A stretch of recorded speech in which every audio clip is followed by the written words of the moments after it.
Part 1, Chapter 1 of The Valley of Fear by Sir Arthur Conan Doyle. Part 1. The Tragedy of Birlstone. Chapter 1. The Warning. "I'm inclined to think," said I. "I should do so," Sherlock Holmes remarked impatiently. "I believe that I am one of the most long-suffering of mortals. But I'll admit that I was annoyed at the sardonic interruption. Really, Holmes," said I severely, "you are a little trying at times." He was too much absorbed with his own thoughts to give any immediate answer to my remonstrance. He leaned upon his hand, with his untasted breakfast before him, and he stared at the slip of paper which he had just drawn from its envelope. Then he took the envelope itself, held it up to the light, and very carefully studied both the exterior and the flap. "It is Porlock's writing," said he thoughtfully. "I can hardly doubt that it is Porlock's writing, though I have seen it only twice before. The Greek E, with a peculiar top flourish, is distinctive. But if it is Porlock, then it must be something of the very first importance." He was speaking to himself rather than to me, but my vexation disappeared in the interest which the words awakened. "Who then is Porlock?" I asked. "Porlock, Watson, is a nom de plume, a mere identification mark, but behind it lies a shifty and evasive personality. In a former letter he frankly informed me that the name was not his own, and defied me ever to trace him among the teeming millions of this great city. Porlock is important, not for himself, but for the great man with whom he is in touch. Picture to yourself the pilot-fish with the shark, the jackal with the lion. Anything that is insignificant in companionship with that is formidable. Not only formidable, Watson, but sinister. In the highest degree sinister. That is where he comes within my purview. You have heard me speak of Professor Moriarty? The famous scientific criminal, as famous among crooks as— My blushes, Watson," Holmes murmured in a deprecating voice. "I was about to say, as he is unknown to the public." "A touch, a distinct touch," cried Holmes. "You are developing a certain unexpected vein of porky humour, Watson, against which I must learn to guard myself. But in calling Moriarty a criminal you are uttering a libel in the eyes of the law, and there lie the glory and the wonder of it. The greatest schemer of all time, the organizer of every devilry, the controlling brain of the underworld, a brain which might have made or marred the destiny of nations. That's the man.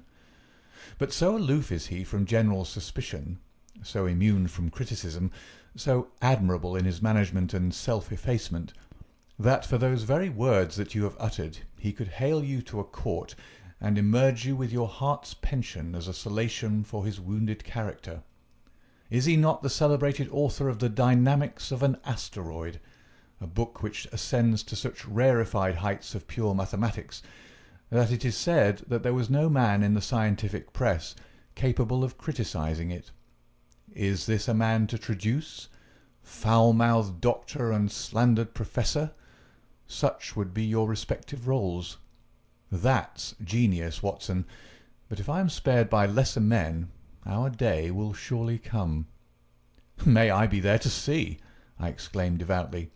"But you were speaking of this man Porlock." "Ah, yes. The so-called Porlock is a link in the chain some little way from its great attachment. Porlock is not quite a sound link between ourselves. He is the only flaw in that chain so far as I have been able to test it." "But no chain is stronger than its weakest link." "Exactly, my dear Watson. Hence the extreme importance of Porlock." Led on by some rudimentary aspirations towards right, and encouraged by the judicious stimulation of an occasional £10 note sent to him by devious methods, he has once or twice given me advance information which has been of value, that highest value which anticipates and prevents rather than avenges crime. I cannot doubt that, if we had the cipher, we should find that this communication is of the nature that I indicate. Again Holmes flattened out the paper upon his unused plate.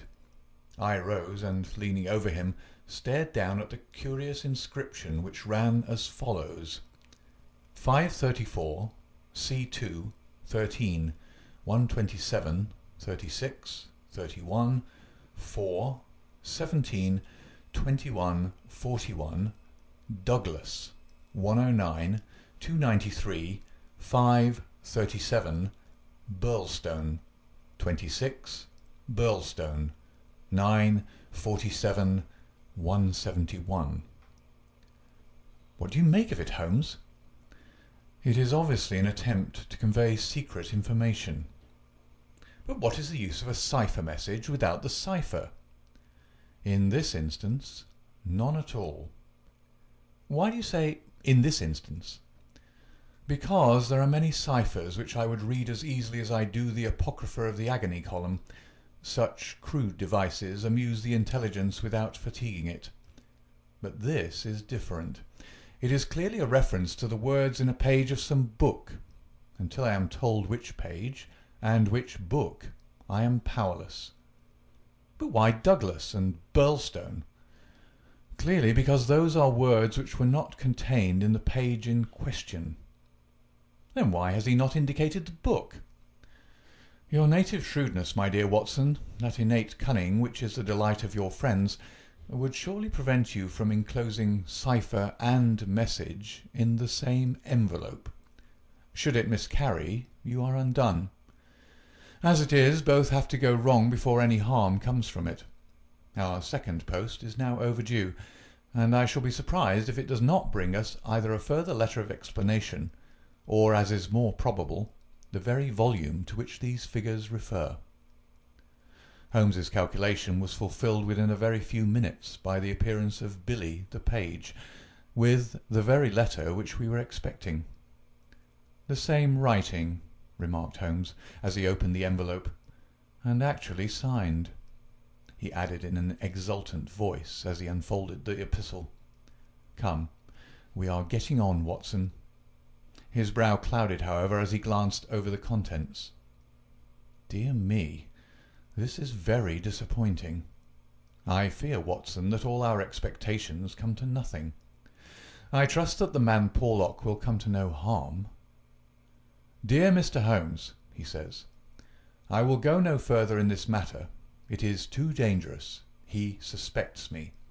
I can see that he suspects me. He came to me quite unexpectedly after I had actually addressed this envelope with the intention of sending you the key to the cipher. I was able to cover it up.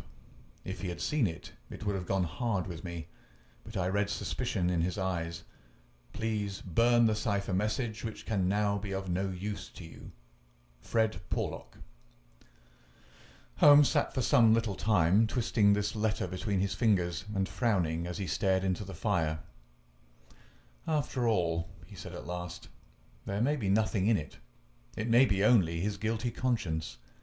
Knowing himself to be a traitor, he may have read the accusation in the other's eyes. The other being, I presume, Professor Moriarty?" "No less. When any of that party talk about 'he,' you know whom they mean. There is one predominant 'he' for all of them. But what can he do?" That's a large question. When you have one of the first brains of Europe up against you, and all the powers of darkness at his back, there are infinite possibilities. Anyhow, friend Porlock is evidently scared out of his senses. Kindly compare the writing in the note to that upon its envelope, which was done, he tells us, before this ill-omened visit. The one is clear and firm, the other hardly legible. Why did he write it at all? Why did he not simply drop it? Because he feared I would make some inquiry after him in that case, and possibly bring trouble on him. "No doubt," said I. "Of course." I had picked up the original cipher message and was bending my brows over it. "It's pretty maddening to think that an important secret may lie here on this slip of paper, and that it is beyond human power to penetrate it." Sherlock Holmes had pushed away his untasted breakfast and lit the unsavoury pipe, which was the companion of his deepest meditations. "I wonder," said he, leaning back and staring at the ceiling.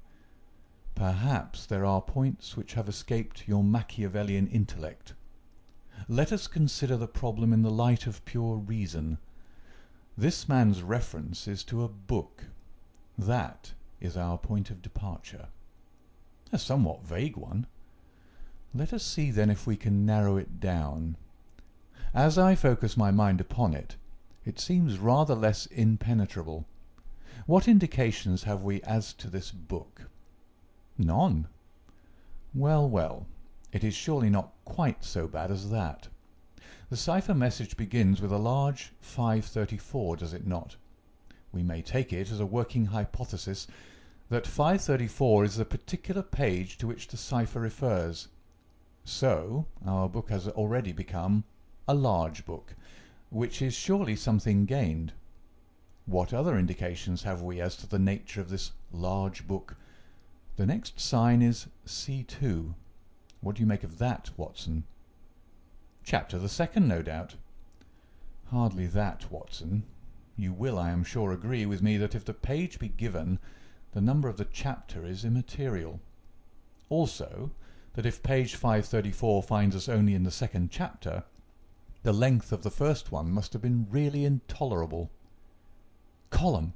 I cried. "Brilliant, Watson. You are scintillating this morning. If it is not column, then I am very much deceived.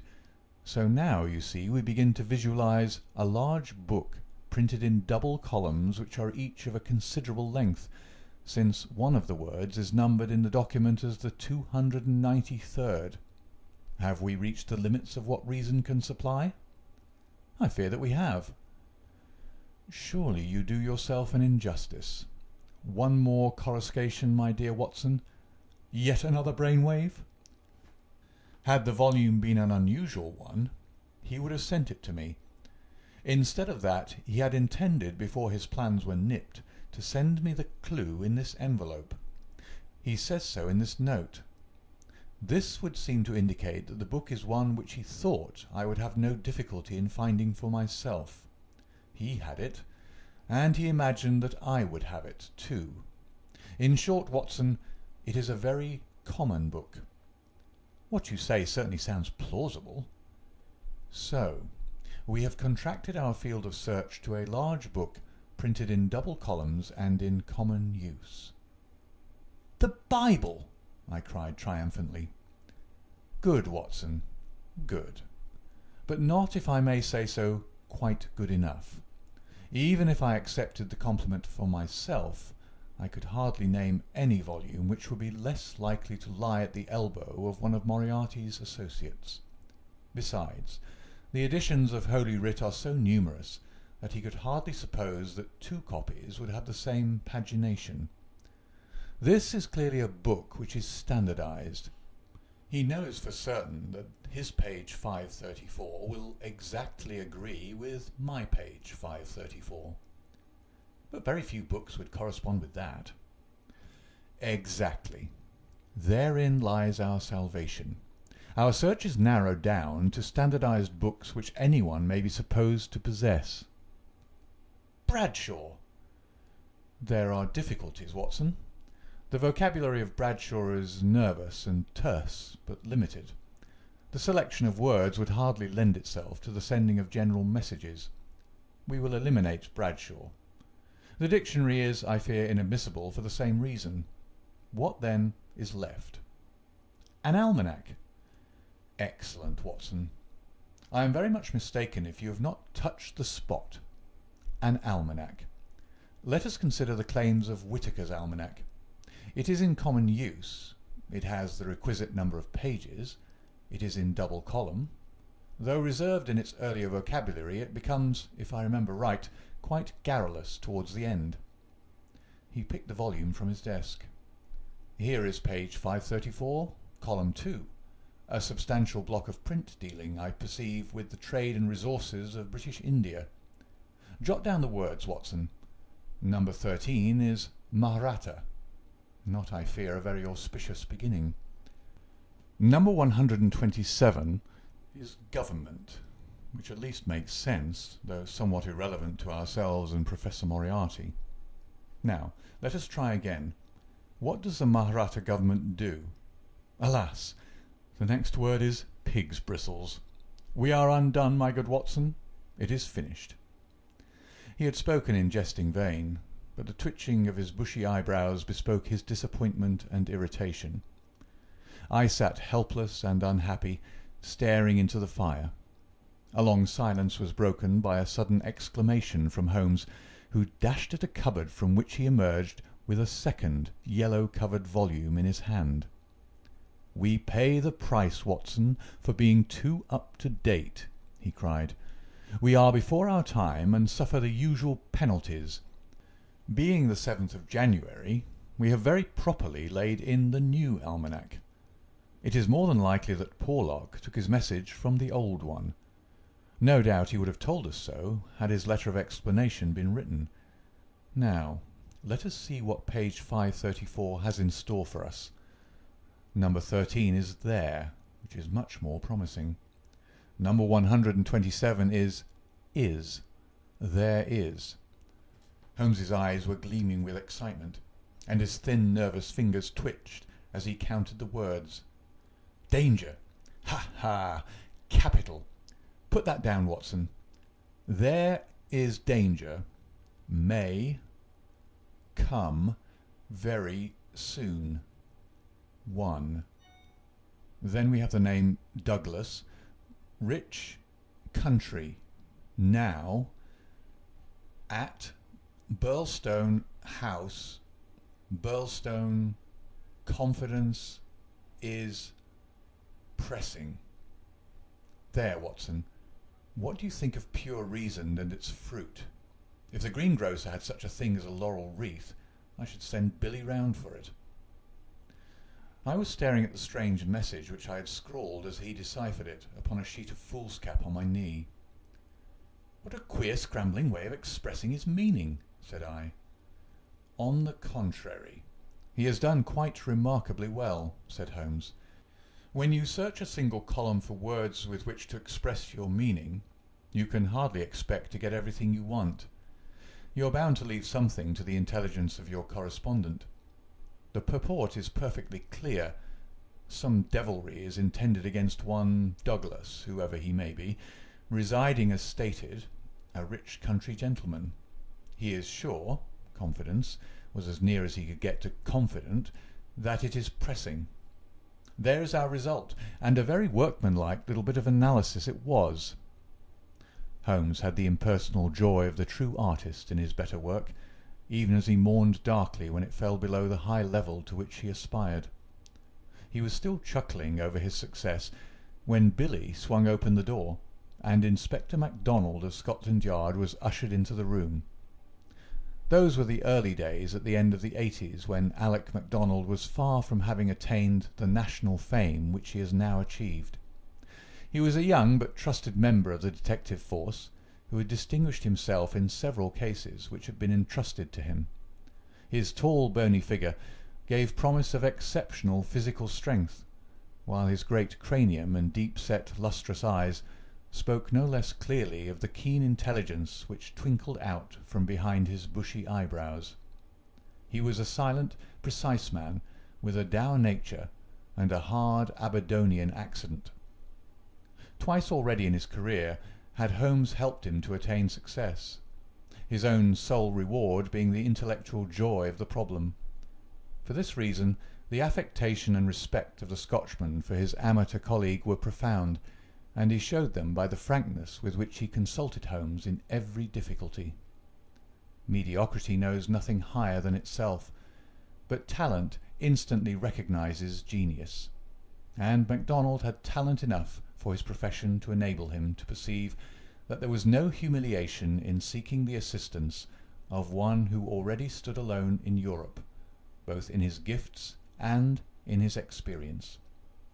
Holmes was not prone to friendship, but he was tolerant of the big Scotchman, and smiled at the sight of him. "You are an early bird, Mr. Mac," said he. "I wish you luck with your worm. I fear this means that there is some mischief afoot." "If you said hope instead of fear, it would be nearer the truth, I'm thinking, Mr. Holmes," the inspector answered with a knowing grin. Well, maybe a wee nip would keep out the raw morning chill. No, I won't smoke, I thank you. I'll have to be pushing on my way, for the early hours of a case are the precious ones, as no man knows better than your own self. But... The inspector had stopped suddenly, and was staring with a look of absolute amazement at a paper upon the table.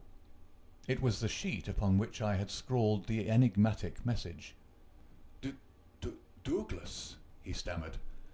Birlstone? What's this, Mr. Holmes? Man, it's witchcraft. Where's the name of all that is wonderful did you get these names? It is a cipher that Dr. Watson and I have had occasion to solve. But why? What's amiss with the names? The inspector looked from one to the other of us in dazed amazement. Just this, said he, that Mr. Douglas of Birlstone Manor House was horribly murdered last night. End of Chapter 1. Chapter 2. Sherlock Holmes' Discourses. It was one of those dramatic moments for which my friend existed. It would be an overstatement to say that he was shocked or even excited by the amazing announcement. Without having a tinge of cruelty in his singular composition, he was undoubtedly callous from long overstimulation. Yet, if his emotions were dulled, his intellectual perceptions were exceedingly active. There was no trace, then, of the horror which I had myself felt at this curt declaration, but his face showed rather the quiet and interested composure of the chemist who sees the crystals falling into position from his oversaturated solution. "Remarkable," said he. "Remarkable. You don't seem surprised." "Interested, Mr. Mac, but hardly surprised. Why should I be surprised? I receive an anonymous communication from a quarter which I know to be important, warning me that danger threatens a certain person. Within an hour I learn that this danger has actually materialized, and that the person is dead. I am interested, but as you observe I am not surprised." In a few short sentences he explained to the inspector the facts about the letter and the cipher. MacDonald sat with his chin on his hands, and his great sandy eyebrows bunched into a yellow tangle. "I was going down to Birlstone this morning," said he. "I'd come to ask you if you cared to come with me, you and your friend here, but from what you say, we might perhaps be doing better work in London." "I rather think not," said Holmes. "Hang it all, Mr. Holmes," cried the inspector. "The papers will be full of the Birlstone mystery in a day or two. But where's the mystery if there's a man in London who prophesied the crime before ever it occurred? We've only to lay our hands on that man, and the rest will follow." "No doubt, Mr. Mac. But how do you propose to lay your hands on the so-called Porlock?" MacDonald turned over the letter which Holmes had handed him. "Posted in Camberwell. That doesn't help us much. Name, you say, is assumed. Not much to go on, certainly. Didn't you say that you sent him money?" "Twice." "And how?" "In notes to Camberwell post office." "Did you ever trouble to see who called for them?" "No." The inspector looked surprised and a little shocked. "Why not?" "Because I always keep faith. I had promised when he first wrote that I would not try to trace him." "You think there's someone behind him?" "I know there is." "This professor that I've heard you mention?" "Exactly." Inspector MacDonald smiled, and his eyelid quivered as he glanced towards me. "I won't conceal from you, Mr. Holmes, that we think in the C.I.D. that you have a wee bit of a bee in your bonnet over this professor. I made some inquiries myself about the matter. He seems to be a very respectable, learned and talented sort of man." "I'm glad you've got so far as to recognize the talent." "Man, you can't but recognize it after I heard your view. I made it my business to see him. I had a chat with him on eclipses. How the talk got that way I canna think, but he had out a reflector lantern and a globe, and he made it all clear in a minute. He lent me a book, but I don't mind saying that it was a bit above my head, though I had a good Aberdeen upbringing. He'd have made a grand minister with his thin face and grey hair and solemn-like way of talking. When he put his hand on my shoulder, as we were parting, it was like a father's blessing before you go out into the cold, cruel world." Holmes chuckled and rubbed his hands. "Great," he said. "Great. Tell me, friend MacDonald, this pleasing and touching interview was, I suppose, in the Professor's study?" "That's so." "A fine room, is it not?" "Very fine. Very handsome indeed, Mr. Holmes." "You sat in front of his writing desk?" "Just so." "Sun in your eyes, and his face in the shadow?" "Well, it was evening, but I mind that the lamp was turned on my face." "It would be. Did you happen to observe a picture over the Professor's head?" "I don't miss much, Mr. Holmes.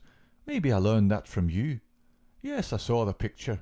A young woman with her head on her hands, peeping at you sideways." "That painting was by Jean-Baptiste Greuze." The inspector endeavoured to look interested. "Jean-Baptiste Greuze," Holmes continued, joining his fingertips and leaning well back in his chair, "was a French artist who flourished between the years 1750 and 1800. I allude, of course, to his working career.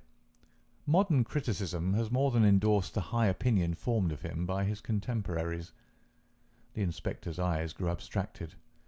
"Hadn't we better—" he said. "We are doing so," Holmes interrupted.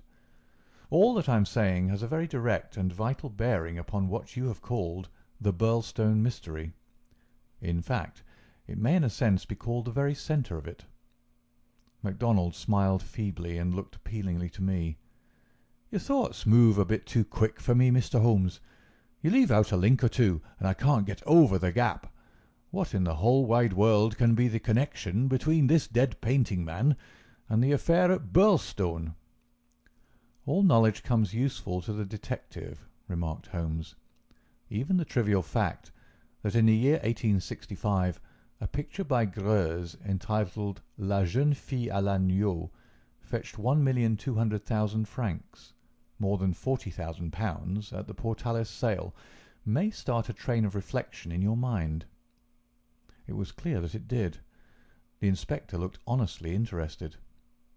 "I may remind you," Holmes continued, "that the Professor's salary can be ascertained in several trustworthy books of reference. It is 700 a year." "And how could he buy—" "Quite so. How could he?"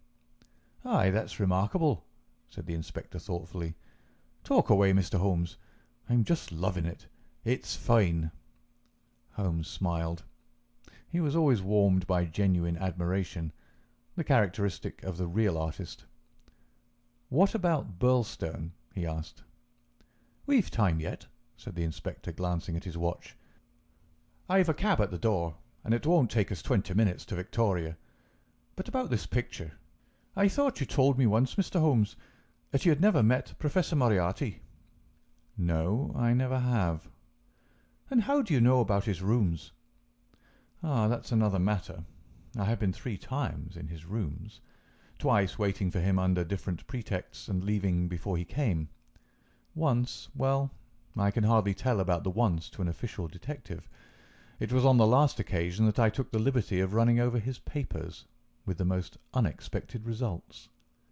"You found something compromising?" "Absolutely nothing.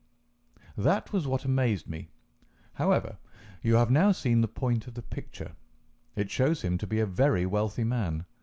How did he acquire wealth? He is unmarried, his younger brother is a station master in the west of England, his chair is worth 700 a year, and he owns a Greuze."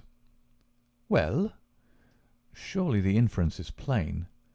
"You mean that he has a great income, and that he must earn it in an illegal fashion?" "Exactly. Of course, I have other reasons for thinking so, dozens of exiguous threads which lead vaguely up towards the centre of the web where the poisonous, motionless creature is lurking. I only mention the Greuze because it brings the matter within the range of your own observation." "Well, Mr. Holmes, I admit that what you say is interesting. It's more than interesting. It's just wonderful. But let us have it a little clearer if you can.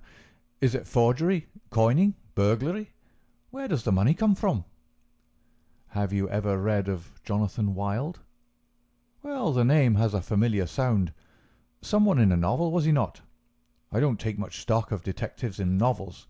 Chaps that do things and never let you see how they do them. That's just inspiration, not business. Jonathan Wild wasn't a detective, and he wasn't in a novel. He was a master criminal, and he lived last century, 1750 or thereabouts. Then he's no use to me.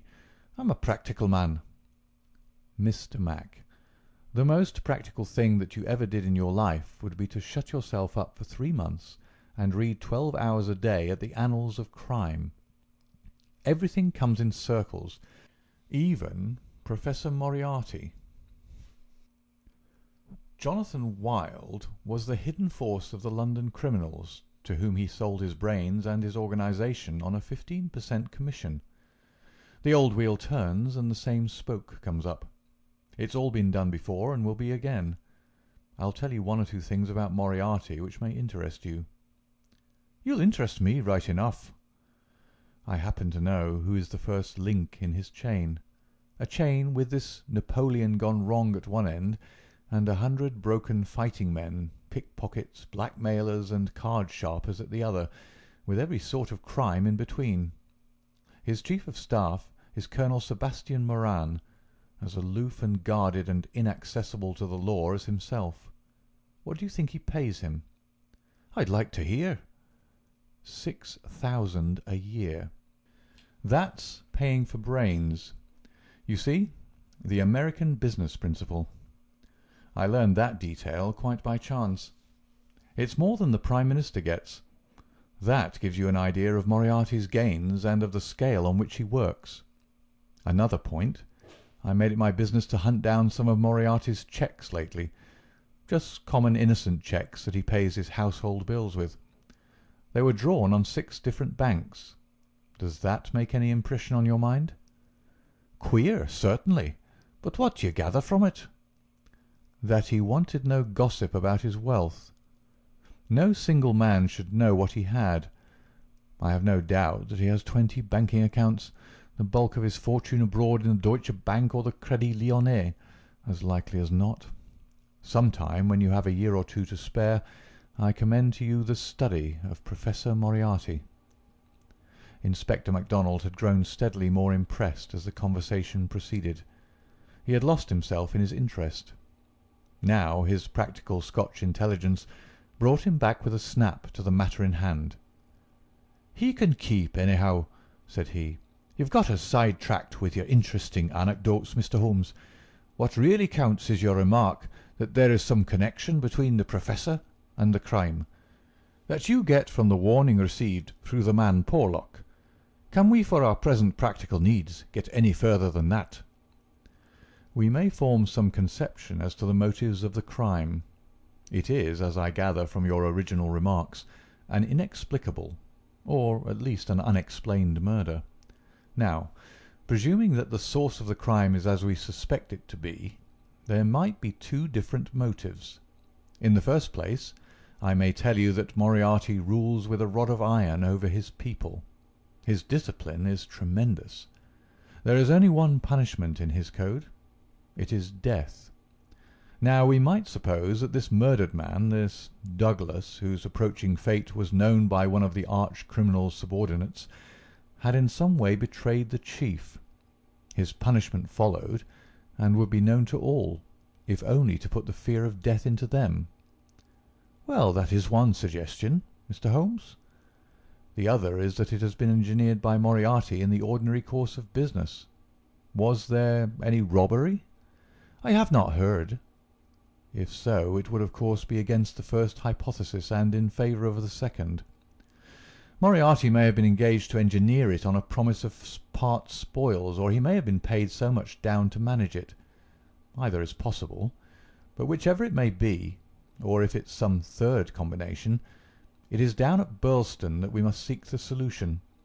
I know our man too well to suppose that he has left anything up here which may lead us to him. "Then to Birlstone we must go," cried MacDonald, jumping from his chair. "My word, it's later than I thought. I can give you gentlemen 5 minutes for preparation, and that is all." "And ample for us both," said Holmes, as he sprang up and hastened to change from his dressing-gown to his coat. "While we are on our way, Mr. Mac, I will ask you to be good enough to tell me all about it." All about it proved to be disappointingly little, and yet there was enough to assure us that the case before us might well be worthy of the expert's closest attention. He brightened and rubbed his thin hands together as he listened to the meagre but remarkable details. A long series of sterile weeks lay behind us, and here at last there was a fitting object for those remarkable powers which, like all special gifts, become irksome to their owner when they are not in use, that razor brain blunted and rusted with inaction. Sherlock Holmes's eyes glistened, his pale cheeks took a warmer hue, and his whole eager face shone with an inward light when the call for work reached him. Leaning forward in the cab, he listened intently to MacDonald's short sketch of the problem which awaited us in Sussex. The inspector was himself dependent, as he explained to us, upon a scribbled account forwarded to him by the milk train in the early hours of the morning. White Mason, the local officer, was a personal friend, and hence MacDonald had been notified much more promptly than is usual at Scotland Yard when provincials need their assistance.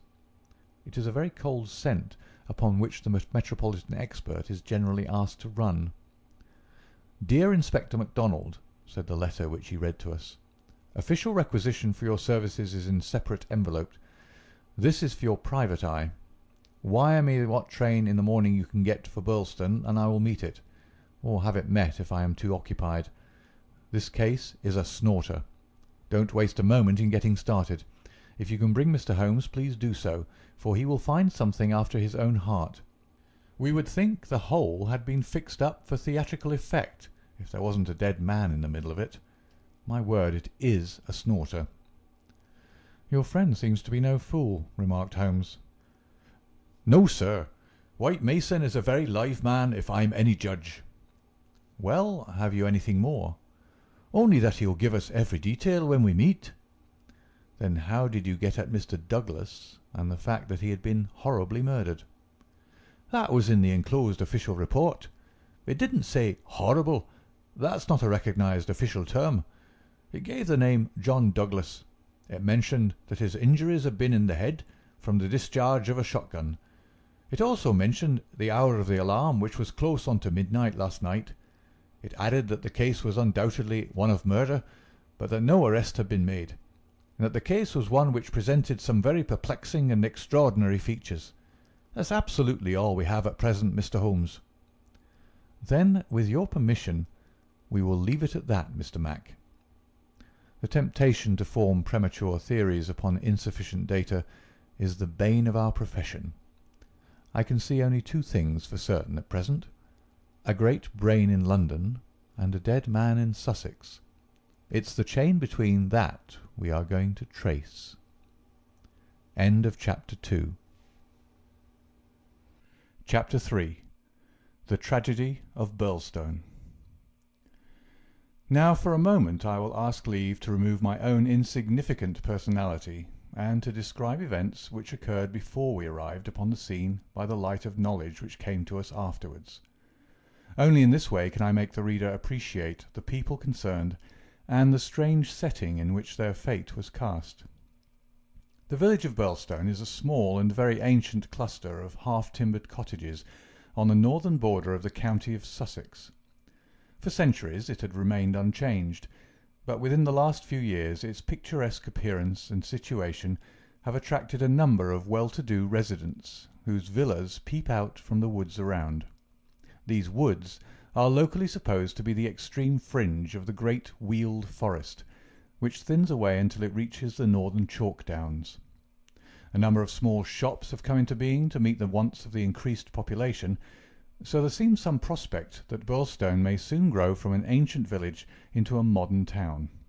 It is the centre for a considerable area of country, since Tunbridge Wells, the nearest place of importance, is 10 or 12 miles to the eastward over the borders of Kent. About half a mile from the town, standing in an old park famous for its huge beech trees, is the ancient manor house of Birlstone. Part of this venerable building dates back to the time of the First Crusade, when Hugo de Capus built a fortalice in the centre of the estate, which had been granted to him by the Red King. This was destroyed by fire in 1543, and some of its smoke-blackened corner-stones were used when, in Jacobean times, a brick country house rose upon the ruins of the feudal castle. The manor house, with its many gables and its small diamond-paned windows, was still much as the builder had left it in the early 17th century. Of the double moats which had guarded its more warlike predecessor, the outer had been allowed to dry up, and served the humble function of a kitchen garden. The inner one was still there, and lay 40 feet in breadth, though now only a few feet in depth round the whole house.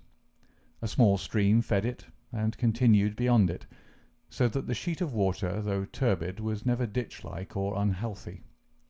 The ground-floor windows were within a foot of the surface of the water. The only approach to the house was over a drawbridge, the chains and windlass of which had long been rusted and broken. The latest tenants of the manor house had, however, with characteristic energy, set this right, and the drawbridge was not only capable of being raised, but actually was raised every evening and lowered every morning. By thus renewing the custom of the old feudal days, the manor house was converted into an island during the night, a fact which had very direct bearing upon the mystery which was soon to engage the attention of all England. The house had been untenanted for some years, and was threatening to moulder into a picturesque decay when the Douglases took possession of it. This family consisted of only 2 individuals, John Douglas and his wife. Douglas was a remarkable man, both in character and in person. In age he may have been about 50, with a strong-jawed, rugged face, a grizzling moustache, peculiarly keen grey eyes, and a wiry, vigorous figure which had lost nothing of the strength and activity of youth. He was cheery and genial to all, but somewhat off-hand in his manners, giving the impression that he had seen life in social strata on some far lower horizon than the county society of Sussex. Yet, though looked at with some curiosity and reserve by his more cultivated neighbours, he soon acquired a great popularity among the villagers, subscribing handsomely to all local objects, and attending their smoking concerts and other functions, where, having a remarkably rich tenor voice, he was always ready to oblige with an excellent song. He appeared to have plenty of money, which was said to have been gained in the California gold-fields, and it was clear from his own talk and that of his wife that he had spent a part of his life in America. The good impression which had been produced by his generosity and by his democratic manners was increased by a reputation gained for utter indifference to danger. Though a wretched rider, he turned out at every meet, and took the most amazing falls in his determination to hold his own with the best. When the vicarage caught fire, he distinguished himself also by the fearlessness with which he re-entered the building to save property, after the local fire brigade had given it up as impossible. Thus it came about that John Douglas of the manor house had within 5 years won himself quite a reputation in Birlstone. His wife, too, was popular with those who had made her acquaintance, though after the English fashion the callers upon a stranger who settled in the county without introductions were few and far between. This mattered the less to her, as she was retiring by disposition, and very much absorbed, to all appearance, in her husband and her domestic duties. It was known that she was an English lady who had met Mr. Douglas in London, he being at the time a widower. She was a beautiful woman, tall, dark, and slender, some 20 years younger than her husband, a disparity which seemed in no wise to mar the contentment of their family life.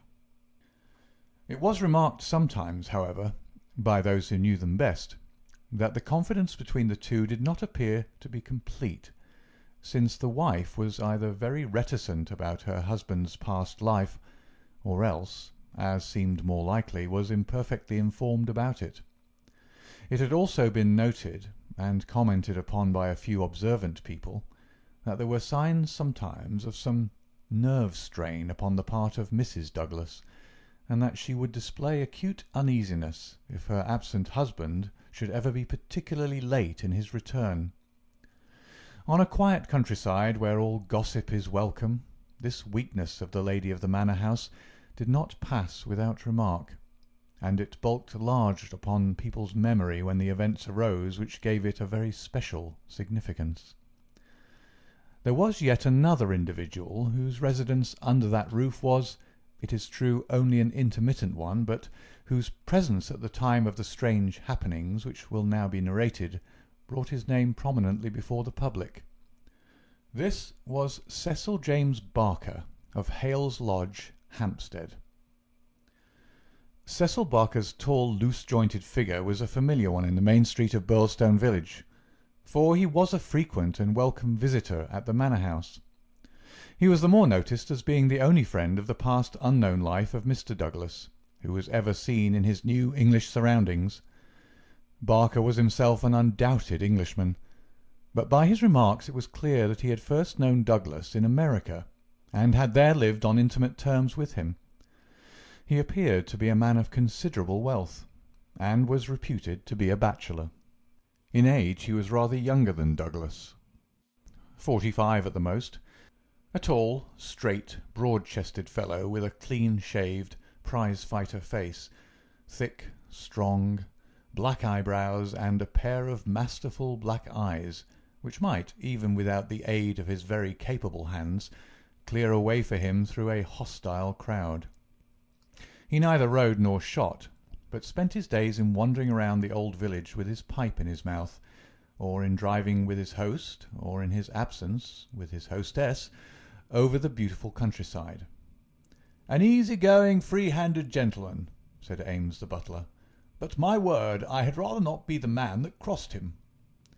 He was cordial and intimate with Douglas, and he was no less friendly with his wife, a friendship which more than once seemed to cause some irritation to the husband, so that even the servants were able to perceive his annoyance.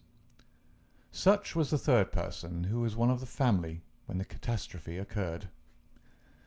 As to the other denizens of the old building, it will suffice, out of a large household, to mention the prim, respectable, and capable Ames, and Mrs. Allen, a buxom and cheerful person, who relieved the lady of some of her household cares. The other 6 servants in the house bear no relation to the events of the night of January 6th.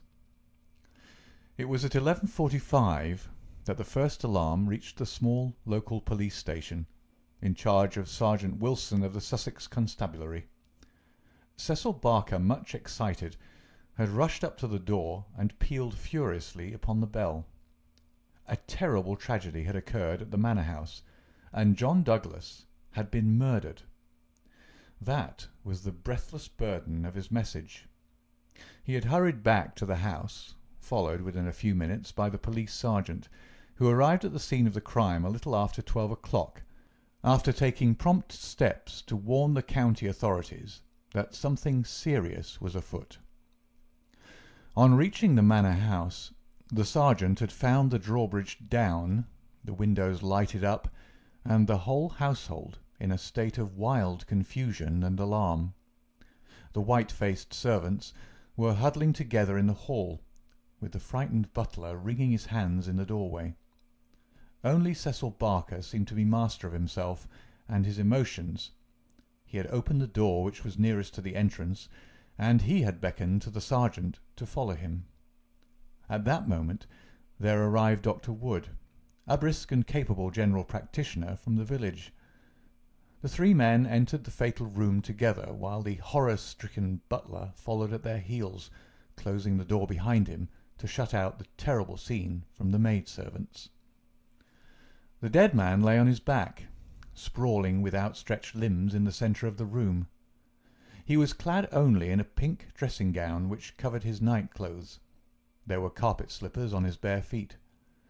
The doctor knelt beside him and held down the hand-lamp which had stood on the table. One glance at the victim was enough to show the healer that his presence could be dispensed with.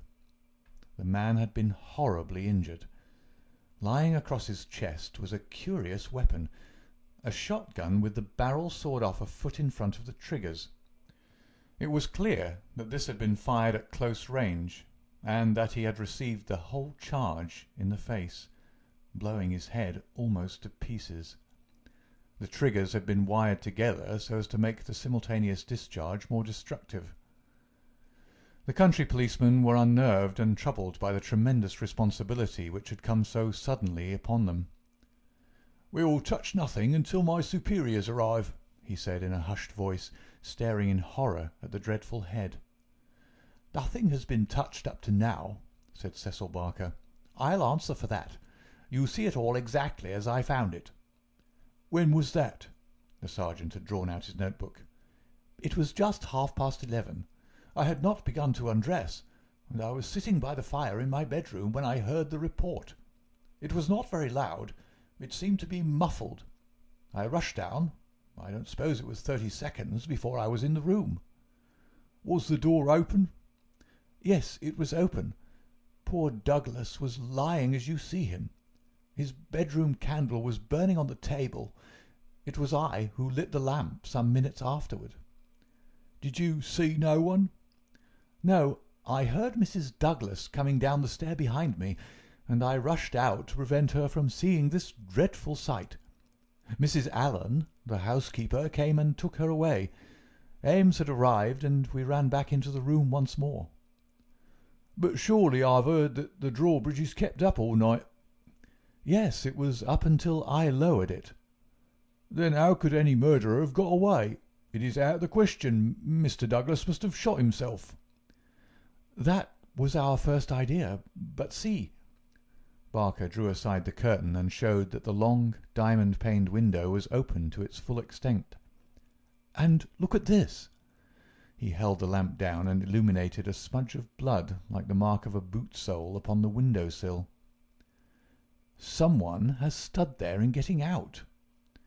"You mean that someone waded across the moat?" "Exactly." "Then if you were in the room within half a minute of the crime, he must have been in the water at that very moment." "I have not a doubt of it. I wish to heaven that I had rushed to the window, but the curtain screened it, as you can see, and so it never occurred to me. Then I heard the step of Mrs. Douglas, and I could not let her enter the room. It would have been too horrible." "Horrible enough," said the doctor, looking at the shattered head and the terrible marks which surrounded it. "I've never seen such injuries since the Birlstone railway smash." "But I say," remarked the police sergeant, whose slow, bucolic common sense was still pondering the open window, "it's all very well you saying that a man escaped by wading this moat, but why I ask you is, how did he ever get into the house at all if the bridge was up?" "Ah, that's the question," said Barker. "At what o'clock was it raised?" "It was nearly 6 o'clock," said Ames, the butler. "I've heard," said the sergeant, "that it was usually raised at sunset. That would be near 4:30 than 6 at this time of year." "Mrs. Douglas had visitors to tea," said Ames. "I couldn't raise it until they went. Then I wound it up myself." "Then it comes to this," said the sergeant. "If anyone came from outside, if they did, they must have got in across the bridge before 6 and been in the hiding ever since, until Mr. Douglas came into the room after 11. "That is so. Mr. Douglas went round the house every night, the last thing before he turned in to see that the lights were right. That brought him in here. The man was waiting and shot him. Then he got away through the window and left his gun behind him. That's how I read it, for nothing else will fit the facts." The sergeant picked up a card which lay beside the dead man on the floor. The initials V.V. and under them the number 341 were rudely scrawled in ink upon it. "What's this?" he asked, holding it up. Barker looked at it with curiosity. "I never noticed it before," he said. "The murderer must have left it behind him." V.V. 341. I can make no sense of that." The sergeant kept turning it over in his big fingers. "What's V.V.? Somebody's initials, maybe. What have you got there, Dr. Wood?" It was a good-sized hammer which had been lying on the rug in front of the fireplace, a substantial workmanlike hammer. Cecil Barker pointed to a box of brass-headed nails upon the mantelpiece. "Mr. Douglas was altering the pictures yesterday," he said. "I saw him myself, standing upon that chair and fixing the big picture above it. That accounts for the hammer." "We'd best put it back on the rug where we found it," said the sergeant, scratching his puzzled head in his perplexity. "You'll want the best brains in the force to get to the bottom of this thing. It'll be a London job before it's finished."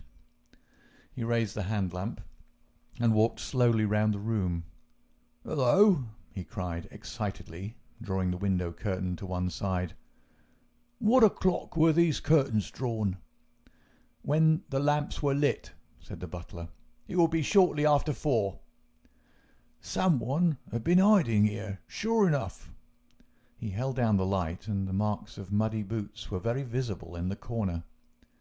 "I'm bound to say this bears out your theory, Mr. Barker. It looks as if the man got into the house after 4 when the curtains were drawn, and before 6 when the bridge was raised. He slipped into his room because it was the first that he saw. There was no other place where he could hide, so he popped in behind this curtain. That all seems clear enough. It is likely that his main idea was to burgle the house, but Mr. Douglas chanced to come upon him, so he murdered him and escaped." "That's how I read it," said Barker. "But I say, aren't we wasting precious time? Couldn't we start out and scout the country before the fellow gets away?" The sergeant considered for a moment. "There are no trains before 6 in the morning, so he can't get away by rail. If he goes by road with his legs all dripping, it's odds that someone will notice him. Anyhow, I can't leave here myself until I'm relieved, but I think none of you should go until we see more clearly how we all stand." The doctor had taken the lamp and was narrowly scrutinizing the body. "What's this mark?" he asked. "Could this have any connection with the crime?" The dead man's right arm was thrust out from his dressing gown and exposed as high as the elbow. About halfway up the forearm was a curious brown design, a triangle inside a circle, standing out in vivid relief upon the lard-coloured skin. "It's not tattooed," said the doctor, peering through his glasses. "I never saw anything like it.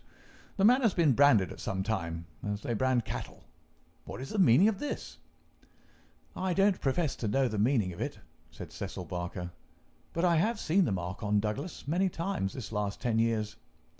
"And so have I," said the butler. "Many a time when the master has rolled up his sleeves I have noticed that very mark. I've often wondered what it could be."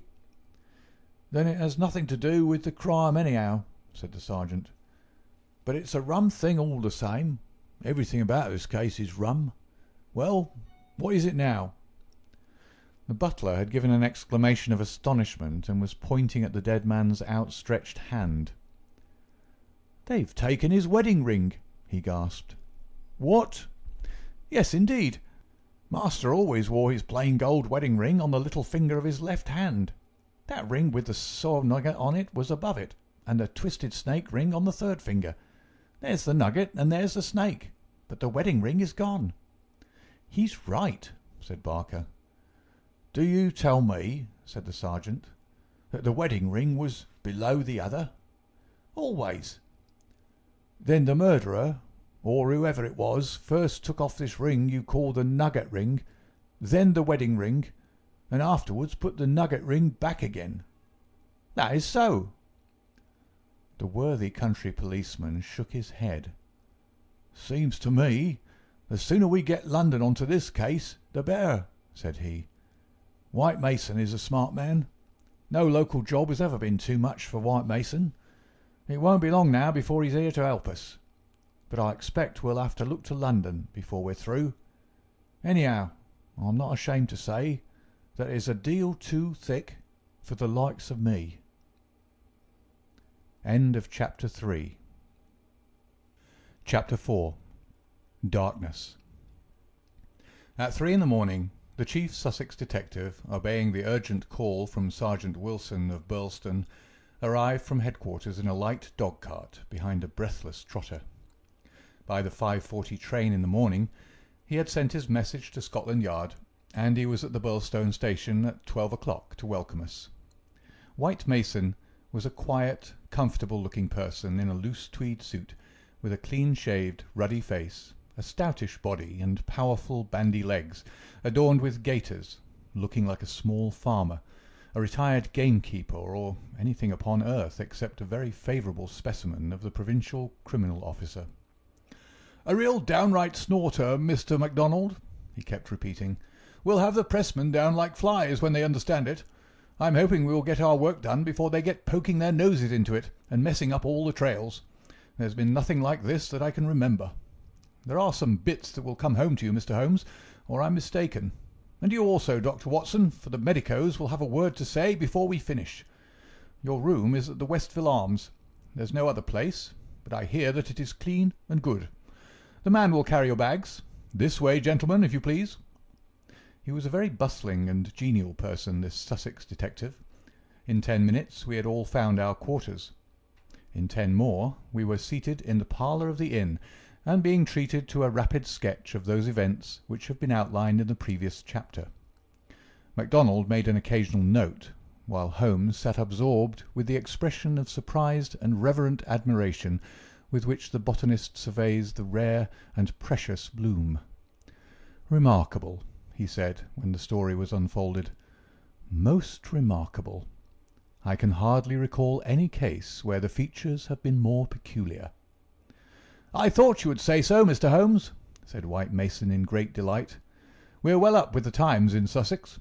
I've told you now how matters were up to the time when I took over from Sergeant Wilson between 3 and 4 this morning.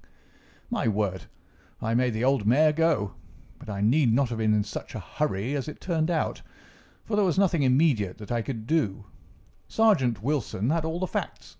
I checked them and considered them, and maybe added a few of my own." "What were they?" asked Holmes eagerly. "Well, I first had the hammer examined. There was Dr. Wood there to help me. We found no signs of violence upon it. I was hoping that if Mr. Douglas defended himself with the hammer, he might have left his mark upon the murderer before he dropped it on the mat. But there was no stain." "That, of course, proves nothing at all," remarked Inspector MacDonald. "There has been many a hammer murder, and no trace on the hammer." "Quite so. It doesn't prove it wasn't used. But there might have been stains, and that would have helped us. As a matter of fact, there were none. Then I examined the gun. They were buckshot cartridges, and, as Sergeant Wilson pointed out, the triggers were wired together so that if you pulled on the hinder one, both barrels were discharged. Whoever fixed that up had made up his mind that he was going to take no chances of missing his man. The sword gun was not more than 2 feet long. One could carry it easily under one's coat. There was no complete maker's name, but the printed letters P.E.N. were on the fluting between the barrels, and the rest of the name had been cut off by the saw. "A big P with a flourish above it, E and N smaller?" asked Holmes. "Exactly. Pennsylvania Small Arms Company, well-known American firm," said Holmes.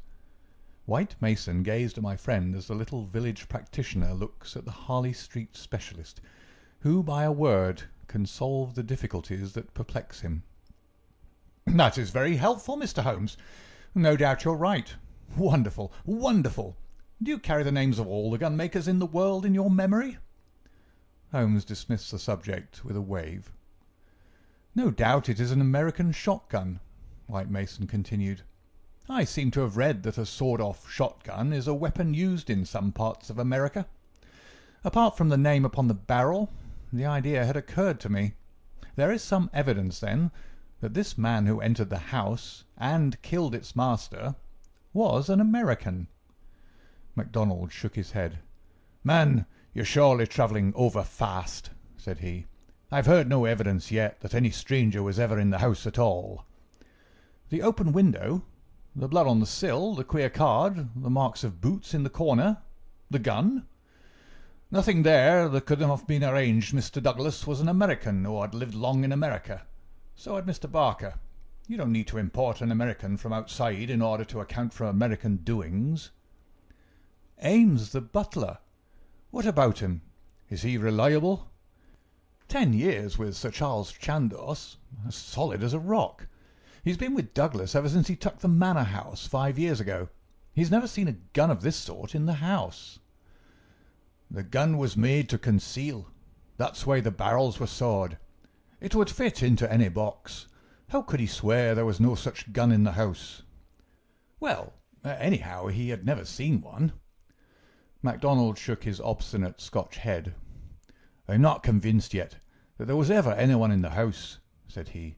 "I'm asking you to consider." His accent became more Aberdonian as he lost himself in his argument.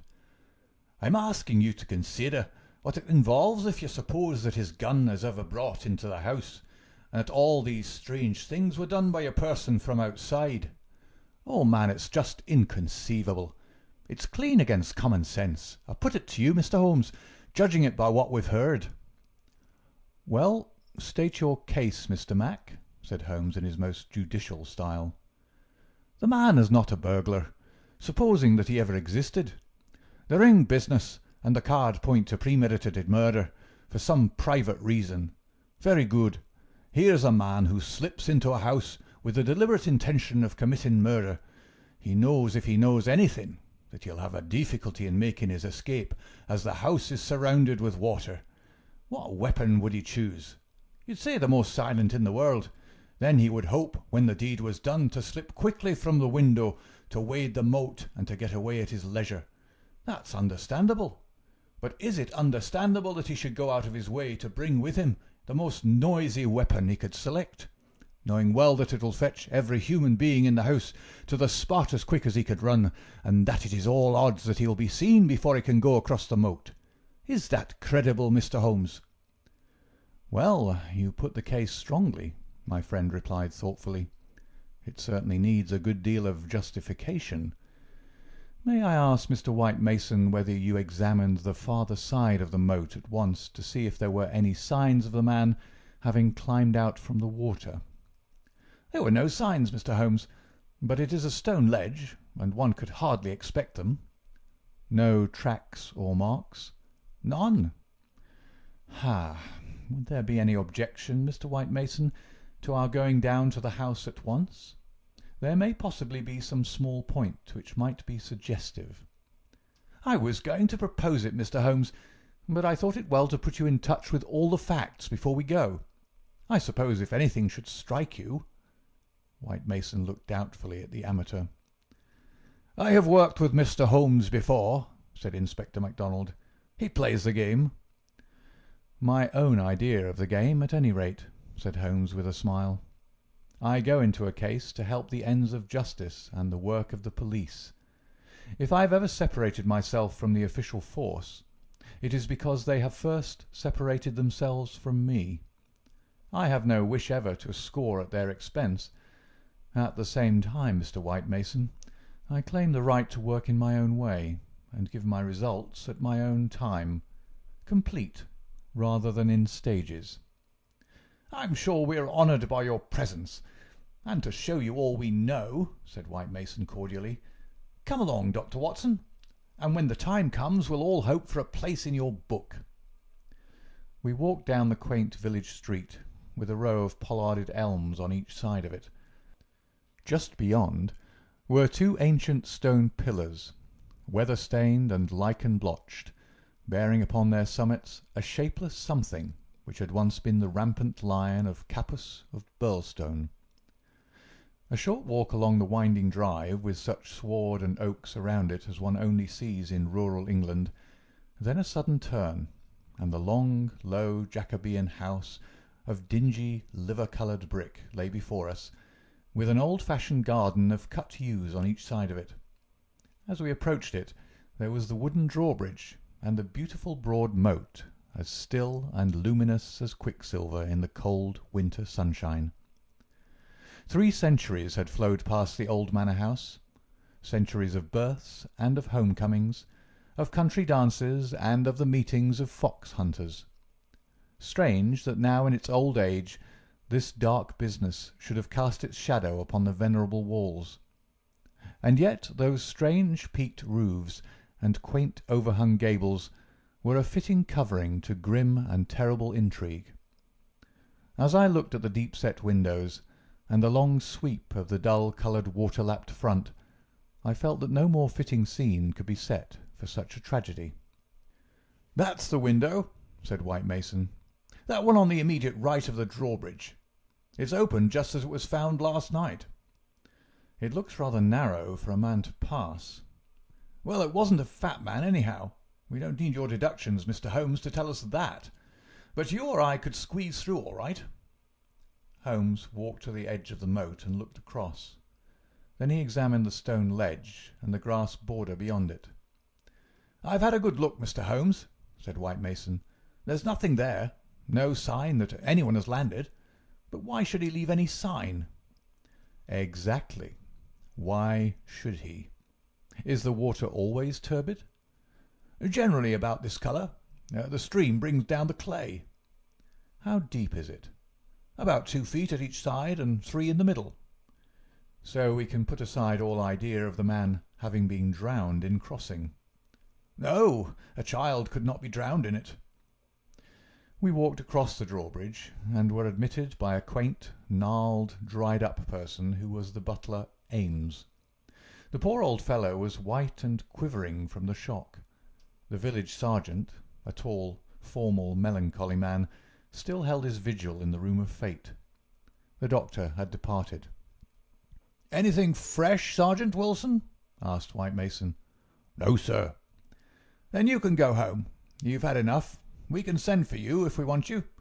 The butler had better wait outside. Tell him to warn Mr. Cecil Barker, Mrs. Douglas, and the housekeeper that we may want a word with them presently. Now, gentlemen, perhaps you'll allow me to give you the views I've formed first, and then you'll be able to arrive at your own." He impressed me, this country specialist. He had a solid grip of fact and a cool, clear, common-sense brain, which should take him some way in his profession. Holmes listened to him intently, with no sign of that impatience which the official exponent too often produced. "Is it suicide or is it murder? That's our first question, gentlemen, is it not? If it was suicide, then we have to believe that this man began by taking off his wedding ring and concealing it, that he then came down here in his dressing-gown, trampled mud into a corner behind the curtain in order to give the idea someone had waited for him, opened the window, put blood on the—" "We can surely dismiss that," said MacDonald. "So I think. Suicide is out of the question. Then a murder has been done. What we have to determine is whether it was done by someone outside or inside the house." "Well, let's hear the argument." "There are considerable difficulties both ways, and yet one or the other it must be. We will suppose first that some person or persons inside the house did the crime. They got this man down here at a time when everything was still, and yet no one was asleep. They then did the deed with the queerest and noisiest weapon in the world, so as to tell everyone what had happened, a weapon that was never seen in the house before. That does not seem a very likely start, does it?" "No, it does not." "Well then, everyone is agreed that after the alarm was given, only a minute at the most had passed before the whole household, not Mr. Cecil Barker alone, though he claims to have been the first, but Ames and all of them were on the spot. You tell me that in that time the guilty person managed to make footmarks in the corner, open the window, mark the sill with blood, taking the wedding ring off the dead man's finger, and all the rest of it. It's impossible." "You put it very clearly," said Holmes. "I am inclined to agree with you." "Well then, we're driven back to the theory that it was done by someone from outside. We're still faced with some big difficulties, but anyhow they have ceased to be impossibilities. The man got into the house between 4:30 and 6, that is to say, between dusk and the time when the bridge was raised. There had been some visitors, and the door was open, so there was nothing to prevent him. He may have been a common burglar, or he may have had some private grudge against Mr. Douglas. Since Mr. Douglas had spent most of his life in America, and this shotgun seems to be an American weapon, it would seem that the private grudge is the more likely theory. He slipped into this room, because it was the first he came to, and he hid behind the curtain. There he remained until 11:30 at night. At that time Mr. Douglas entered the room. It was a short interview, if there were any interview at all, for Mrs. Douglas declares that her husband had not left her more than a few minutes when she heard the shot." "The candle shows that," said Holmes. "Exactly. The candle, which was a new one, is not burned more than half an inch. He must have placed it on the table before he was attacked. Otherwise, of course, it would have fallen when he fell. This shows that he was not attacked the instant that he entered the room. When Mr. Barker arrived, the candle was lit and the lamp was out." "That's all clear enough." "Well, now, we can reconstruct things on those lines. Mr. Douglas enters the room. He puts down the candle. A man appears from behind the curtain. He's armed with this gun. He demands the wedding ring. Heaven only knows why, but so it must have been. Mr. Douglas gave it up. Then, either in cold blood or in the course of a struggle, Douglas may have gripped the hammer that was found upon the mat. He shot Douglas in this horrible way. He dropped his gun, and also, it would seem, this queer card, VV 341, whatever that may mean, and he made his escape through the window and across the moat at the very moment when Cecil Barker was discovering the crime. How's that, Mr. Holmes?" "Very interesting, but just a little unconvincing." "Man, it would be absolute nonsense if it wasn't that anything else is even worse," cried MacDonald. "Somebody killed the man, and whoever it was, I could clearly prove to you that he should have done it some other way. What does he mean by allowing his retreat to be cut off like that? What does he mean by using a shotgun when silence was his one chance of escape? Come, Mr. Holmes, it's up to you to give us a lead, since you say Mr. White Mason's theory is unconvincing." Holmes had sat intently observant during this long discussion, missing no word that was said, with his keen eyes darting to right and to left, and his forehead wrinkled with speculation. "I should like a few more facts before I get so far as a theory, Mr. Mac," said he, kneeling down beside the body. "Dear me, these injuries are really appalling. Can we have the butler in for a moment? Ames, I understand that you have often seen this very unusual mark, a branded triangle inside a circle, upon Mr. Douglas's forearm." "Frequently, sir." "You never heard any speculation as to what it meant?"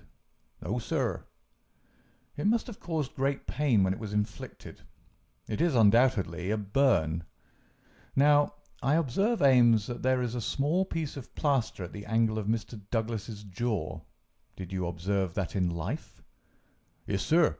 He cut himself in shaving yesterday morning." "Did you ever know him to cut himself in shaving before?" "Not for a very long time, sir." "Suggestive," said Holmes. "It may, of course, be a mere coincidence, or it may point to some nervousness which would indicate that he had reason to apprehend danger. Had you noticed anything unusual in his conduct yesterday, Ames?" "It struck me, sir, that he was a little restless and excited, sir." "Ha! The attack may not have been entirely unexpected. We do seem to make a little progress, do we not? Perhaps you would rather do the questioning, Mr. Mac?" "No, Mr. Holmes. It's in better hands than mine." "Well, then, we will pass to this card, VV 341. It is rough cardboard. Have you any of the sort in this house?" "I don't think so."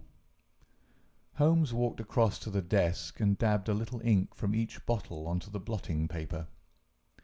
"It was not printed in this room," he said. "This is black ink, and the other purplish. It was done by a thick pen, and these are fine. No, it was done elsewhere, I should say. Can you make anything of the inscription, Ames?" "No, sir, nothing." "What do you think, Mr. Mac?"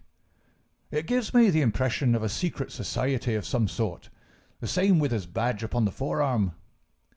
"That's my idea too," said White Mason. "Well, we can adopt it as a working hypothesis, and then see how far our difficulties disappear. An agent from such a society makes his way into the house, waits for Mr. Douglas, blows his head nearly off with his weapon, and escapes by wading the moat after leaving a card beside the dead man, which will, when mentioned in the papers, tell other members of the society that vengeance has been done. That all hangs together. But why this gun of all weapons? Exactly. And why the missing ring? Quite so. And why no arrest? It's past 2 now. I take it for granted that since dawn every constable within 40 miles has been looking out for a wet stranger. That is so, Mr. Holmes. Well, unless he has a burrow close by, or a change of clothes ready, they can hardly miss him. And yet they have missed him up to now. Holmes had gone to the window and was examining with his lens the blood mark on the sill. It is clearly the tread of a shoe. It is remarkably broad. A splay foot, one would say. Curious, because so far as one can trace any footmark in this mud-stained corner, one would say it was a more shapely sole. However, they are certainly very indistinct. What's this under the side table? Mr. Douglas' dumbbells, said Ames. Dumbbell? There's only one. Where's the other? I don't know, Mr. Holmes. There may have been only one. I've not noticed them for months.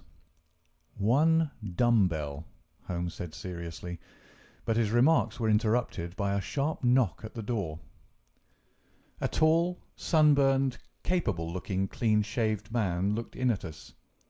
I had no difficulty in guessing that it was the Cecil Barker of whom I had heard.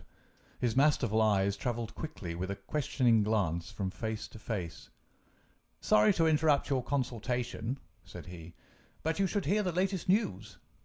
"An arrest?" "No such luck. But they've found his bicycle. The fellow left his bicycle behind him. Come and have a look. It is within 100 yards of the hall door." We found 3 or 4 grooms and idlers standing in the drive, inspecting a bicycle which had been drawn out from a clump of evergreens in which it had been concealed. It was a well-used Rudge Whitworth, splashed as from a considerable journey. There was a saddle-bag with a spanner and oil can, but no clue as to the owner. "It would be a grand help to the police," said the inspector, "if these things were numbered and registered, but we must be thankful for what we've got. If we can't find where he went to, at least we're likely to get where he came from. But what in the name of all that is wonderful made the fellow leave it behind, and how in the world has he got away without it? We don't seem to get a gleam of light in the case, Mr. Holmes." "Don't we?" my friend answered thoughtfully. "I wonder." End of Chapter 4. Chapter 5. The People of the Drama. "Have you seen all you want of the study?" asked White Mason as we re-entered the house. "For the time," said the inspector, and Holmes nodded. "Then perhaps you would now like to hear the evidence of some of the people in the house. We could use the dining room. Ames, please come yourself first and tell us what you know." The butler's account was a simple and a clear one, and he gave a convincing impression of sincerity. He had been engaged 5 years before, when Douglas first came to Birlstone. He understood that Mr. Douglas was a rich gentleman who had made his money in America. He had been a kind and considerate employer, not quite what Ames was used to, perhaps, but one can't have everything. He never saw any signs of apprehension in Mr. Douglas. On the contrary, he was the most fearless man he had ever known. He ordered the drawbridge to be pulled up every night, because it was the ancient custom of the old house, and he liked to keep the old ways up. Mr. Douglas seldom went to London or left the village, but on the day before the crime he had been shopping at Tunbridge Wells. He, Ames, had observed some restlessness and excitement on the part of Mr. Douglas that day, for he had seemed impatient and irritable, which was unusual with him. He had not gone to bed that night, but was in the pantry at the back of the house, putting away the silver, when he heard the bell ring violently. He heard no shot, but it was hardly possible he would, as the pantry and kitchens were at the very back of the house, and there were several closed doors and a long passage between. The housekeeper had come out of her room, attracted by the violent ringing of the bell. They had gone to the front of the house together. As they reached the bottom of the stairs, he had seen Mrs. Douglas coming down it. No, she was not hurrying it. It did not seem to him that she was particularly agitated. Just as she reached the bottom of the stair, Mr. Barker had rushed out of the study. He had stopped Mrs. Douglas and begged her to go back. "For God's sake, go back to your room," he cried. "Poor Jack is dead. You can do nothing. For God's sake, go back." After some persuasion upon the stairs, Mrs. Douglas had gone back. She did not scream. She made no outcry whatever. Mrs. Allen, the housekeeper, had taken her upstairs and stayed with her in the bedroom. Ames and Mr. Barker had then returned to the study, where they had found everything exactly as the police had seen it. The candle was not lit at that time, but the lamp was burning. They had looked out of the window, but the night was very dark, and nothing could be seen or heard. They had then rushed out into the hall, where Ames had turned the windlass which lowered the drawbridge. Mr. Barker had then hurried off to get the police. Such, in its essentials, was the evidence of the butler. The account of Mrs. Allen, the housekeeper, was, so far as it went, a corroboration of that of her fellow-servant. The housekeeper's room was rather nearer to the front of the house than the pantry in which Ames had been working. She was preparing to go to bed when the loud ringing of the bell had attracted her attention. She was a little hard of hearing.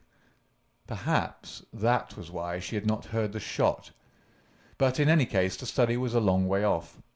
She remembered hearing some sound which she imagined to be the slamming of a door. That was a good deal earlier, half an hour at least before the ringing of the bell.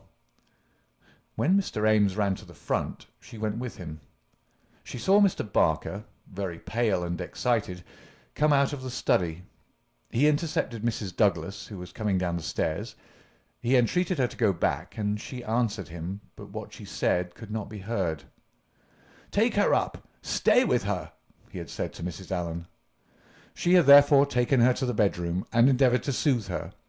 She was greatly excited, trembling all over, but made no other attempt to go downstairs. She just sat in her dressing-gown by her bedroom fire, with her head sunk in her hands. Mrs. Allen stayed with her most of the night.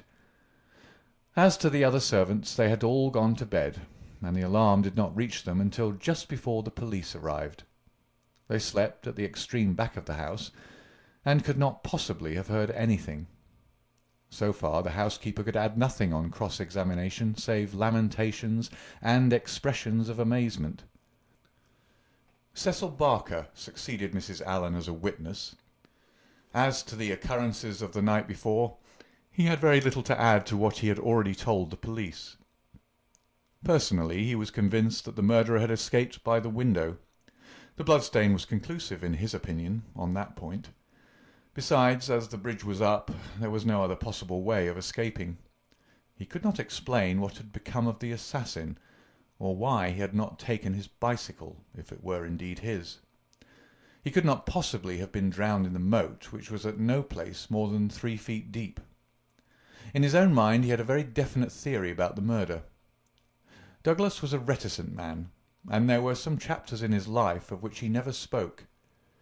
He had emigrated to America when he was a very young man. He had prospered well, and Barker had first met him in California, where they had become partners in a successful mining claim at a place called Benito Canyon. They had done very well, but Douglas had suddenly sold out and started for England. He was a widower at that time. Barker had afterwards realized his money and come to live in London. Thus they had renewed their friendship. Douglas had given him the impression that some danger was hanging over his head, and he had always looked upon his sudden departure from California, and also his renting a house in so quiet a place in England, as being connected with this peril. He imagined that some secret society, some implacable organization, was on Douglas's track, which would never rest until it killed him. Some remarks of his had given him this idea, though he had never told him what the society was, nor how he had come to offend it. He could only suppose that the legend upon the placard had some reference to this secret society. How long were you with Douglas in California? Asked Inspector MacDonald. 5 years altogether. You was a bachelor, you say? A widower. Have you ever heard where his first wife came from? No, I remember his saying that she was of German extraction, and I have seen her portrait. She was a very beautiful woman. She died of typhoid the year before I met him. You don't associate his past with any particular part of America? I have heard him talk of Chicago. He knew that city well and had worked there. I have heard him talk of the coal and iron districts. He had travelled a good deal in his time. Was he a politician? Had this secret society to do with politics? No, he cared nothing about politics. You have no reason to think it was criminal? On the contrary, I never met a straighter man in my life. Was there anything curious about his life in California? He liked best to stay and to work at our claim in the mountains. He would never go where other men were if he could help it. That's why I first thought that someone was after him. Then when he left so suddenly for Europe, I made sure that it was so.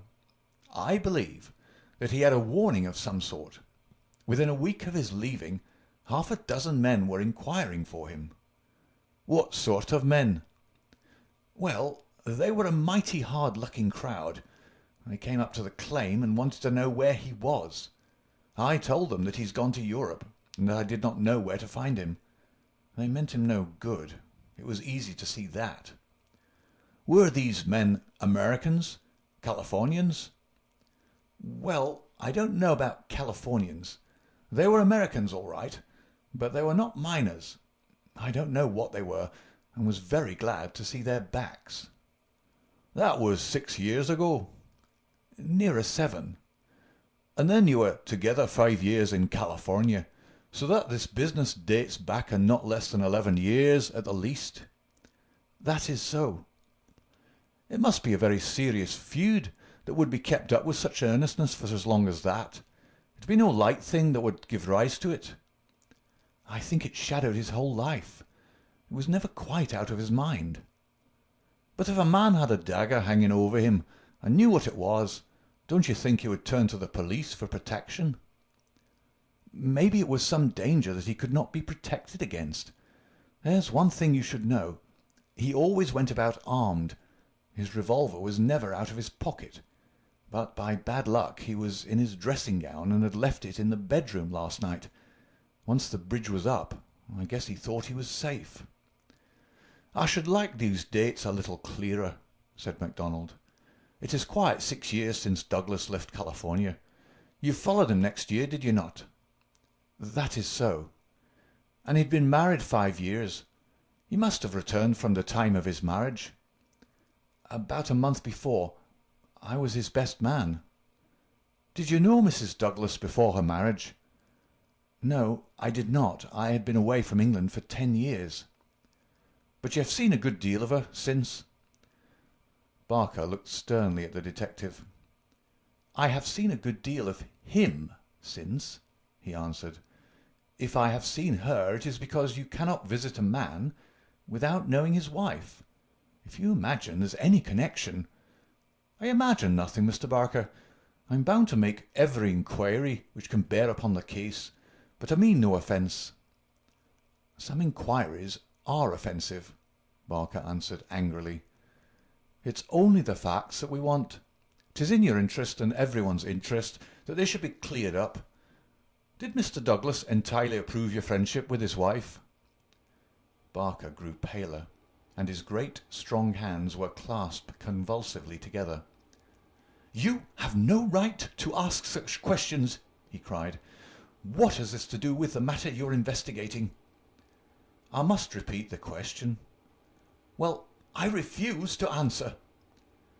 "You can refuse to answer, but you must be aware that your refusal is in itself an answer, for you would not refuse if you had nothing to conceal." Barker stood for a moment, with his face set grimly and his strong black eyebrows drawn low in intense thought. Then he looked up with a smile. "Well, I guess you gentlemen are only doing your clear duty after all. and I have no right to stand in the way of it. I'd only ask you not to worry Miss Douglas over this matter, for she has enough upon her just now. I may tell you that poor Douglas had just one fault in the world, and that was his jealousy. He was fond of me. No man could be fonder of a friend, and he was devoted to his wife. He loved me to come here, and was forever sending for me. And yet, if his wife and I talked together, or there seemed any sympathy between us, a kind of wave of jealousy would pass over him, and he would be off the handle and saying the wildest things in a moment. More than once I've sworn off coming for that reason, and then he would write me with such penitent, imploring letters that I just had to. But you can take it from me, gentlemen, if it was my last word, that no man ever had a more loving, faithful wife, and I can say also no friend could be more loyal than I. It was spoken with fervour and feeling, and yet Inspector MacDonald could not dismiss the subject. "You are aware," said he, "that the dead man's wedding ring has been taken from his fingers?" "So it appears," said Barker. "What do you mean by appears? You know it as a fact." The man seemed confused and undecided. "When I said appears, I meant that it was conceivable that he had himself taken off the ring." "The mere fact that the ring should be absent, whoever may have removed it, would suggest to anyone's mind, would it not, that the marriage and the tragedy were connected?" Barker shrugged his broad shoulders. "I can't profess to say what it means," he answered. "But if you mean to hint that it could reflect in any way upon this lady's honour—" His eyes blazed for an instant, and then with an evident effort he got a grip upon his own emotions. "Well, you are on the wrong track, that's all." "I don't know that I've anything else to ask you at present," said MacDonald coldly. "There was one small point," remarked Sherlock Holmes. "When you entered the room there was only a candle lighted on the table, was there not?" "Yes, that was so." "By its light you saw that some terrible incident had occurred?" "Exactly." "You at once rang for help?" "Yes." "And it arrived very speedily?" "Within a minute or two." "And yet when they arrived they found that the candle was out and that the lamp had been lighted. That seems very remarkable." Again Barker showed some signs of indecision. "I don't see that it was remarkable, Mr. Holmes," he answered after a pause. "The candle threw a very bad light. My first thought was to get a better one. My lamp was on the table, so I lit it." "And blew out the candle?" "Exactly." Holmes asked no further question, and Barker, with a deliberate look from one to the other of us, which had, as it seemed to me, something of defiance in it, turned and left the room. Inspector MacDonald had sent up a note to the effect that he would wait upon Mrs. Douglas in her room, but she had replied that she would meet us in the dining-room. She entered now, a tall and beautiful woman of 30, reserved and self-possessed to a remarkable degree, very different from the tragic and distracted figure I had pictured. It is true that her face was pale and drawn, like that of one who had endured a great shock, but her manner was composed, and the finely moulded hand which she rested upon the edge of the table was as steady as my own. Her sad appealing eyes travelled from one to the other of us with a curiously inquisitive expression. That questioning gaze transformed itself suddenly into abrupt speech. "Have you found anything out yet?" she asked. Was it my imagination that there was an undertone of fear rather than of hope in the question?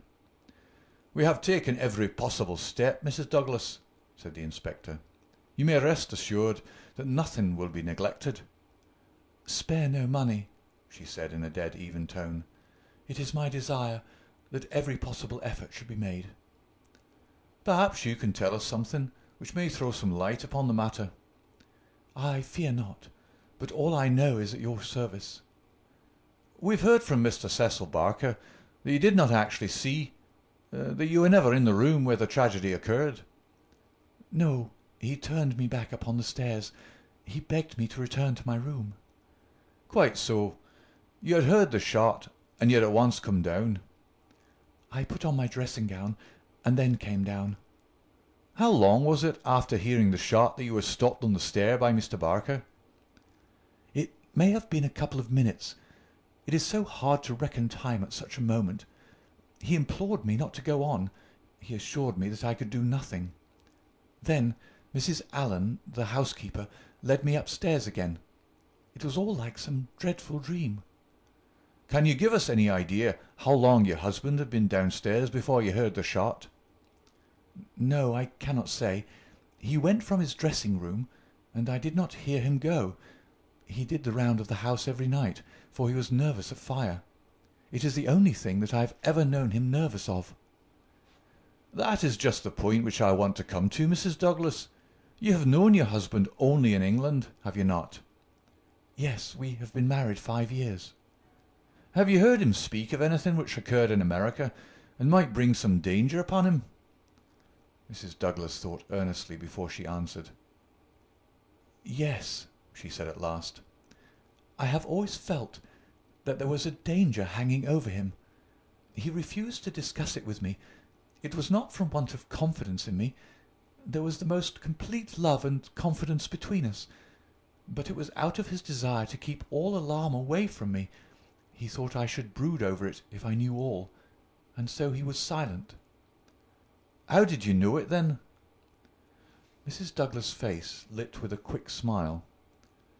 Can a husband ever carry about a secret all his life, and a woman who loves him have no suspicion of it? I knew it by his refusal to talk about some episodes in his American life. I knew it by certain precautions he took. I knew it by certain words he let fall. I knew it by the way he looked at unexpected strangers. I was perfectly certain that he had some powerful enemies, that he believed they were on his track, and that he was always on his guard against them. I was so sure of it that for years I have been terrified if ever he came home later than was expected. Might I ask, asked Holmes, what the words were which attracted your attention? The Valley of Fear, the lady answered. That was an expression he had used when I questioned him. I have been in the Valley of Fear. I am not out of it yet. Are we never to get out of the Valley of Fear? I have asked him, when I have seen him more serious than usual. Sometimes I think that we never shall, he has answered. Surely you asked him what he meant by the Valley of Fear? I did, but his face would become very grave, and he would shake his head. It is bad enough that one of us should have been in its shadow, he said. Please God, it shall never fall upon you. It was some real valley in which he had lived, and in which something terrible had occurred to him. Of that I am certain. But I can tell you no more. And he never mentioned any names? Yes. He was delirious with fever once when he had his hunting accident 3 years ago. Then I remember that there was a name that came continually to his lips. He spoke it with anger and a sort of horror. McGinty was the name. Bodymaster McGinty. I asked him when he recovered who Bodymaster McGinty was, and whose body he was master of. Never of mine, thank God, he answered with a laugh, and that was all I could get from him. But there is a connection between Bodymaster McGinty and the Valley of Fear. There is one other point, said Inspector MacDonald. You met Mr. Douglas in a boarding-house in London, did you not, and became engaged to him there? Was there any romance, anything secret or mysterious about the wedding? There was romance. There is always romance. There was nothing mysterious. He had no rival? No, I was quite free. You have heard, no doubt, that his wedding ring has been taken. Does that suggest anything to you? Suppose that some enemy of his old life had tracked him down and committed his crime. What possible reason could he have for taking his wedding ring? For an instant I could have sworn that the faintest shadow of a smile flickered over the woman's lips. I really can't tell, she answered. It is certainly a most extraordinary thing. Well, we'll not detain you any longer, and we're sorry to have put you to this trouble at such a time. said the inspector. "There are some other points, no doubt, but we can refer to you as they arise." She arose, and I was again conscious of that quick, questioning glance with which she had just surveyed us. "What impression has my evidence made upon you?" The question might as well have been spoken. Then, with a bow, she swept from the room. "She's a beautiful woman, a very beautiful woman," said MacDonald thoughtfully, after the door had closed behind her. "This man Barker has certainly been down here a good deal. He's a man who might be attractive to a woman.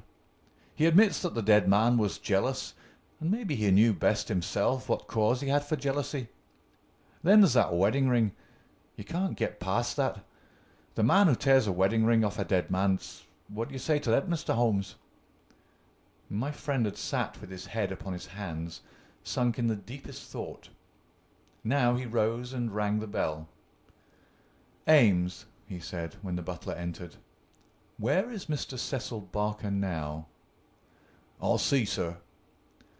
He came back in a moment to say that Barker was in the garden. "Can you remember, Ames, what Mr. Barker had on his feet last night when you joined him in the study?" "Yes, Mr. Holmes. He had a pair of bedroom slippers. I brought him his boots when he went for the police." "Where are the slippers now?" "They're still under the chair in the hall." "Very good, Ames. It is, of course, important for us to know which tracks may be Mr. Barker's and which from outside." "Yes, sir. I may say that I noticed that the slippers were stained with blood. So indeed were my own." "That is natural enough, considering the condition of the room. Very good, Ames. We will ring if we want you." A few minutes later we were in the study. Holmes had brought with him the carpet slippers from the hall. As Ames had observed, the soles of both were dark with blood. "Strange," murmured Holmes as he stood in the light of the window and examined them minutely. "Very strange indeed." Stooping with one of his quick feline pounces, he placed the slipper upon the blood mark on the sill. It exactly corresponded. He smiled in silence at his colleagues. The inspector was transfigured with excitement. His native accent rattled like a stick upon railings. "Man," he cried, "there's not a doubt of it. Barker has just marked the window himself. It's a good deal broader than any bootmark. I mind you said it was a splay foot, and here's the explanation. But what's the game, Mr. Holmes? What's the game?" "Aye, what's the game?" my friend repeated thoughtfully. White Mason chuckled and rubbed his fat hands together in his professional satisfaction. "I said it was a snorter," he cried, "and a real snorter it is." End of Chapter 5. Chapter 6. A Dawning Light. The three detectives had many matters of detail into which to inquire, so I returned alone to our modest quarters at the village inn. But before doing so I took a stroll in the curious old-world garden which flanked the house. Rows of very ancient yew trees cut into strange designs girded it around. Inside was a beautiful stretch of lawn with an old sundial in the middle, the whole effect so soothing and restful that it was welcome to my somewhat jangled nerves. In that deeply peaceful atmosphere one could forget, or remember only as some fantastic nightmare, that darkened study with the sprawling, blood-stained figure on the floor. And yet, as I strolled round it and tried to steep my soul in its gentle balm, a strange incident occurred which brought me back to the tragedy and left a sinister impression in my mind. I have said that a decoration of yew trees circled the garden. At the end farthest from the house they thickened into a continuous hedge. On the other side of this hedge, concealed from the eyes of anyone approaching from the direction of the house, there was a stone seat. As I approached the spot I was aware of voices, some remark in the deep tones of a man answered by a little ripple of feminine laughter. An instant later I had come round the end of the hedge, and my eyes lit upon Mrs. Douglas and the man Barker before they were aware of my presence. Her appearance gave me a shock. In the dining-room she had been demure and discreet. Now all pretence of grief had passed away from her. Her eyes shone with the joy of living, and her face still quivered with amusement at some remark of her companion. He sat forward, his hands clasped and his forearms on his knees, with an answering smile upon his bold, handsome face. In an instant, but it was just one instant too late, they resumed their solemn masks as my figure came into view. A hurried word or two passed between them, and then Barker rose and came towards me. "Excuse me, sir," said he, "but am I addressing Dr. Watson?" I bowed with a coldness which showed, I dare say, very plainly the impression which had been produced upon my mind. "We thought that it was probably you, as your friendship with Mr. Sherlock Holmes is so well known. Would you mind coming over and speaking to Mrs. Douglas for one instant?" I followed him with a dour face. Very clearly I could see in my mind's eye that shattered figure on the floor. Here, within a few hours of the tragedy, were his wife and his nearest friend, laughing together behind a bush in the garden which had been his. I greeted the lady with reserve. I had grieved with her grief in the dining-room. Now I met her appealing gaze with an unresponsive eye. "I fear that you think me callous and hard-hearted," said she. I shrugged my shoulders. "It is no business of mine," said I. "Perhaps some day you will do me justice, if you only realized—" "There's no need why Dr. Watson should realize," said Barker quickly. "As he has himself said, it is no possible business of his." "Exactly," said I, "and so I will beg leave to resume my walk." "One moment, Dr. Watson," cried the woman in a pleading voice. "There is one question which you can answer with more authority than anyone else in the world, and it may make a very great difference to me. You know Mr. Holmes and his relations with the police better than anyone else can. Supposing that a matter were brought confidentially to his knowledge, is it absolutely necessary that he should pass it on to the detectives?" "Yes, that's it," said Barker eagerly. "Is he on his own, or is he entirely in with them?" "I really don't know that I should be justified in discussing that point." "I beg, I implore that you will, Dr. Watson. I assure you that you will be helping us, helping me greatly, if you will guide us on that point." There was such a ring of sincerity in the woman's voice that for the instant I forgot all about her levity and was moved only to do her will. "Mr. Holmes is an independent investigator," I said. "He is his own master, and would act as his own judgment directed. At the same time he would naturally feel loyalty towards the officials who were working on the same case, and he would not conceal from them anything which would help them in bringing a criminal to justice. Beyond this I can say nothing, and I would refer you to Mr. Holmes himself if you wanted fuller information."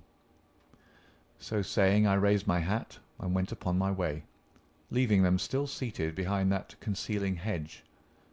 I looked back as I rounded the far end of it, and saw that they were still talking very earnestly together, and as they were gazing after me it was clear that it was our interview that was the subject of their debate.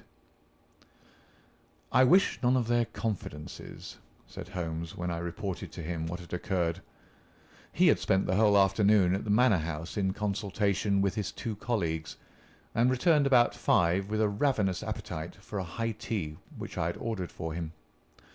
"No confidences, Watson, for they are mighty awkward if it comes to an arrest for conspiracy and murder." "You think it'll come to that?" He was in his most cheerful and debonair humour. "My dear Watson, when I have exterminated that 4th egg, I shall be ready to put you in touch with the whole situation. I don't say that we have fathomed it, far from it, but when we have traced the missing dumbbell—" "The dumbbell? Dear me, Watson, is it possible that you have not penetrated the fact that the case hangs upon the missing dumbbell? Well, well, you need not be downcast, for between ourselves I don't think that either Inspector Mac or the excellent local practitioner has grasped the overwhelming importance of this incident. One dumbbell, Watson. Consider an athlete with one dumbbell. Picture to yourself the unilateral development, the imminent danger of a spinal curvature. Shocking, Watson, Shocking. He sat with his mouth full of toast and his eyes sparkling with mischief, watching my intellectual entanglement. The mere sight of his excellent appetite was an assurance of success, for I had very clear recollections of days and nights without a thought of food, when his baffled mind had chafed before some problem, while his thin, eager features became more attenuated with the asceticism of complete mental concentration. Finally, he lit his pipe, and sitting in the ingle-nook of the old village inn, he talked slowly and at random about his case, rather as one who thinks aloud than as one who makes a considered statement. "A lie, Watson. A great, big, thumping, obtrusive, uncompromising lie. That's what meets us on the threshold. There is our starting point. The whole story told by Barker is a lie. But Barker's story is corroborated by Mrs. Douglas. Therefore, she is lying also. They are both lying, and in a conspiracy. So now we have the clear problem. Why are they lying? And what is the truth which they are trying so hard to conceal? Let us try, Watson, you and I, if we can get behind the lie and reconstruct the truth. How do I know that they are lying? Because it is a clumsy fabrication which simply could not be true. Consider. According to the story given to us, the assassin had less than a minute after the murder had been committed to take that ring, which was under another ring from the dead man's finger, to replace the other ring, a thing which he would surely never have done, and to put that singular card beside his victim. I say that this was obviously impossible. You may argue, but I have too much respect for your judgment, Watson, to think that you will do so, that the ring may have been taken before the man was killed. The fact that the candle had been lit only a short time shows that there had been no lengthy interview. Was Douglas, from what we hear of his fearless character, a man who would be likely to give up his wedding ring at such short notice? Or could we conceive of his giving it up at all? No, no, Watson. The assassin was alone with the dead man for some time with the lamp lit. Of that I have no doubt at all. But the gunshot was apparently the cause of death. Therefore, the shot must have been fired some time earlier than we are told. But there could be no mistake about such a matter as that. We are in the presence, therefore, of a deliberate conspiracy upon the part of the two people who heard the gunshot, of the man Barker, and of the woman Douglas. When on the top of this I am able to show that the blood mark on the windowsill was deliberately placed there by Barker, in order to give a false clue to the police, you will admit that the case grows dark against him. Now, we have to ask ourselves at what hour the murder actually did occur. Up to 10:30, the servants were moving about the house, so it was certainly not before that time. At 11:15 they had all gone to their rooms with the exception of Ames, who was in the pantry. I have been trying some experiments after you left us this afternoon, and I find that no noise which MacDonald can make in the study can penetrate to me in the pantry when the doors are all shut. It is otherwise, however, from the housekeeper's room. It is not so far down the corridor, and from it I could vaguely hear a voice when it was very loudly raised. The sound from a shotgun is to some extent muffled when the discharge is at very close range, as it undoubtedly was in this instance. It would not be very loud, and yet in the silence of the night it should have easily penetrated to Mrs. Allen's room. She is, as she has told us, somewhat deaf, but none the less she mentioned in her evidence that she did hear something like a door slamming half an hour before the alarm was given. Half an hour before the alarm was given would be 11:15. I have no doubt that what she heard was the report of the gun, and that this was the real instant of the murder. If this is so, we have now to determine what Barker and Mrs. Douglas, presuming that they are not the actual murderers, could have been doing from 11:15, when the sound of the shot brought them down, until 11:15, when they rang the bell and summoned the servants. What were they doing? And why did they not instantly give the alarm? That is the question which faces us, and when it has been answered we shall surely have gone some way to solve our problem. "I'm convinced myself," said I, "that there's an understanding between those two people. She must be a heartless creature to sit laughing at some jest within a few hours of her husband's murder." "Exactly. She does not shine as a wife even in her own account of what occurred. I am not a whole-souled admirer of womankind, as you are aware, Watson, but my experience of life has taught me that there are few wives, having any regard for their husbands, who would let any man's spoken word stand between them and that husband's dead body. Should I ever marry, Watson, I should hope to inspire my wife with some feeling which would prevent her from being walked off by a housekeeper when my corpse was lying within a few yards of her. It was badly stage-managed, for even the rawest investigators must be struck by the absence of the usual feminine ululation. If there had been nothing else, this incident alone would have suggested a prearranged conspiracy to my mind." "You think then definitely that Barker and Mrs. Douglas are guilty of the murder?" "There is an appalling directness about your questions, Watson," said Holmes, shaking his pipe at me. "They come at me like bullets. If you put it that Mrs. Douglas and Barker know the truth about the murder, and are conspiring to conceal it, then I can give you a whole-souled answer. I am sure they do. But your more deadly proposition is not so clear. Let us for a moment consider the difficulties which stand in the way. We will suppose that this couple are united by the bonds of a guilty love, and that they have determined to get rid of the man who stands between them. It is a large supposition, for discreet inquiry among servants and others has failed to corroborate it in any way. On the contrary, there is a good deal of evidence that the Douglases were very attached to each other." "That, I am sure, cannot be true," said I, thinking of the beautiful smiling face in the garden. "Well, at least they gave that impression. However, we will suppose that they are an extraordinarily astute couple, who deceive everyone upon this point, and conspire to murder the husband. He happens to be a man over whose head some danger hangs." "We've only their word for that." Holmes looked thoughtful. "I see, Watson. You are sketching out a theory by which everything they say from the beginning is false. According to your idea, there was never any hidden menace, or secret society, or valley of fear, or boss Mac-somebody, or anything else. Well, that is a good sweeping generalization. Let us see what that brings to us. They invent this theory to account for the crime. They then play up to the idea by leaving this bicycle in the park as proof of the existence of some outsider. The stain on the window-sill conveys the same idea. So does the card on the body, which might have been prepared in the house. That all fits into your hypothesis, Watson. But now we come on the nasty, angular, uncompromising bits which won't slip into their places. Why a cut-off shotgun of all weapons, and an American one at that? How could they be so sure that the sound of it would not bring someone on to them?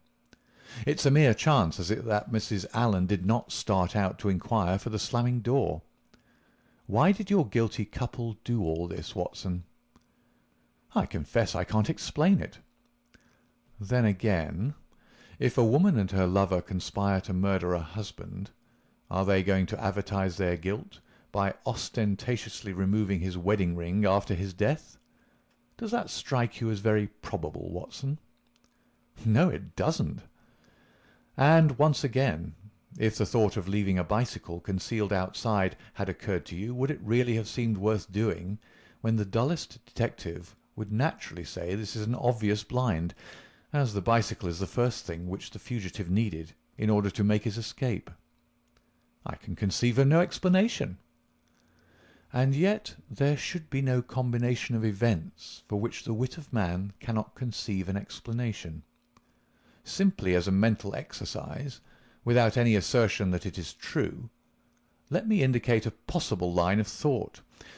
It is, I admit, mere imagination, but how often is imagination the mother of truth? We'll suppose that there was a guilty secret, a really shameful secret, in the life of this man Douglas. This leads to his murder by someone who is, we will suppose, an avenger, someone from outside. This avenger, for some reason, which I confess I am still at a loss to explain, took the dead man's wedding ring. The vendetta might conceivably date back to the man's first marriage, and the ring be taken for some such reason. Before this avenger got away, Barker and the wife had reached the room. The assassin convinced them that any attempt to arrest him would lead to the publication of some hideous scandal. They were converted to this idea, and preferred to let him go. For this purpose they probably lowered the bridge, which can be done quite noiselessly, and then raised it again. He made his escape, and for some reason thought that he could do so more safely on foot than on the bicycle. He therefore left his machine where it would not be discovered until he had got safely away. So far we are within the bounds of possibility, are we not? "Well, it's possible, no doubt," said I with some reserve. "We have to remember, Watson, that whatever occurred is certainly something very extraordinary. Well now, to continue our supposititious case. The couple, not necessarily a guilty couple, realise after the murderer is gone that they have placed themselves in a position in which it may be difficult for them to prove that they did not themselves either do the deed or connive at it. They rapidly and rather clumsily met the situation. The mark was put by Barker's blood-stained slipper upon the window-sill, to suggest how the fugitive got away. They obviously were the two who must have heard the sound of the gun, so they gave the alarm exactly as they would have done, but a good half-hour after the event. And how do you propose to prove all this? Well, if there was an outsider, he may be traced and taken. That would be the most effective of all proofs. But if not, well, the resources of science are far from being exhausted. I think that an evening alone in that study would help me much. An evening alone? I propose to go up there presently. I have arranged it with the estimable Ames, who is by no means whole-hearted about Barker. I shall sit in that room and see if its atmosphere brings me inspiration. I'm a believer in the genius loci. You smile, friend Watson. Well, we shall see. By the way, you have that big umbrella of yours, have you not? It is here. Well, I'll borrow that if I may. Certainly, but what a wretched weapon. If there's a danger... Nothing serious, my dear Watson, or I should certainly ask for your assistance. But I'll take the umbrella. At present I'm only awaiting the return of our colleagues from Tunbridge Wells, where they are at present engaged in trying for a likely owner of the bicycle. It was nightfall before Inspector MacDonald and White Mason came back from their expedition, and they arrived exultant, reporting a great advance in our investigation. "Man, I'll admit that I had my doubts if there was ever an outsider," said MacDonald. "But that's all past now. We've had the bicycle identified, and we have a description of our man, so that's a long step on our journey." "It sounds to me like the beginning of the end," said Holmes. "I'm sure I congratulate you both with all my heart." "Well, I started from the fact that Mr. Douglas had seemed disturbed since the day before, when he'd been at Tunbridge Wells. It was at Tunbridge Wells then that he had become conscious of some danger. It was clear, therefore, that if a man had come over with a bicycle, it was from Tunbridge Wells that he might be expected to have come. We took the bicycle over with us and showed it at the hotels. It was identified at once by the manager of the Eagle Commercial as belonging to a man named Hargrave, who had taken a room there 2 days before. This bicycle and a small valise were his old belongings. He had registered his name as coming from London, but had given no address. The valise was London-made, and the contents were British, but the man himself was undoubtedly an American." "Well, well," said Holmes gleefully, "you have indeed done some solid work while I've been sitting spinning theories with my friend. It's a lesson in being practical, Mr. Mac." "Aye, it's just that, Mr. Holmes," said the inspector with satisfaction. "But this may all fit in with your theories," I remarked. "That may or may not be. But let us hear the end, Mr. Mac. Was there nothing to identify this man? So little that it was evident that he had carefully guarded himself against identification. There were no papers or letters, and no marking upon the clothes. A cycle map of the county lay on his bedroom floor.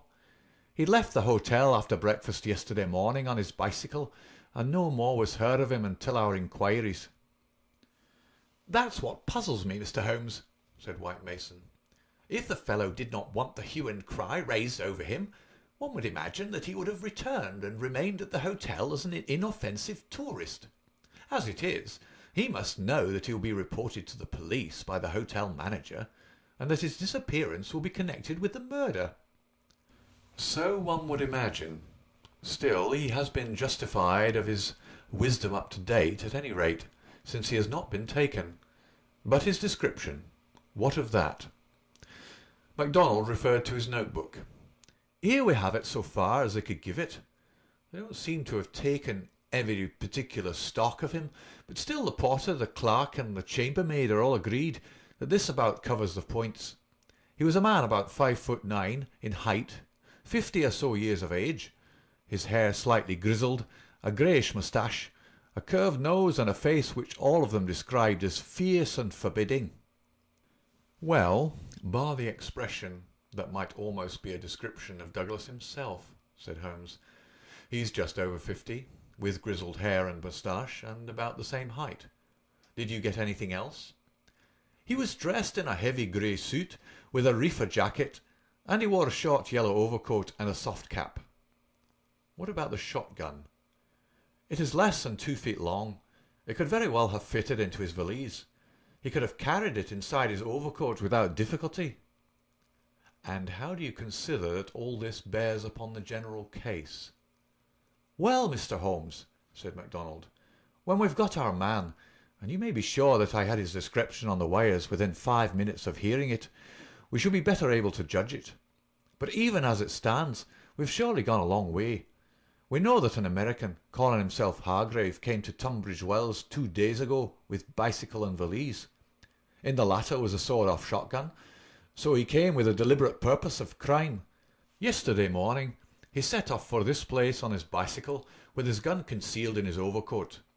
No one saw him arrive, so far as we can learn, but he need not pass through the village to reach the park gates, and there are many cyclists upon the road. Presumably he at once concealed his cycle among the laurels where it was found, and possibly lurked there himself with his eye on the house, waiting for Mr. Douglas to come out. A shotgun is a strange weapon to use inside a house, but he had intended to use it outside, and there it has very obvious advantages, as it would be impossible to miss with it, and the sound of shots is so common in an English sporting neighbourhood that no particular notice would be taken. That is all very clear, said Holmes.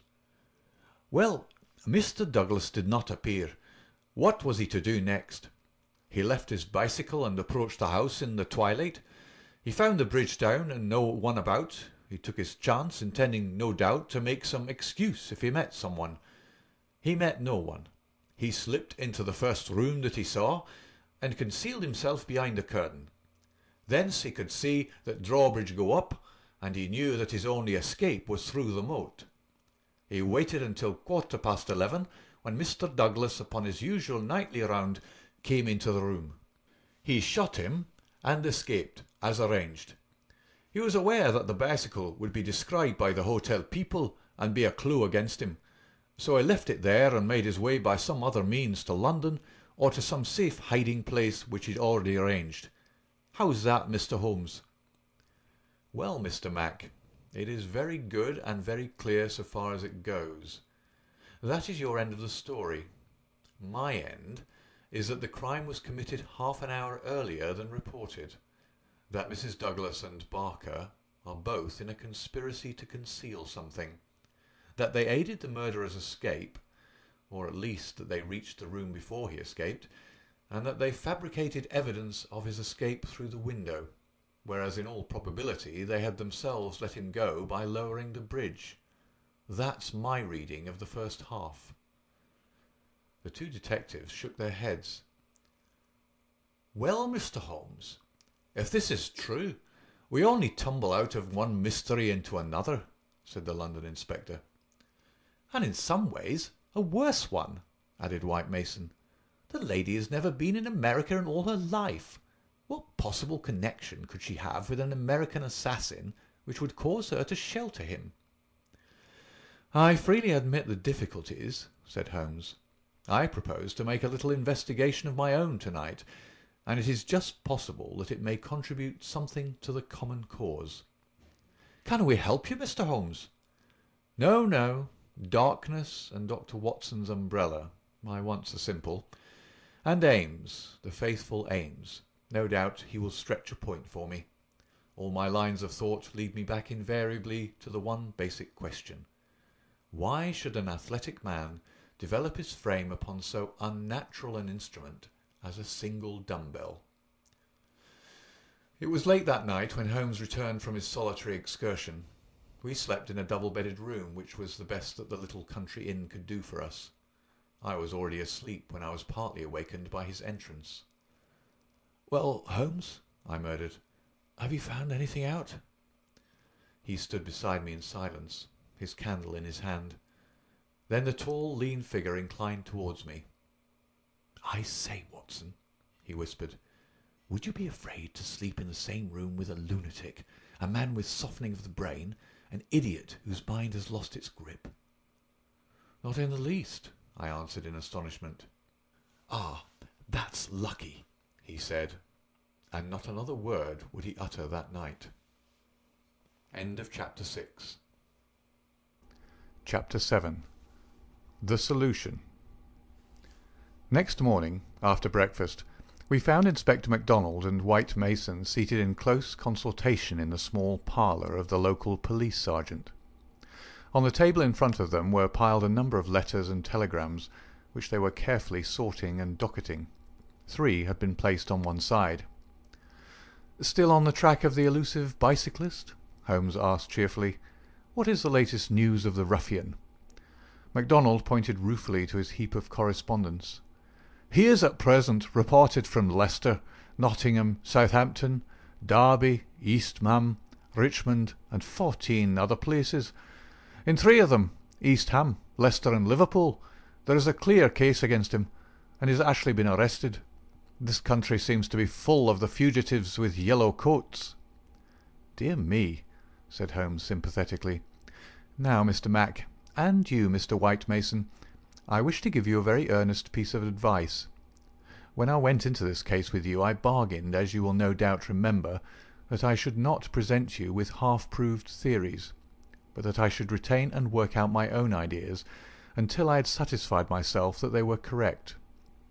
For this reason, I am not at the present moment telling you all that is in my mind.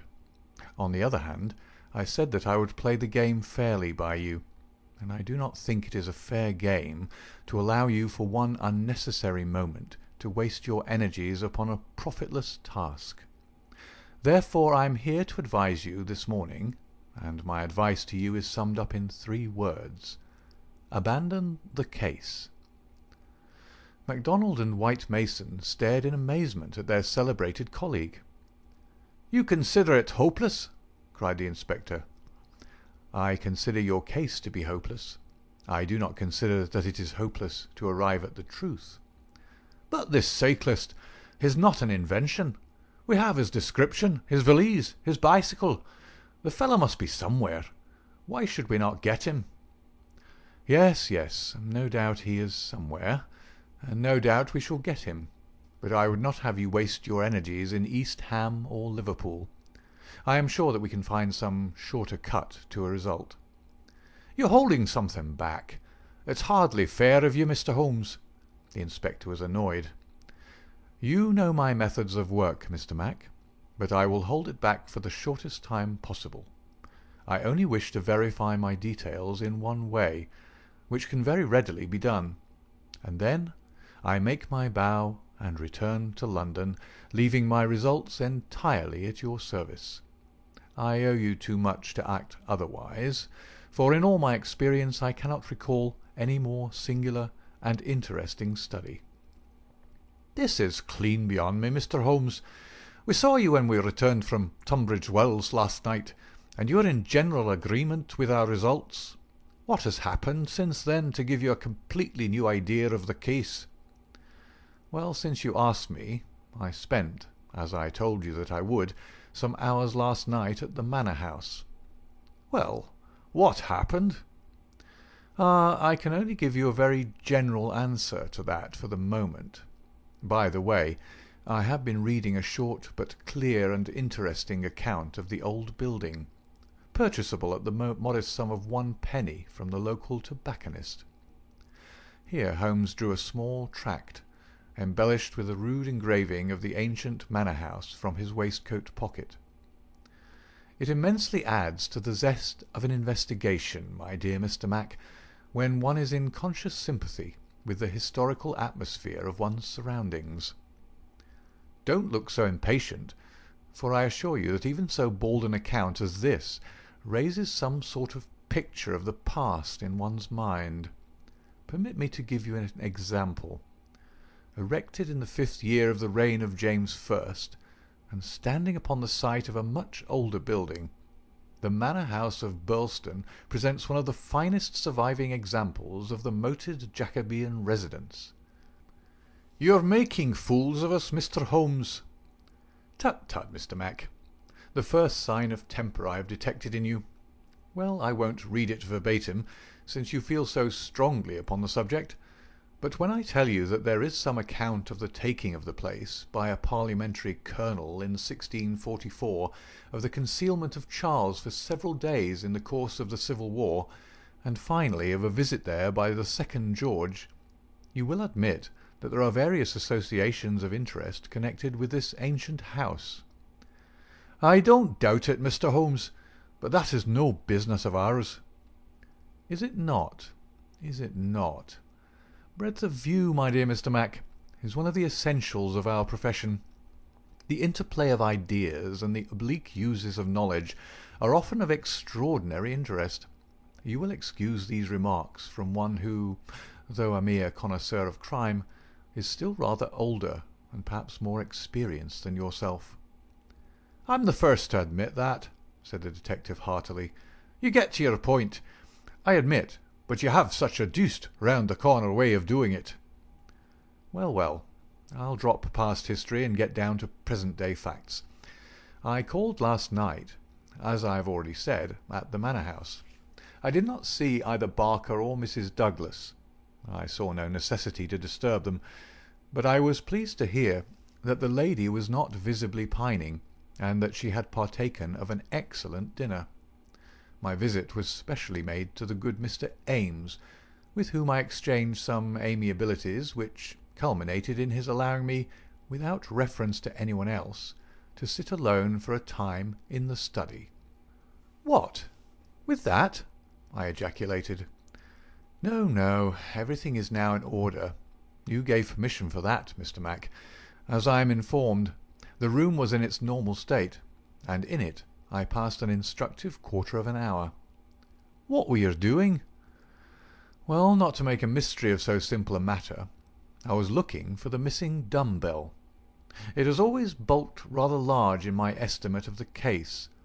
I ended by finding it." "Where?" "Ah, there we come to the edge of the unexplored. Let me go a little further, a very little further, and I will promise that you shall share everything that I know." "Well, we're bound to take you on your own terms," said the inspector. "But when it comes to telling us to abandon the case, why in the name of goodness should we abandon the case?" "For the simple reason, my dear Mr. Mac, that you have not got the first idea what it is that you are investigating." "We are investigating the murder of Mr. John Douglas of Birlstone Manor." "Yes, yes, so you are. But don't trouble to trace the mysterious gentleman upon the bicycle. I assure you that it won't help." "Then what do you suggest we do?" "I will tell you exactly what to do, if you will do it." "Well, I'm bound to say, I've always found you had reason behind all your queer ways. I'll do what you advise." "And you, Mr. White Mason?" The country detective looked helplessly from one to the other. Holmes and his methods were new to him. "Well, if it is good enough for the inspector, it's good enough for me," he said at last. "Capital," said Holmes. "Well then, I should recommend a nice, cheery country walk for both of you. They tell me that the views from Birlstone Ridge over the Weald are very remarkable. No doubt lunch could be got at some suitable hostelry, though my ignorance of the country prevents me from recommending one. In the evening, tired but happy—" "Man, this is getting past a joke," cried MacDonald, rising angrily from his chair. "Well, well, spend the day as you like," said Holmes, patting him cheerfully upon the shoulder. "Do what you like, and go where you will. But meet me here before dusk without fail. Without fail, Mr. Mac." "That sounds more like sanity." "All of it was excellent advice, but I don't insist so long as you are here when I need you. But now, before we part, I want you to write a note to Mr. Barker." "Well?" "I'll dictate it if you like. Ready? Dear Sir, it has struck me that it is our duty to drain the moat, in the hope that we may find some—" "It's impossible," said the inspector. "I've made inquiry." "Tut, tut, my dear sir. Please do what I ask you." "Well, go on." "In the hope that we may find something which may bear upon our investigation. I have made arrangements, and the workmen will be at work early tomorrow morning, diverting the stream." "Impossible." "Diverting the stream, so I thought it best to explain matters beforehand. Now, sign that and send it by hand about 4 o'clock. At that hour we shall meet again in this room. Until then we may each do what we like, for I can assure you that this inquiry has come to a definite pause." Evening was drawing in when we reassembled. Holmes was very serious in his manner, myself curious, and the detectives obviously critical and annoyed. "Well, gentlemen," said my friend gravely, "I am asking you now to put everything to the test with me, and you will judge for yourselves whether the observations I have made justify the conclusions to which I have come. It is a chill evening, and I do not know how long our expedition may last, so I beg that you will wear your warmest coats. It is of the first importance that we should be in our places before it grows dark, so with your permission we shall get started at once." We passed along the outer bounds of the Manor House Park until we came to a place where there was a gap in the rails which fenced it. Through this we slipped, and then, in the gathering gloom, we followed Holmes until we had reached a shrubbery which lies nearby, opposite to the main door and the drawbridge. The latter had not been raised. Holmes crouched down behind a screen of laurels, and we all three followed his example. "Well, what are we to do now?" asked MacDonald with some gruffness. "Possess our souls in patience, and make as little noise as possible," Holmes answered. "What are we here for at all? I really think you might treat us with some more frankness." Holmes laughed. "Watson insists that I am the dramatist in real life," said he. "Some touch of the artist wells up within me, and calls insistently for a well-staged performance. Surely our profession, Mr. Mac, would be a drab and sordid one if we did not sometimes set the scene so as to glorify our results. The blunt accusation, the brutal tap upon the shoulder, what can one make of such a denouement? But the quick inference, the subtle trap, the clever forecast of coming events, the triumphant vindication of bold theories, are these not the pride and the justification of our life's work?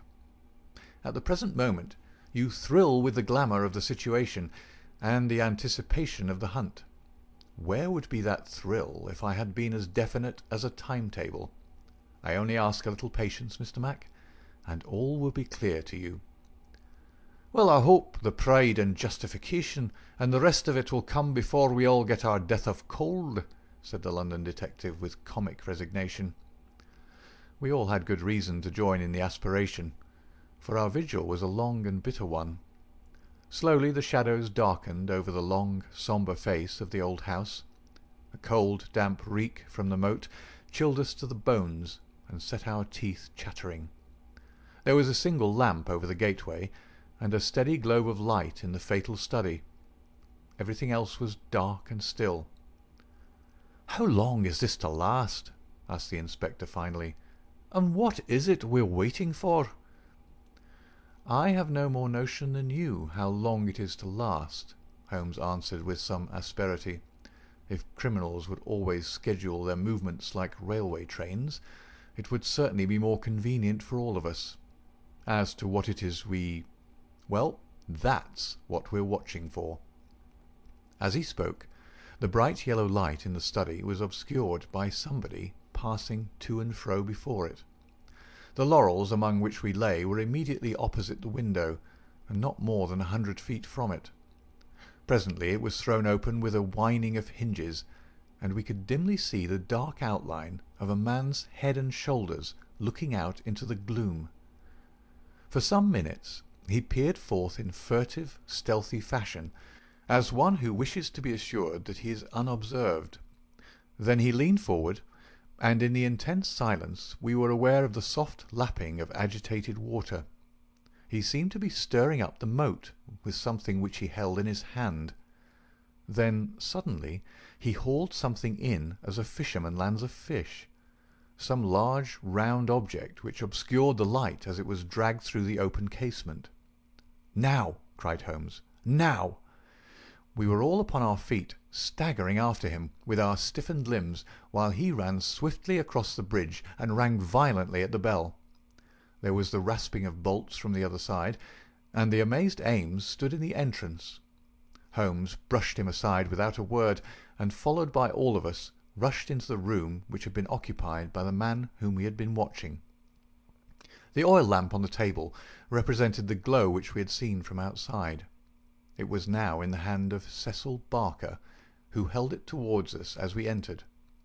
Its light shone upon his strong, resolute, clean-shaved face and his menacing eyes. "What the devil is the meaning of all this?" he cried. "What are you after, anyhow?" Holmes took a swift glance around, and then pounced upon a sodden bundle tied together with cord, which lay where it had been thrust under the writing-table. "This is what we are after, Mr. Barker. This bundle, weighted with a dumbbell which you have just raised from the bottom of the moat." Barker stared at Holmes with amazement in his face. "How in thunder came you to know anything about it?" he asked. "Simply that I put it there." "You put it there? You?" "Perhaps I should have said replaced it there," said Holmes. "You will remember, Inspector MacDonald, that I was somewhat struck by the absence of a dumbbell. I drew your attention to it, but with the pressure of other events you had hardly the time to give it the consideration which would have enabled you to draw deductions from it. When water is near and a weight is missing, it is not a very far-fetched supposition that something has been sunk in the water. The idea was at least worth testing, so with the help of Ames, who admitted me to the room, and the crook of Dr. Watson's umbrella, I was able last night to fish up and inspect this bundle. It was of the first importance, however, that we should be able to prove who placed it there. This we accomplished by the very obvious device of announcing that the moat would be dried tomorrow, which had of course the effect that whoever had hidden the bundle would most certainly withdraw it the moment that darkness enabled him to do so.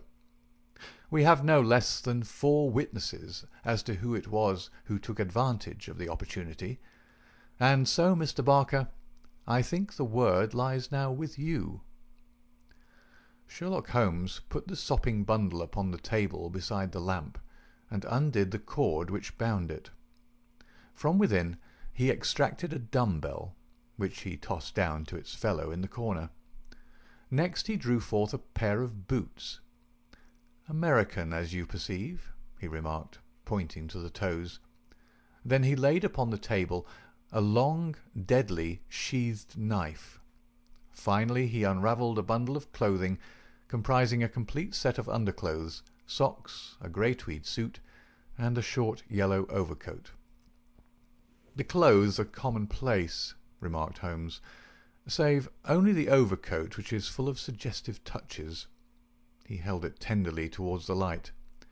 Here, as you perceive, is the inner pocket prolonged into the lining in such a fashion as to give ample space for the truncated fowling piece.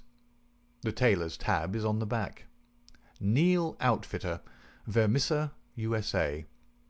I've spent an instructive afternoon in the rector's library, and have enlarged my knowledge by adding the fact that Vermissa is a flourishing little town at the head of one of the best-known coal and iron valleys in the United States.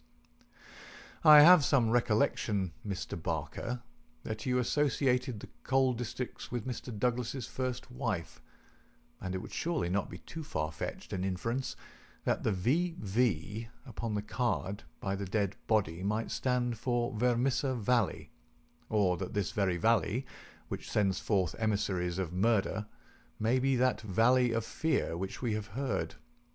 So much is fairly clear. And now, Mr. Barker, I seem to be standing rather in the way of your explanation." It was a sight to see Cecil Barker's expressive face during this exposition of the great detective. Anger, amazement, consternation, and indecision swept over it in turn. Finally he took refuge in a somewhat acrid irony. "You know such a lot, Mr. Holmes. Perhaps you had better tell us some more," he sneered. "I have no doubt that I could tell you a great deal more, Mr. Barker, but it would come with a better grace from you." "Oh, you think so, do you? Well, all I can say is that if there's any secret here, it's not my secret, and I am not the man to give it away." "Well, if you take that line, Mr. Barker," said the inspector quietly, "we must just keep you in sight until we have the warrant and can hold you." "You can do what you damn please about that," said Barker defiantly. The proceedings seemed to have come to a definite end, so far as he was concerned, for one had only to look at that granite face to realize that no peine forte or dure would ever force him to plead against his will. The deadlock was broken, however, by a woman's voice. Mrs. Douglas had been standing listening at the half-open door, and now she entered the room. "You have done enough for now, Cecil," said she. "Whatever comes of it in the future, you have done enough." "Enough and more than enough," remarked Sherlock Holmes gravely. "I have every sympathy with you, madam, and should strongly urge you to have some confidence in the common sense of our jurisdiction, and to take the police voluntarily into your complete confidence. It may be that I am myself at fault for not following up the hint which you conveyed to me through my friend Dr. Watson, but at that time I had every reason to believe that you were directly concerned in the crime. Now I am assured that this is not so.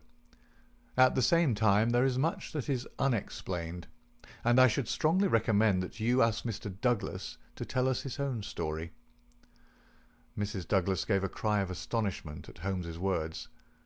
The detectives and I must have echoed it when we were aware of a man who seemed to have emerged from the wall, who advanced now from the gloom of the corner in which he had appeared. Mrs. Douglas turned, and in an instant her arms were round him. Barker had seized his outstretched hand. "It's best this way, Jack," his wife repeated. "I'm sure that it is best." "Indeed, yes, Mr. Douglas," said Sherlock Holmes. "I am sure that you will find it best." The man stood blinking at us with the dazed look of one who comes from the dark into the light. It was a remarkable face, bold grey eyes, a strong, short-clipped, grizzled moustache, a square projecting chin, and a humorous mouth. He took a good look at us all, and then, to my amazement, he advanced to me and handed me a bundle of paper. "I've heard of you," said he in a voice which was not quite English and not quite American, but was altogether mellow and pleasing. "You are the historian of this bunch. Well, Dr. Watson, you've never had such a story as that pass through your hands before, and I'll lay my last dollar on that. Tell it your own way, but there are the facts, and you can't miss the public so long as you have those. I've been cooped up 2 days, and I've spent the daylight hours, as much daylight as I could get in that rat trap, in putting the thing into words. You're welcome to them, you and your public. There's the story of the Valley of Fear." "That's the past, Mr. Douglas," said Sherlock Holmes quietly. "What we desire now is to hear your story of the present." "You'll have it, sir," said Douglas. "May I smoke as I talk?" "Well, thank you, Mr. Holmes. You're a smoker yourself, if I remember right, and you'll guess what it is to be sitting for 2 days with tobacco in your pocket and afraid that the smell will give you away." He leaned against the mantelpiece and sucked at the cigar which Holmes had handed him. "I've heard of you, Mr. Holmes. I never guessed that I would meet you. But before you're through with that," he nodded at my papers, "you will say I've brought you something fresh." Inspector MacDonald had been staring at the newcomer with the greatest amazement. "Well, this fairly beats me," he cried at last. "If you're Mr. John Douglas of Birlstone Manor, then whose death have we been investigating for these 2 days, and where in the world have you sprung from now? You seem to come out of the floor like a jack-in-a-box." "Ah, Mr. Mac," said Holmes, shaking a reproving forefinger, "you would not read that excellent local compilation which described the concealment of King Charles. People did not hide in those days without excellent hiding places, and the hiding place that had once been used may be used again. I had persuaded myself that we should find Mr. Douglas under this roof." "And how long have you been playing this trick upon us, Mr. Holmes?" said the inspector angrily. "How long have you allowed us to waste ourselves upon a search that you knew to be an absurd one?" "Not one instant, my dear Mr. Mac. Only last night did I form my views of the case. As they could not be put to the proof until this evening, I invited you and your colleagues to take a holiday for the day. Pray, what more could I do? When I found the suit of clothes in the moat, it at once became apparent to me that the body we had found could not have been the body of Mr. John Douglas at all, but must be that of the bicyclist from Tunbridge Wells. No other conclusion was possible. Therefore I had to determine where Mr. John Douglas himself could be, and the balance of probability was that with the connivance of his wife and his friend he was concealed in a house which had such conveniences for a fugitive, and awaiting quieter times when he could make his final escape. "Well, you've figured it out about right," said Douglas approvingly. "I thought I'd dodge your British law, for I was not sure how I stood under it, and also I saw my chance to throw these hounds once for all off my track. Mind you, from first to last I've done nothing to be ashamed of, and nothing that I would not do again, but you'll judge that for yourselves when I tell you my story. Never mind warning me, Inspector. I'm ready to stand pat upon the truth. I'm not going to begin at the beginning, that's all there." He indicated my bundle of papers. "And a mighty queer yarn you'll find it. It all comes down to this, that there are some men that have good cause to hate me and would give their last dollar to know that they had got to me. So long as I'm alive and they are alive, there is no safety in this world for me. They hunted me from Chicago to California, then they chased me out of America. But when I married and settled down in this quiet spot, I thought my last years were going to be peaceable. I never explained to my wife how things were. Why should I pull her into it? She would never have a quiet moment again, but would always be imagining trouble. I fancy she knew something, for I may have dropped a word here or a word there, but until yesterday, after you gentlemen had seen her, she never knew the rights of the matter. She told you all she knew, and so did Barker here, for on the night when this thing happened, there was mighty little time for explanations. She knows everything now, and I would have been a wiser man if I had told her sooner. But it was a hard question, dear." He took her hand for an instant in his own, and I acted for the best. "Well, gentlemen, the day before these happenings I was over in Tunbridge Wells, and I got a glimpse of a man in the street. It was only a glimpse, but I have a quick eye for these things, and I never doubted who it was.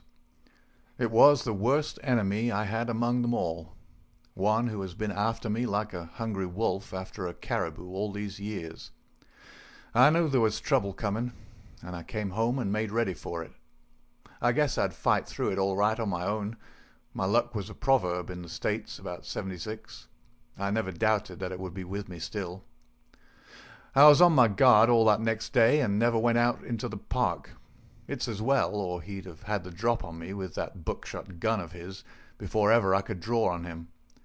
After the bridge was up, my mind was always more restful when that bridge was up in the evenings. I put the thing clear out of my head. I never dreamed of his getting into the house and waiting for me. But when I made my round in my dressing gown, as was my habit, I had no sooner entered the study than I scented danger. I guess when a man has had dangers in his life, and I've had more than most in my time, there is a kind of sixth sense that waves the red flag. I saw the signal clear enough, and yet I couldn't tell you why. Next instant I spotted a boot under the window curtain, and then I saw why plain enough. I'd just the one candle that was in my hand, but there was a good light from the hall lamp through the open door.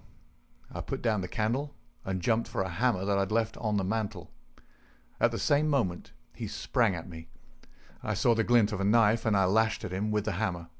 I got him somewhere, for the knife tinkled down on the floor. He dodged around the table as quick as an eel, and a moment later he'd got his gun from under his coat. I heard him cock it, but I'd got hold of it before he could fire. I had it by the barrel, and we wrestled for it all ends up for a minute or more. It was death to the man that lost his grip. He never lost his grip, but he got it butt downward for a moment too long. Maybe it was I that pulled the trigger. Maybe we just jolted it off between us. Anyhow, he got both barrels in the face. And there I was, staring down at all that was left of Ted Baldwin. I'd recognized him in the township, and again when he sprang for me. But his own mother wouldn't recognize him as I saw him then. I'm used to rough work, but I fairly turned sick at the sight of him. I was hanging on the side of the table when Barker came hurrying down. I heard my wife coming, and I ran to the door and stopped her. It was no sight for a woman. I promised I'd come to her soon. I said a word or two to Barker. He took it all in at a glance, and we waited for the rest to come along. But there was no sign of them.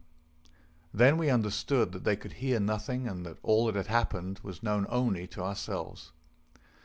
It was at that instant that the idea came to me. I was fairly dazzled by the brilliance of it. The man's sleeve had slipped up, and there was the branded mark of the lodge upon his forearm. See here. The man whom we had known as Douglas turned up his own coat and cuff to show a brown triangle within a circle, exactly like that which we'd seen upon the dead man. It was the sight of that which started me on it. I seemed to see it all clear at a glance. There were his height and hair and figure about the same as my own. No one could swear to his face, poor devil. I brought down this suit of clothes, and in a quarter of an hour Barker and I had put my dressing gown on him, and he lay as you found him. We tied all things into a bundle, and I weighted them with the only weight I could find, and put them through the window. The card he'd meant to lay upon my body was lying beside his own. My rings were put on his finger, but when it came to the wedding ring, he held out his muscular hand.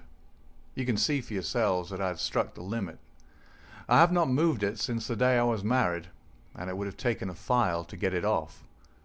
I don't know, anyhow, that I should have cared to part with it, but if I'd wanted to, I couldn't. So we just had to leave that detail to take care of itself. On the other hand, I brought a bit of plaster down and put it where I'm wearing one myself at this instant. You slipped up there, Mr. Holmes, clever as you are, for if you had chanced to take off that plaster, you'd have found no cut underneath it. Well, that was the situation. If I could lie low for a while and then get away, where I could be joined by my widow, we should have a chance at last of living in peace for the rest of our lives. These devils would give me no rest so long as I was above ground, but if they saw in the papers that Baldwin had got his man, there would be an end of all my troubles. I hadn't much time to make it all clear to Barker and to my wife, but they understood enough to be able to help me. I knew all about this hiding place, so did Ames, but it never entered his head to connect it with the matter. I retired into it, and it was up to Barker to do the rest. I guess you can fill in for yourselves what he did. He opened the window and made the mark on the sill, to give an idea of how the murderer escaped. It was a tall order, that, but as the bridge was up there was no other way. Then, when everything was fixed, he rang the bell for all he was worth. What happened afterward you know. And so, gentlemen, you can do what you please, but I've told you the truth and the whole truth, so help me God. What I ask you now is, how do I stand by the English law? There was a silence which was broken by Sherlock Holmes. The English law is in the main a just law. You'll get no worse than your deserts from that, Mr. Douglas. But I would ask you, how did this man know that you lived here, or how to get into your house, or where to hide to get you? I know nothing of this. Holmes's face was very white and grave. The story is not over yet, I fear, said he. You may find worse dangers than the English law, or even than your enemies from America. I see trouble before you, Mr. Douglas. You'll take my advice and still be on your guard. And now, my long-suffering readers, I'll ask you to come away with me for a time, far from the Sussex manor house of Birlstone, and far also from the year of grace in which we made our eventful journey, which ended with the strange story of the man who had been known as John Douglas.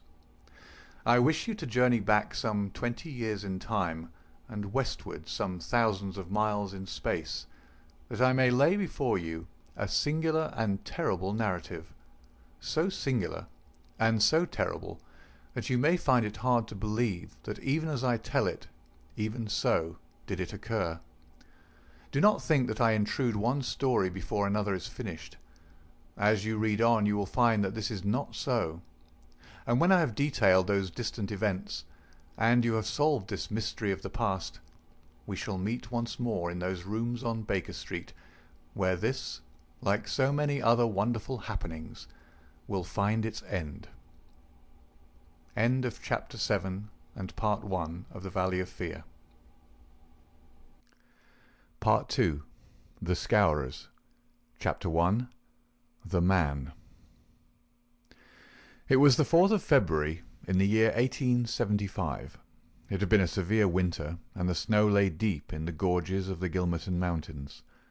The steam ploughs had, however, kept the railroad open, and the evening train, which connects the long line of coal-mining and iron-working settlements, was slowly groaning its way up the steep gradients which led from Stagville on the plain to Vermissa, the central township which lies at the head of Vermissa Valley.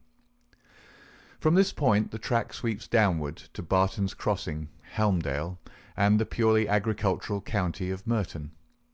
It was a single-track railroad, but at every siding, and they were numerous, long lines of trucks piled with coal and iron ore told of the hidden wealth which had brought a rude population and a bustling life to this most desolate corner of the United States of America.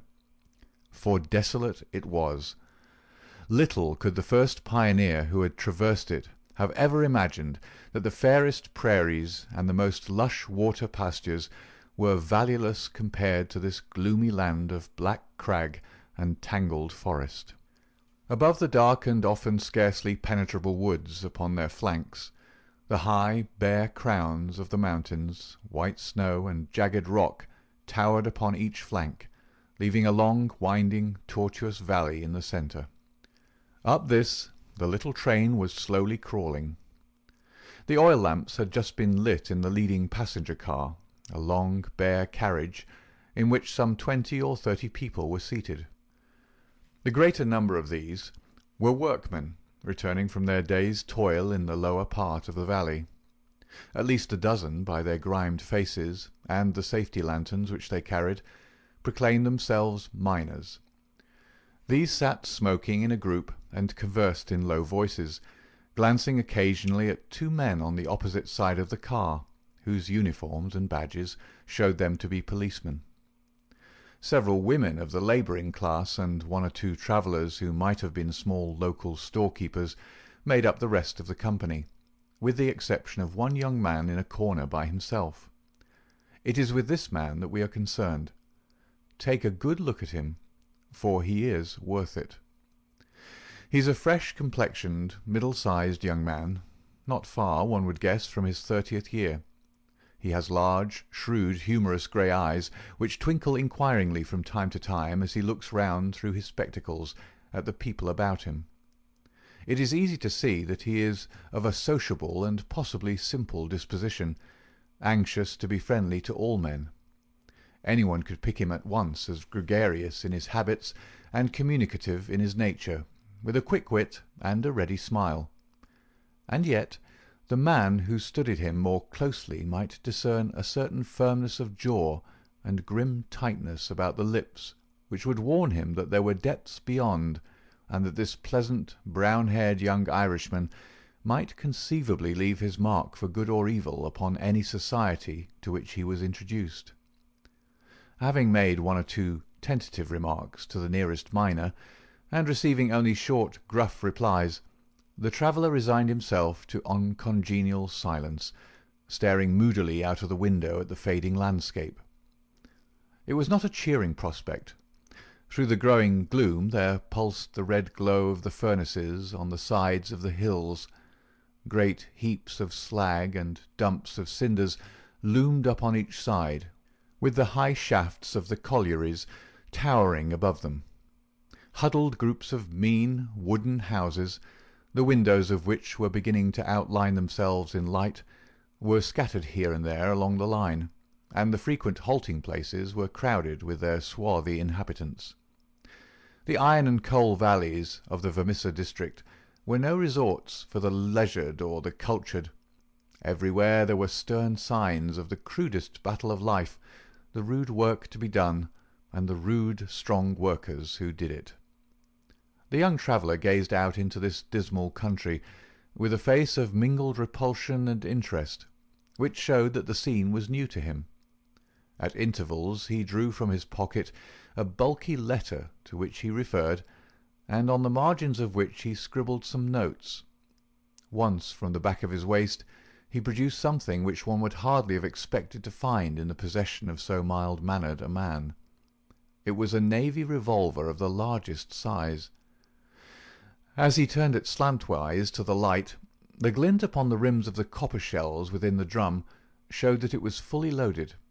He quickly restored it to his secret pocket, but not before it had been observed by a working man who had seated himself upon the adjoining bench. "Hello, mate," said he. "You seem heeled and ready." The young man smiled with an air of embarrassment. "Yes," said he, "we need them sometimes in the place I come from." "And where may that be?" "I'm last from Chicago." "A stranger in these parts?" "Yes." "You may find you need it here," said the workman. "Ah, is that so?" The young man seemed interested. "Have you heard nothing of doings hereabouts?" "Nothing out of the way." "Why, I thought the country was full of it. You'll hear quick enough. What made you come here?" "I heard there was always work for a willing man." "Are you a member of the union?" "Sure." "Then you'll get your job, I guess. Have you any friends?" "Not yet, but I have the means of making them." "How's that, then?" "I am one of the eminent order of freemen. There's no town without a lodge, and where there's a lodge I'll find my friends." The remark had a singular effect upon his companion. He glanced around suspiciously at the others in the car. The miners were still whispering among themselves. The two police officers were dozing. He came across, seated himself close to the young traveller, and held out his hand. "Put it there," he said. A hand grip passed between the two. "I see you speak the truth," said the workman, "but it's well to make certain." He raised his right hand to his right eyebrow. The traveller at once raised his left hand to his left eyebrow. "Dark nights are unpleasant," said the workman. "Yes, for strangers to travel," the other answered. "That's good enough. I'm Brother Scanlon, Lodge 341, Vermissa Valley. Glad to see you in these parts." "Thank you. I'm Brother John McMurdo, Lodge 29, Chicago. Bodymaster J. H. Scott, but I'm in luck to meet a brother so early." Well, there are plenty of us about. You won't find the order more flourishing anywhere in the States than right here in Vermissa Valley. But we could do with some lads like you. I can't understand a spry man of the Union finding no work to do in Chicago." "I found plenty of work to do," said McMurdo. "Then why did you leave?" McMurdo nodded toward the policeman and smiled. "I guess those chaps will be glad to know," he said. Scanlon groaned sympathetically. "In trouble?" he asked in a whisper. "Deep. A penitentiary job? And the rest? Not a killing?" "It's early days to talk of such things," said McMurdo with the air of a man who had been surprised into saying more than he intended. "I've my own good reasons for leaving Chicago, and let that be enough for you. Who are you, that you should take it on yourself to ask such things?" His grey eyes gleamed with sudden and dangerous anger from behind his glasses. "All right, mate, no offence meant. The boys will think none the worse of you, whatever you may have done. Where are you bound for now?" "Vermissa." "That's the third halt down the line. Where are you staying?" McMurdo took out an envelope and held it close to the murky oil lamp. "Here is the address. Jacob Shafter, Sheridan Street. It's a boarding house that was recommended by a man I know in Chicago." "Well, I don't know it, but Vermissa is out of my beat. I live at Hobson's Patch, and that's here we're drawing up to now. But say, there's one bit of advice I'll give you before we part. If you're in trouble in Vermissa, go straight to the Union House and see Boss McGinty. He's the Bodymaster of Vermissa Lodge, and nothing can happen in these parts unless Black Jack McGinty wants it. So long, mate. Maybe we'll meet in Lodge one of these evenings, but mind my words, if you're in trouble, go to Boss McGinty." Scanlon descended, and McMurdo was left once again to his thoughts. Night had now fallen, and the flames of the frequent furnaces were roaring and leaping in the darkness. Against their lurid background, dark figures were bending and straining, twisting and turning with the motion of winch or of windlass, to the rhythm of an eternal clank and roar. "I guess hell must look something like that," said a voice. McMurdo turned and saw that one of the policemen had shifted in his seat and was staring out into the fiery waste. "For that matter," said the other policeman, "I allow that hell must be something like that. If there are worse devils down yonder than some we could name, it's more than I'd expect. I guess you're new to this part, young man." "Well, what if I am?" McMurdo answered in a surly voice. "Just this, mister, that I should advise you to be careful in choosing your friends. I don't think I'd begin with Mike Scanlon or his gang if I were you." "What the hell is it to you? Who are my friends?" roared McMurdo in a voice which brought every head in the carriage round to witness the altercation. "Did I ask you for your advice, or did you think me such a sucker that I couldn't move without it? You speak when you're spoken to, and by the Lord you'd have to wait a long time if it was me." He thrust out his face and grinned at the patrolman like a snarling dog. The two policemen, heavy, good-natured men, were taken aback by the extraordinary vehemence with which their friendly advances had been rejected. "No offence, stranger," said one. "It was a warning for your own good, seeing that you are, by your own showing, new to the place." "I'm new to the place, but I'm not new to you and your kind," cried McMurdo in cold fury. "I guess you're the same in all places, shoving your advice in when nobody asks for it." "Maybe we'll see more of you before long," said one of the patrolmen with a grin. "You're a real hand-picked one, if I'm a judge." "I was thinking the same," remarked the other. "I guess we may meet again." "I'm not afraid of you, and don't you think it," cried McMurdo. "My name's Jack McMurdo, see? If you want me, you'll find me at Jacob Shafter's on Sheridan Street, Vermissa. So I'm not hiding from you, am I? Day or night, I dare to look the like of you in the face. Don't make any mistake about that." There was a murmur of sympathy and admiration from the miners at the dauntless demeanour of the newcomer, while the two policemen shrugged their shoulders and renewed a conversation between themselves. A few minutes later, the train ran into the ill-lit station, and there was a general clearing, for Vermissa was by far the largest town on the line. McMurdo picked up his leather gripsack and was about to start off into the darkness when one of the miners accosted him. "By gar, mate, you know how to speak to the cops," he said in a voice of awe. "It was grand to hear you. Let me carry your grip and show you the road. I'm passing shafters on the way to my own shack." There was a chorus of friendly good nights from the other miners as they passed from the platform. Before ever he had set foot on it, McMurdo the turbulent had become a character in Vermissa. The country had been a place of terror, but the town was in its way even more depressing. Down that long valley there was at least a certain gloomy grandeur in the huge fires and the clouds of drifting smoke, while the strength and industry of man found fitting monuments in the hills which he had spilled by the side of his monstrous excavations. But the town showed a dead level of mean ugliness and squalor. The broad street was churned up by the traffic into a horrible rutted paste of muddy snow. The sidewalks were narrow and uneven. The numerous gas lamps served only to show more clearly a long line of wooden houses, each with its veranda facing the street, unkempt and dirty. As they approached the centre of the town, the scene was brightened by a row of well-lit stores, and even more by a cluster of saloons and gaming houses, in which the miners spent their hard-earned but generous wages. "That's the Union House," said the guide, pointing to one saloon which rose almost to the dignity of being a hotel. "Jack McGinty is the boss there." "What sort of man is he?" McMurdo asked. "What?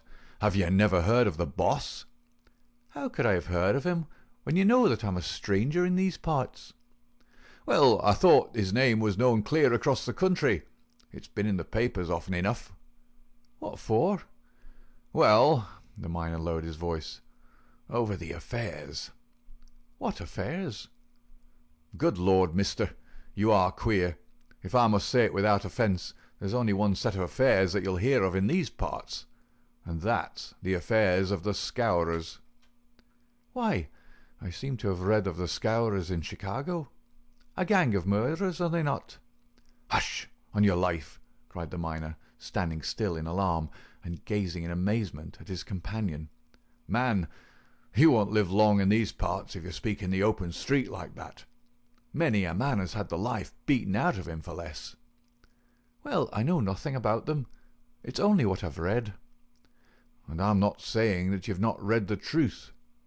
The man looked nervously round him as he spoke, peering into the shadows as if he feared to see some lurking danger. "If killing is murder, then God knows there's a murder and to spare. But don't you dare to breathe the name of Jack McGinty in connection with it, stranger, for every whisper goes back to him, and he's not one that is likely to let it pass. Now, that's the house you're after, that one, standing back from the street. You'll find old Jacob Shafter that runs it as honest a man as lives in this township." "I thank you," said McMurdo, and shaking hands with his new acquaintance, he plodded, gripsack in hand, up the path which led to the dwelling-house, at the door of which he gave a resounding knock. It was opened at once by someone very different from what he had expected. It was a woman, young and singularly beautiful. She was of the German type, blonde and fair-haired, with the piquant contrast of a pair of beautiful dark eyes, with which she surveyed the stranger with surprise and a pleasing embarrassment which brought a wave of colour over her pale face. Framed in the bright light of the open doorway, it seemed to McMurdo that he had never seen a more beautiful picture, the more attractive for its contrast with the sordid and gloomy surroundings. A lovely violet growing upon one of those black slag-heaps of the mines would not have seemed more surprising. So entranced was he that he stood staring without a word, and it was she who broke the silence. "I thought it was father," said she, with a pleasing little touch of a German accent. "Did you come to see him? He's downtown. I expect him back every minute." McMurdo continued to gaze at her in open admiration until her eyes dropped in confusion before this masterful visitor. "No, miss," he said at last. "I'm in no hurry to see him. But your house was recommended to me for board. I thought it might suit me, and now I know it will." "You are quick to make up your mind," said she with a smile. "Anyone but a blind man could do as much," the other answered. She laughed at the compliment. "Come right in, sir," she said. "I'm Miss Ethel Shafter, Mr. Shafter's daughter. My mother's dead, and I run the house. You can sit down by the stove in the front room until father comes along. Ah, here he is, so you can fix things with him right away." A heavy, elderly man came plodding up the path.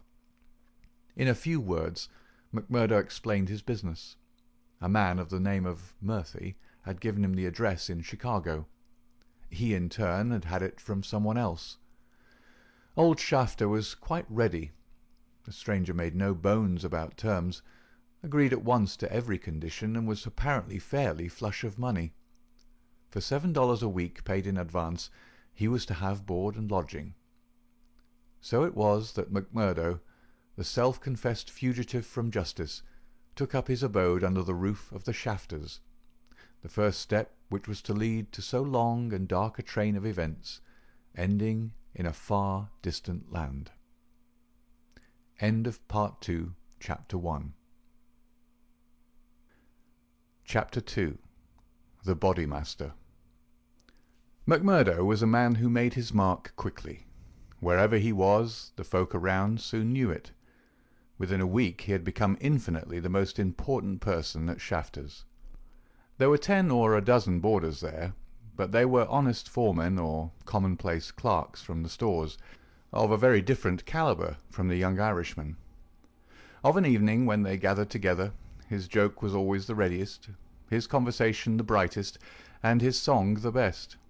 He was a born boon companion, with a magnetism which drew good humour from all around him. And yet he showed again and again, as he had shown in the railway carriage, a capacity for sudden, fierce anger, which compelled the respect and even the fear of those who met him. For the law, too, and all who were connected with it, he exhibited a bitter contempt which delighted some and alarmed others of his fellow boarders. From the first he made it evident, by his open admiration, that the daughter of the house had won his heart from the instant that he had set eyes upon her beauty and her grace. He was no backward suitor. On the second day he told her that he loved her, and from then onward he repeated the same story, with an absolute disregard of what she might say to discourage him. "Someone else," he would cry. "Well, the worse luck for someone else. Let him look out for himself. Am I to lose my life's chance and all my heart's desire for someone else? You can keep on saying no, Etty.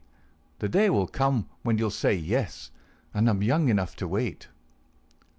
He was a dangerous suitor, with his glib Irish tongue and his pretty, coaxing ways. There was about him also that glamour of experience and of mystery which attracts a woman's interest, and finally her love. He could talk of the sweet valleys of County Monaghan, from which he came, of the lovely distant island, the low hills and green meadows of which seemed the more beautiful when imagination viewed them from this place of grime and snow. Then he was versed in the life of the cities of the north, of Detroit, and of the lumber camps of Michigan, and finally of Chicago, where he had worked in a planing mill. And afterwards came the hint of romance, the feeling that strange things had happened to him in that great city, so strange and so intimate that they might not be spoken of. He spoke wistfully of a sudden leaving, a breaking of old ties, a flight into a strange world, ending in this dreary valley, and Etty listened, her dark eyes gleaming with pity and with sympathy, those two qualities which may turn so rapidly and so naturally to love. McMurdo had obtained a temporary job as bookkeeper, for he was a well-educated man. This kept him out most of the day, and he had not found occasion yet to report himself to the head of the lodge of the Eminent Order of Freemen. He was reminded of his omission, however, by a visit one evening from Mike Scanlon, the fellow member whom he had met in the train. Scanlon, the small, sharp-faced, nervous, black-eyed man, seemed glad to see him once more. After a glass or two of whisky, he broached the subject of his visit. "Say, McMurdo," said he, "I remembered your address, so I made bold to call. I'm surprised that you've not reported to the Bodymaster. Why haven't you seen Boss McGinty yet?" "Well, I had to find a job. I've been busy." "You must find time for him, if you've none for anything else. Good Lord, man, you're a fool not to have been down to the Union House and registered your name the first morning after you came here. If you run against him, well, you mustn't, that's all." McMurdo showed mild surprise. "I've been a member of the lodge for over 2 years, Scanlon, but I've never heard that duties were so pressing as all that." "Maybe not in Chicago." "Well, it's the same society here." "Is it?" Scanlon looked at him long and fixedly. There was something sinister in his eyes. "Isn't it?" "You'll tell me that in a month's time. I hear you had a talk with the patrolman after I left the train." "How did you know that?" "Oh, it got about. Things do get about for good and for bad in this district." "Well, yes, I told the hounds what I thought of them." "By the Lord, you'll be a man after McGinty's heart." "What, does he hate the police too?" Scanlon burst out laughing. "You go and see him, my lad," said he as he took his leave. "It's not the police, but you that he'll hate if you don't. Now, take a friend's advice, and go at once." It chanced that on the same evening McMurdo had another more pressing interview which urged him in the same direction. It may have been that his attentions to Etty had been more evident than before, or that they had gradually obtruded themselves into the slow mind of his good German host. But, whatever the cause, the boarding-house keeper beckoned the young man into his private room and started on the subject without any circumlocution. "It seems to me, mister," said he, "that you are getting set on my Etty. Ain't that so, or am I wrong?" "Yes, that is so," the young man answered. "Well, I want to tell you right now that it ain't no manner of use. There's someone slipped in afore you." "She told me so." "Well, you can lay that she told you truth. But did she tell you who it was?" "No, I asked her, but she wouldn't tell." "I dare say not. The little baggage. Perhaps she did not wish to frighten you away." "Frighten?" McMurdo was on fire in a moment. "Ah, yes, my friend. You need not be ashamed to be frightened of him. It is Teddy Baldwin." "And who the devil is he?" "He is the boss of Scourers." "Scourers? I've heard of them before. It's Scourers here and Scourers there, and always in a whisper. What are you all afraid of? Who are the Scourers?" The boarding-house keeper instinctively sank his voice, as everyone did who talked about that terrible society. "The Scourers," said he, "are the eminent order of freemen." The young man stared. "Why, I'm a member of that order myself." "You? I would never have had you in my house if I'd known it. Not if you were to pay me $100 a week." "What's wrong with the order? It's for charity and good fellowship. The rules say so." "Maybe in some places. Not here." "What is it here?" "It's a murder society. That's what it is." McMurdo laughed incredulously. "How can you prove that?" he asked. "Prove it? Are there not 50 murders to prove it? What about Millman and von Schorst and the Nicholson family and old Mr. Hyam and little Billy James and the others? Prove it? Is there a man or a woman in this valley that does not know it?" "See here," said McMurdo earnestly, "I want you to take back what you said, or else make it good. One or the other you must do before I quit this room. Put yourself in my place. Here I am, a stranger in the town. I belong to a society that I know only as an innocent one. You'll find it through the length and breadth of the States, but always as an innocent one. Now, when I'm counting upon joining it here, you tell me that it's the same as a murder society called the Scourers. I guess you owe me either an apology or else an explanation, Mr. Shafter." "I can but tell you what the whole world knows, mister. The bosses of the one are the bosses of the other. If you offend the one, it is the other that will strike you. We have proved it too often." "That's just gossip. I want proof," said McMurdo. "If you live here long, you will get your proof. But I forget that you are yourself one of them. You will soon be as bad as the rest. But you will find other lodgings, mister. I cannot have you here. Is it not bad enough that one of these people come courting my Etty, and that I dare not turn him down, and that I should have another for my boarder? Yes, indeed, you shall not sleep here after tonight." McMurdo found himself under sentence of banishment, both from his comfortable quarters and from the girl whom he loved. He found her alone in the sitting-room that same evening, and he poured his troubles into her ear. "Sure your father is after giving me notice," he said. "It's little I would care if it was just my room, but indeed, Etty, though it's only a week that I've known you, you're the very breath of life to me, and I can't live without you." "Oh, hush, Mr. McMurdo, don't speak so," said the girl. "I've told you, have I not, that you're too late. There's another, and if I have not promised to marry him at once, at least I can promise no one else." "Suppose I had been first, Etty? Would have had a chance." The girl sank her face into her hands. "I wish to heaven that you had been first," she sobbed. McMurdo was down on his knees before her in an instant. "For God's sake, Etty, let it stand at that," he cried. "Will you ruin your life and my own for the sake of this promise? Follow your heart, acushla. 'Tis a safer guide than any promise before you knew what it was that you were saying." He had seized Etty's white hand between his own strong brown ones. "Say that you'll be mine, and we'll face it out together." "Not here." "Yes, here." "No, no, Jack." His arms were round her now. "It could not be here. Could you take me away?" A struggle passed for a moment over McMurdo's face, but it ended by setting like granite. "No, here," he said. "I'll hold you against the world, Etty, right here where we are." "Why should we not leave together?" "No, Etty, I can't leave here." "But why?" "I'd never hold my head up again if I felt that I'd been driven out. Besides, what is there to be afraid of? Are we not free folks in a free country? If you love me, and I you, who will dare to come between us?" "You don't know, Jack. You've been here too short a time. You don't know this Baldwin.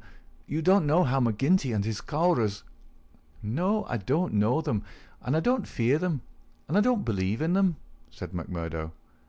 "I've lived among rough men, my darling, and instead of fearing them, it has always ended that they feared me. Always, Etty. It's mad on the face of it.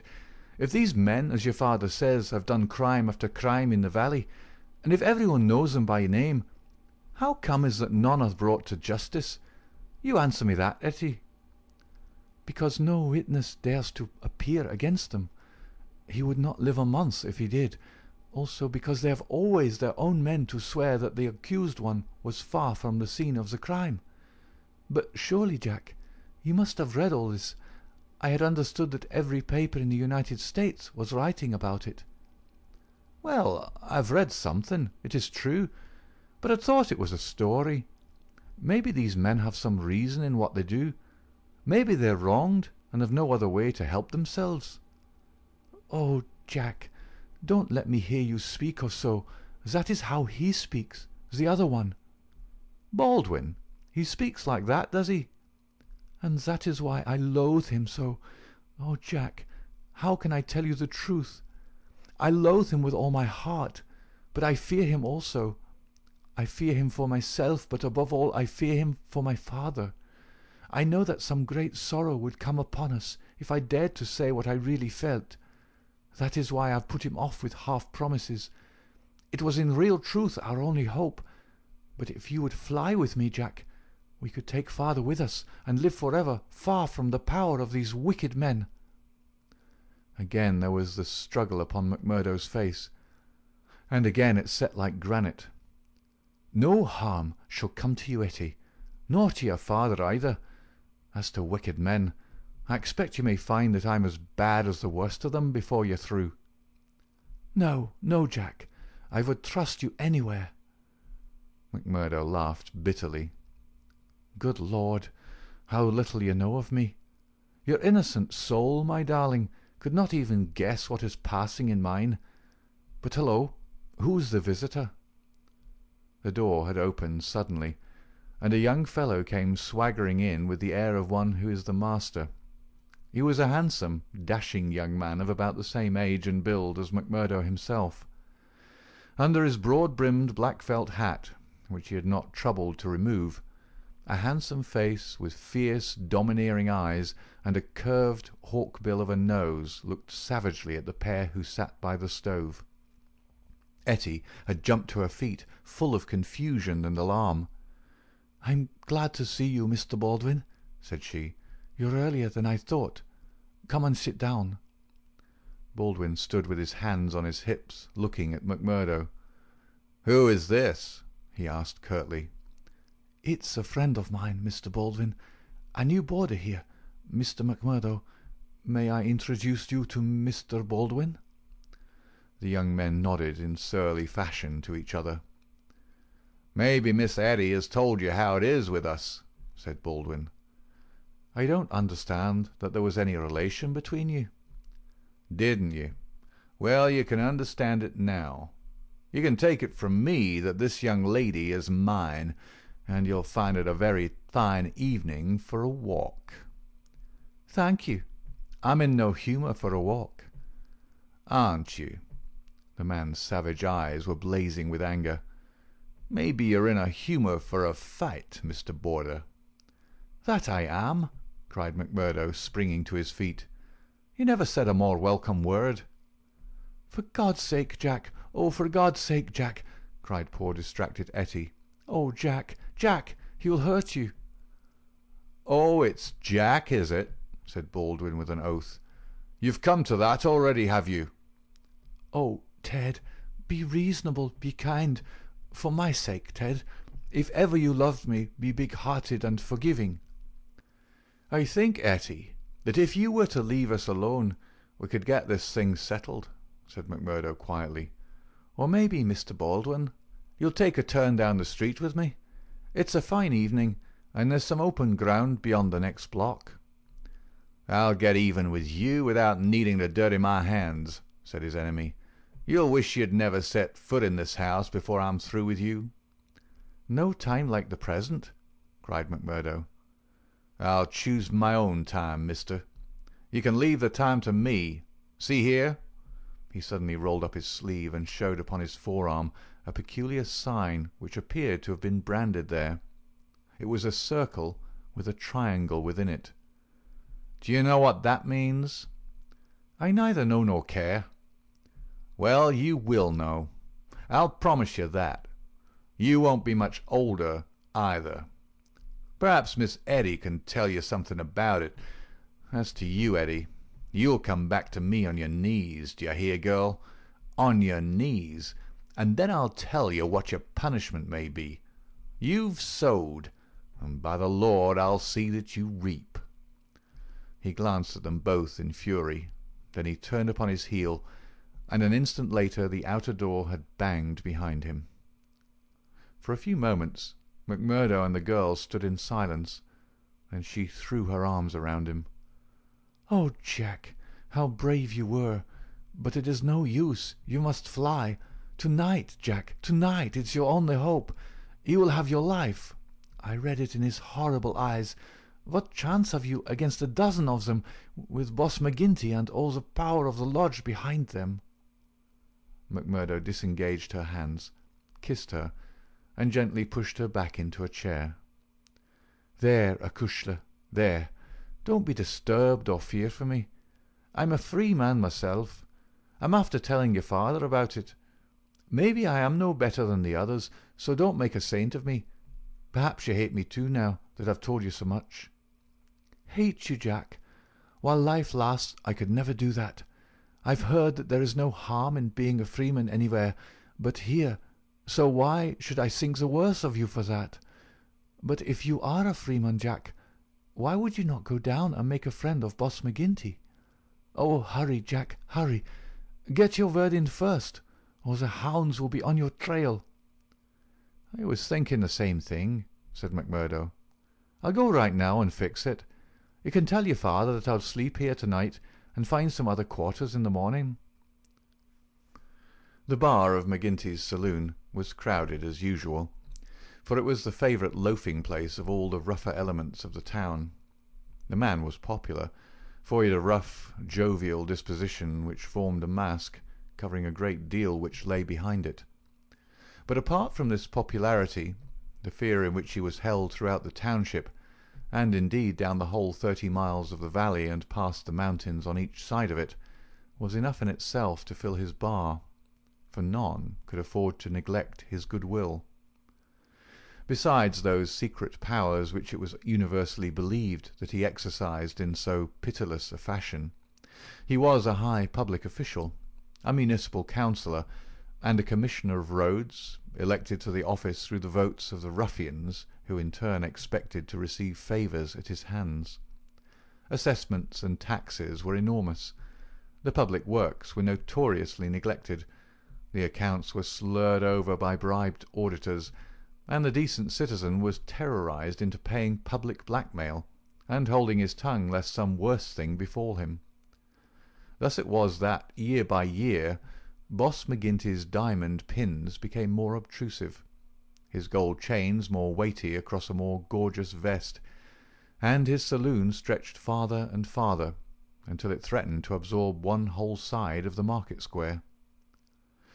McMurdo pushed open the swinging door of the saloon, and made his way amid the crowd of men within, through an atmosphere blurred with tobacco smoke and heavy with the smell of spirits. The place was brilliantly lighted, and the huge heavily gilt mirrors upon every wall reflected and multiplied the garish illumination. There were several bartenders in their shirt-sleeves, hard at work mixing drinks for the loungers who fringed the broad brass-trimmed counter. At the far end, with his body resting upon the bar, and a cigar stuck at an acute angle from the corner of his mouth, stood a tall, strong, heavily built man who could be none other than the famous McGinty himself. He was a black-maned giant, bearded to the cheekbones, and with a shock of raven hair which fell to his collar. His complexion was as swarthy as that of an Italian, and his eyes were of a strange dead black, which, combined with a slight squint, gave them a particularly sinister appearance. All else in the man, his noble proportions, his fine features, and his frank bearing, fitted in with that jovial man-to-man manner which he affected. Here, one would say, is a bluff, honest fellow, whose heart would be sound, however rude his outspoken words might seem. It was only when those dead, dark eyes, deep and remorseless, were turned upon a man that he shrank within himself, feeling that he was face to face with an infinite possibility of latent evil, with a strength and courage and cunning behind it which made it 1,000 times more deadly. Having had a good look at this man, McMurdo elbowed his way forward with his usual careless audacity, and pushed himself through the little group of courtiers who were fawning upon the powerful boss, laughing uproariously at the smallest of his jokes. The young stranger's bold grey eyes looked back fearlessly through their glasses at the deadly black ones which turned sharply upon him. "Well, young man, I can't call your face to mind." "I'm new here, Mr. McGinty." "You are not so new that you can't give a gentleman his proper title." "He's Councillor McGinty, young man," said a voice from the group. "I'm sorry, Councillor. I'm strange to the ways of the place, but I was advised to see you." "Well, you see me. This is all there is. What do you think of me? Well, it's early days. If your heart is as big as your body, and your soul as fine as your face, then I'd ask for nothing better, said McMurdo. By gar, you've got an Irish tongue in your head anyhow, cried the saloon-keeper, not quite certain whether to humour this audacious visitor or to stand upon his dignity. So you are good enough to pass my appearance? Sure, said McMurdo. And you were told to see me? I was. And who told you?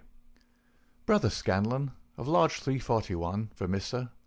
I drink your health, counsellor, and to our better acquaintance. He raised a glass with which he had been served to his lips and elevated his little finger as he drank it. McGinty, who had been watching him narrowly, raised his thick black eyebrows. "Oh, it's like that, is it?" said he. "I'll have to look a bit closer into this, Mr. McMurdo." "A bit closer, Mr. McMurdo, for we don't take folk on trust in these parts, nor believe all we're told neither. Come in here for a moment, behind the bar." There was a small room there, lined with barrels. McGinty carefully closed the door, and then seated himself on one of them, biting thoughtfully on his cigar and surveying his companion with those disquieting eyes. For a couple of minutes he sat in complete silence. McMurdo bore the inspection cheerfully, one hand in his coat pocket, the other twisting his brown moustache.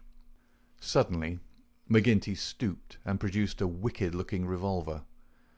"See here, my joker," said he. "If I thought you were playing any game on us, it would be short work for you." "This is a strange welcome," McMurdo answered with some dignity, "for the Bodymaster of a lodge of freemen to give to a stranger brother." "Aye, but it's just the same that you've to prove," said McGinty, "and God help you if you fail. Where were you made?" "Lodge 29, Chicago." "When?" "June 24th, 1872. "What Bodymaster?" "James H. Scott." "Who is your district ruler?" "Bartholomew Wilson." You seem glib enough in your tests. What are you doing here?" "Working, the same as you, but a poorer job." "You have your back answer quick enough?" "Yes, I was always quick of speech." "Are you quick of action?" "I have had that name among those that knew me best." "Well, we may try you sooner than you think. Have you heard anything of the lodge in these parts?" "I have heard that it takes a man to be a brother." "True for you, Mr. McMurdo. Why did you leave Chicago?" "I'm damned if I'll tell you that." McGinty opened his eyes. He was not used to being answered in such fashion, and it amused him. "Why won't you tell me?" "Because no brother may tell another a lie." "Then the truth is too bad to tell?" "You can put it that way if you like." "See here, mister.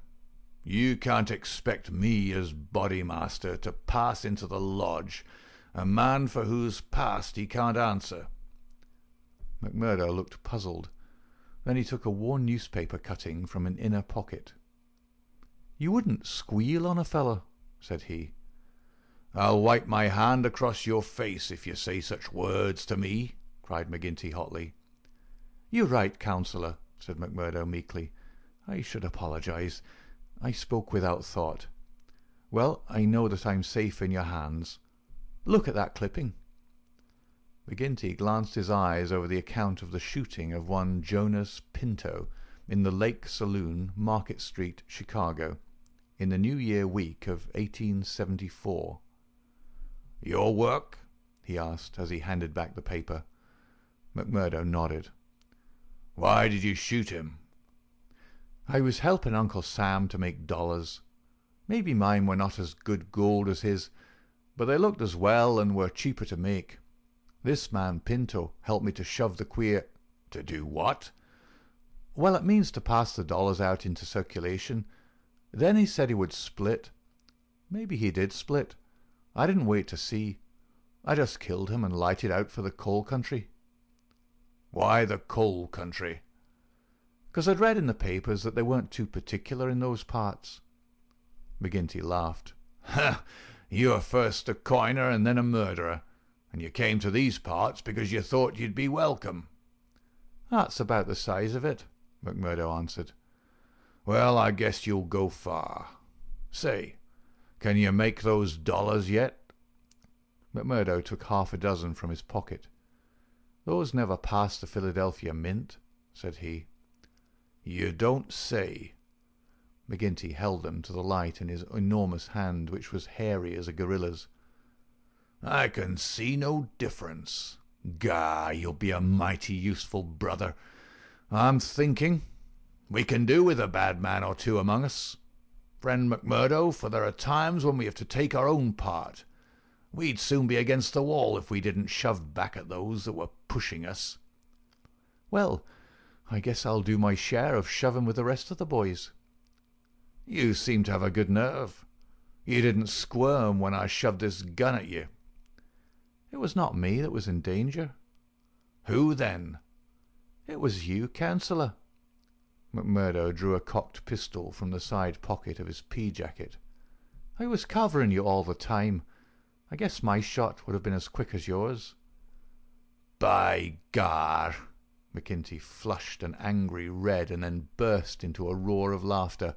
"Ha, ha, ha! Say, we've had no such holy terror come to hand this many a year. I reckon the lodge will learn to be proud of you. Well, what the hell do you want? And can't I speak alone with a gentleman for 5 minutes, but you must butt in on us?" The bartender stood abashed. "I'm sorry, Councillor, but it's Ted Baldwin. He says he must see you this very minute." The message was unnecessary, for the set, cruel face of the man himself was looking over the servant's shoulder. He pushed the bartender out and closed the door on him. "So," said he with a furious glance at McMurdo, "you got here first, did you? I've a word to say to you, Councillor, about this man." "Then say it here and now before my face," cried McMurdo. "I'll say it at my own time, in my own way." "Tut, tut," said McGinty, getting off his barrel. "This will never do. We have a new brother here, Baldwin, and it's not for us to greet him in such fashion. Hold out your hand, man, and make it up." "Never!" cried Baldwin in a fury. "I've offered to fight him if he thinks I've wronged him," said McMurdo. "I'll fight him with fists, or if that won't satisfy him, I'll fight him any other way he chooses. Now, I'll leave it to you, Councillor, to judge between us, as a Bodymaster should." "What is it, then?" "A young lady. She's free to choose for herself." "Is she?" cried Baldwin. "As between two brothers of the lodge, I should say that she was," said the boss. "Oh, that's your ruling, is it?" "Yes, it is, Ted Baldwin," said McGinty, with a wicked stare. "Is it you that would dispute it?" "You would throw over one that has stood by you this 5 years in favour of a man that you never saw before in your life? You're not Bodymaster for life, Jack McGinty, and by God, when next it comes to a vote—" The councillor sprang at him like a tiger. His hand closed round the other's neck, and he hurled him back across one of the barrels. In his mad fury he would have squeezed the life out of him if McMurdo had not interfered. "Easy, Councillor! For heaven's sake, go easy!" he cried as he dragged him back. McGinty released his hold, and Baldwin, cowed and shaken, gasping for breath and shivering in every limb, as one who has looked over the very edge of death, sat up on the barrel over which he had been hurled. "You've been asking for it this many a day, Ted Baldwin. Now you've got it," cried McGinty, his huge chest rising and falling. "Maybe you think if I was voted down from Bodymaster, you'd find yourself in my shoes. It's for the lodge to say that, but so long as I'm the chief, I'll have no man lift his voice against me or my rulings." "I have nothing against you," mumbled Baldwin, feeling his throat. "Well, then," cried the other, relapsing in a moment into a bluff joviality, "we're all good friends again, and there's an end of the matter. He took a bottle of champagne down from the shelf and twisted out the cork. "See now," he continued as he filled 3 high glasses, "let us drink the quarrelling toast of the lodge. After that, as you know, there can be no bad blood between us. Now then, the left hand on the apple of my throat. I say to you, Ted Baldwin, what is the offence, sir?" "The clouds are heavy," answered Baldwin. "But they will forever brighten." "And this I swear." The men drank their glasses, and the same ceremony was performed between Baldwin and McMurdo. "There," cried McGinty, rubbing his hands, "that's the end of the black blood. You come under lodge discipline if it goes further, and that's a heavy hand in these parts, as Brother Baldwin knows, and as you will damn soon find out, Brother McMurdo, if you ask for trouble." "Faith, I'd be slow to do that," said McMurdo. He held out his hand to Baldwin. "I'm quick to quarrel, and quick to forgive. It's my hot Irish blood, they tell me, but it's over for me, and I bear no grudge." Baldwin had to take the proffered hand, for the baleful eye of the terrible boss was upon him. But his sullen face showed how little the words of the other had moved him. McGinty clapped them both on the shoulders. "Tut, these girls, he cried. "To think that the same petticoat should come between 2 of my boys. It's the devil's own luck. Well, it's the colleen inside of them that must settle the question, for it's outside the jurisdiction of a Bodymaster, and the Lord be praised for that. We have enough on us without the women as well. You'll have to be affiliated to Lodge 341, Brother McMurdo. We have our own ways and methods, different from Chicago. Saturday night is our meeting, and if you come then, we'll make you free forever of the Vermissa Valley." End of Chapter 2. Chapter 3. Lodge 341, Vermissa. On the day following the evening which had contained so many exciting events, McMurdo moved his lodgings from old Jacob Shafter's and took up his quarters at the widow McNamara's on the extreme outskirts of the town. Scanlon, his original acquaintance aboard the train, had occasion shortly afterwards to move into Vermissa, and the 2 lodged together. There was no other boarder, and the hostess was an easy-going old Irish woman, who left them to themselves, so that they had a freedom for speech and action welcome to men who had secrets in common. Shafter had relented to the extent of letting McMurdo come to his meals there when he liked, so that his intercourse with Etty was by no means broken. On the contrary, it drew closer and more intimate as the weeks went by. In his bedroom at his new abode, McMurdo felt it safe to take out the coining moulds, and under many a pledge of secrecy a number of brothers from the lodge were allowed to come in and see them, each carrying away in his pocket some examples of the false money, so cunningly struck that there was never the slightest difficulty or danger in passing it. Why, with such a wonderful art at his command, McMurdo should condescend to work at all was a perpetual mystery to his companions, though he made it clear to anyone who asked him that if he lived without any visible means it would very quickly bring the police upon his track. One policeman was indeed after him already, but the incident, as luck would have it, did the adventurer a great deal more good than harm. After the first introduction there were few evenings when he did not find his way to McGinty's saloon, there to make closer acquaintance with "the boys," which was the jovial title by which the dangerous gang who infested the place were known to one another. His dashing manner and fearlessness of speech made him a favourite with them all, while the rapid and scientific way in which he polished off his antagonist in an all-in bar-room scrap earned the respect of that rough community. Another incident, however, raised him even higher in their estimation. Just at the crowded hour one night, the door opened, and a man entered with the quiet blue uniform and peaked cap of the mine police. This was a special body, raised by the railways and colliery owners to supplement the efforts of the ordinary civil police, who were perfectly helpless in the face of the organised ruffianism which terrorised the district. There was a hush as he entered, and many a curious glance was cast at him, but the relations between policemen and criminals are peculiar in some parts of the States, and McGinty himself, standing behind his counter, showed no surprise when the policeman enrolled himself among his customers. "A straight whisky for the night is bitter," said the police officer. "I don't think we've met before, councillor."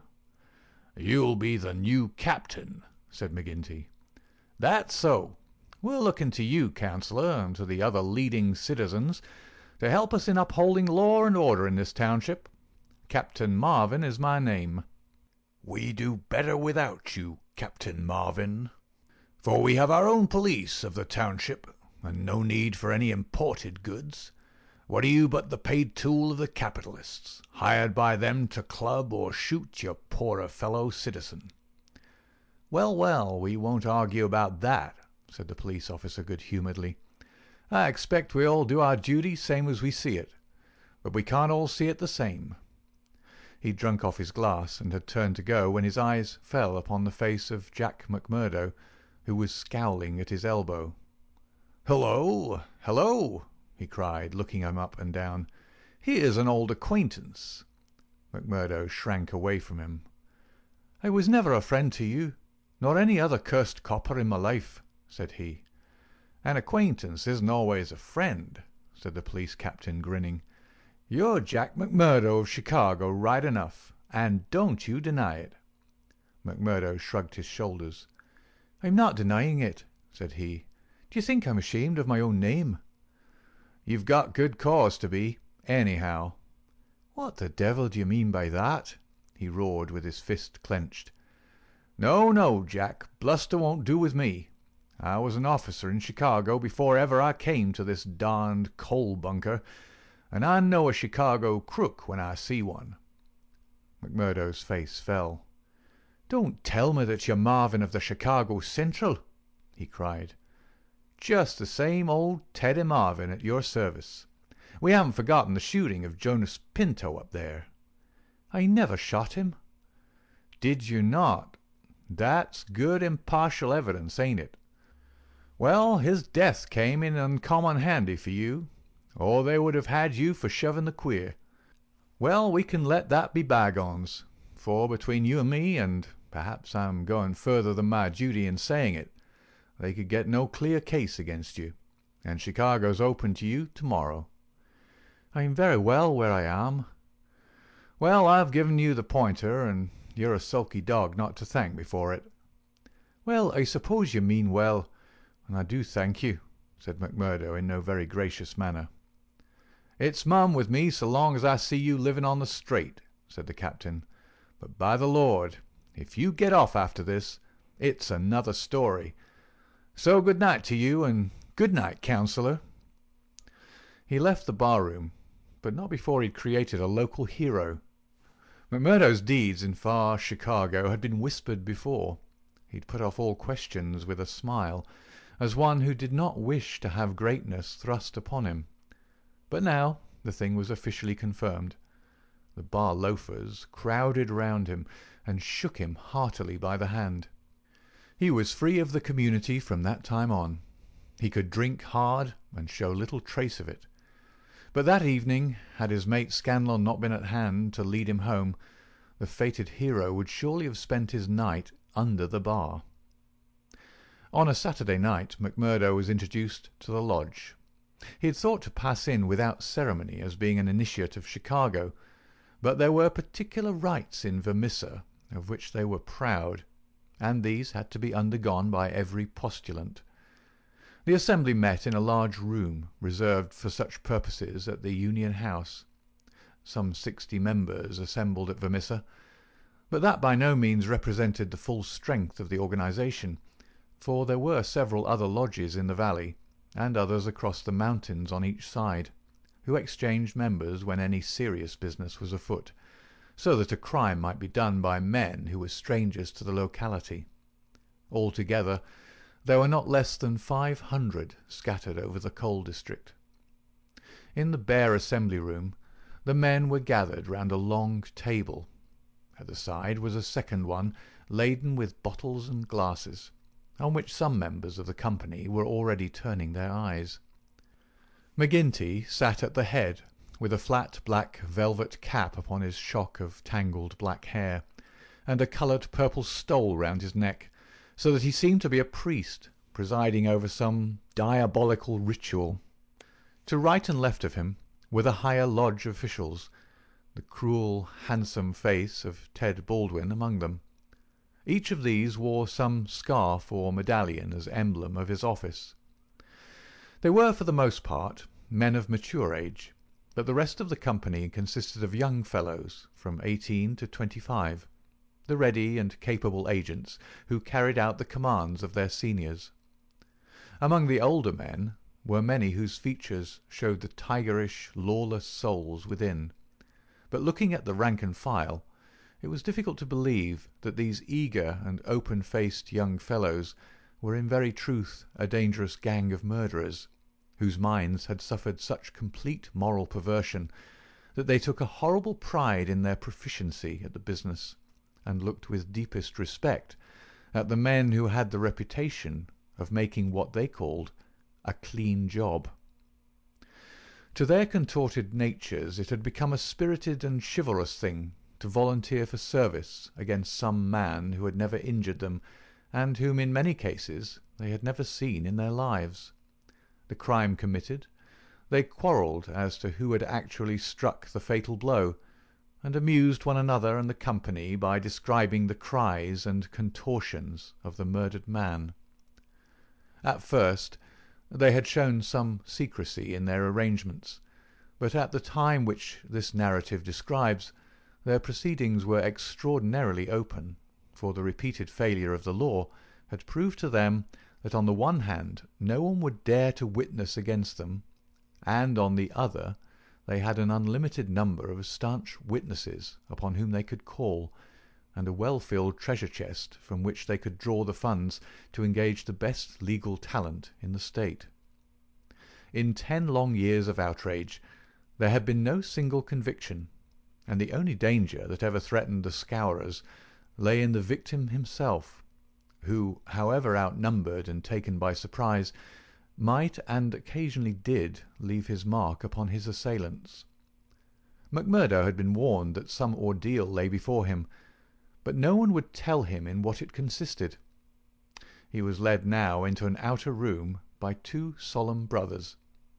Through the plank partition he could hear the murmur of many voices from the assembly within. Once or twice he caught the sound of his own name, and he knew that they were discussing his candidacy. Then there entered an inner guard with a green and gold sash across his chest. "The Bodymaster orders that he shall be trussed, blinded, and entered," said he. The 3 of them removed his coat, turned up the sleeve of his right arm, and finally passed a rope around above the elbows and made it fast. They next placed a thick black cap right over his head and the upper part of his face, so that he could see nothing. He was then led into the assembly hall. It was pitch dark, and very oppressive under his hood. He heard the rustle and murmur of the people round him, and then the voice of McGinty sounded dull and distant through the covering of his ears. "John MacMurdo," said the voice, "are you already a member of the ancient order of freemen?" He bowed his assent. "Is your lodge number 29, Chicago?" He bowed again. "Dark nights are unpleasant," said the voice. "Yes, for strangers to travel," he answered. "The clouds are heavy." "Yes, a storm is approaching." "Are the brethren satisfied?" asked the Bodymaster. There was a general murmur of assent. "We know, brother, by your sign and by your countersign, that you are indeed one of us," said McGinty. "We would have you know, however, that in this county and in other counties of these parts we have certain rights, and also certain duties of our own which call for good men. Are you ready to be tested? I am. Are you of stout heart? I am. Take a stride forward to prove it. As the words were said, he felt two hard points in front of his eyes, pressing upon them, so that it appeared as if he could not move forward without a danger of losing them. None the less, he nerved himself to step resolutely out, and as he did so the pressure melted away. There was a low murmur of applause. "He is of a stout heart," said the voice. "Can you bear pain?" "As well as another," he answered. "Test him."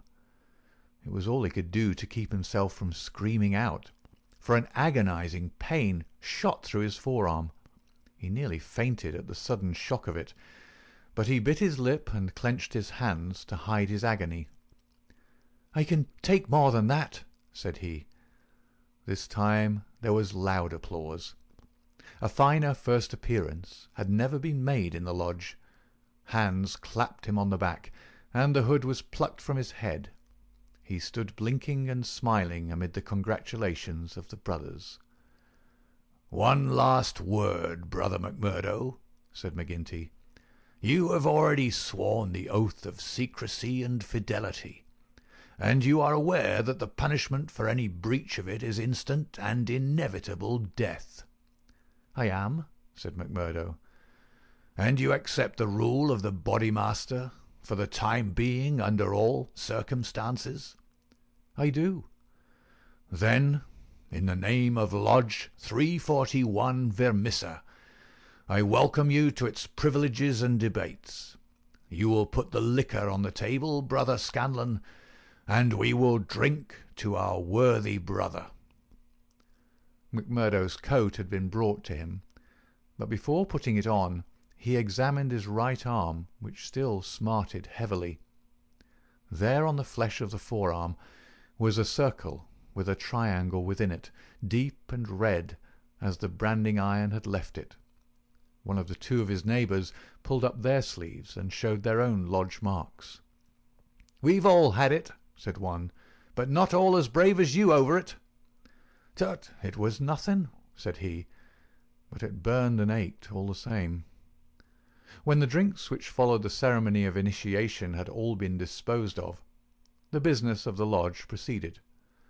McMurdo, accustomed only to the prosaic performances of Chicago, listened with open ears and more surprise than he ventured to show to what followed.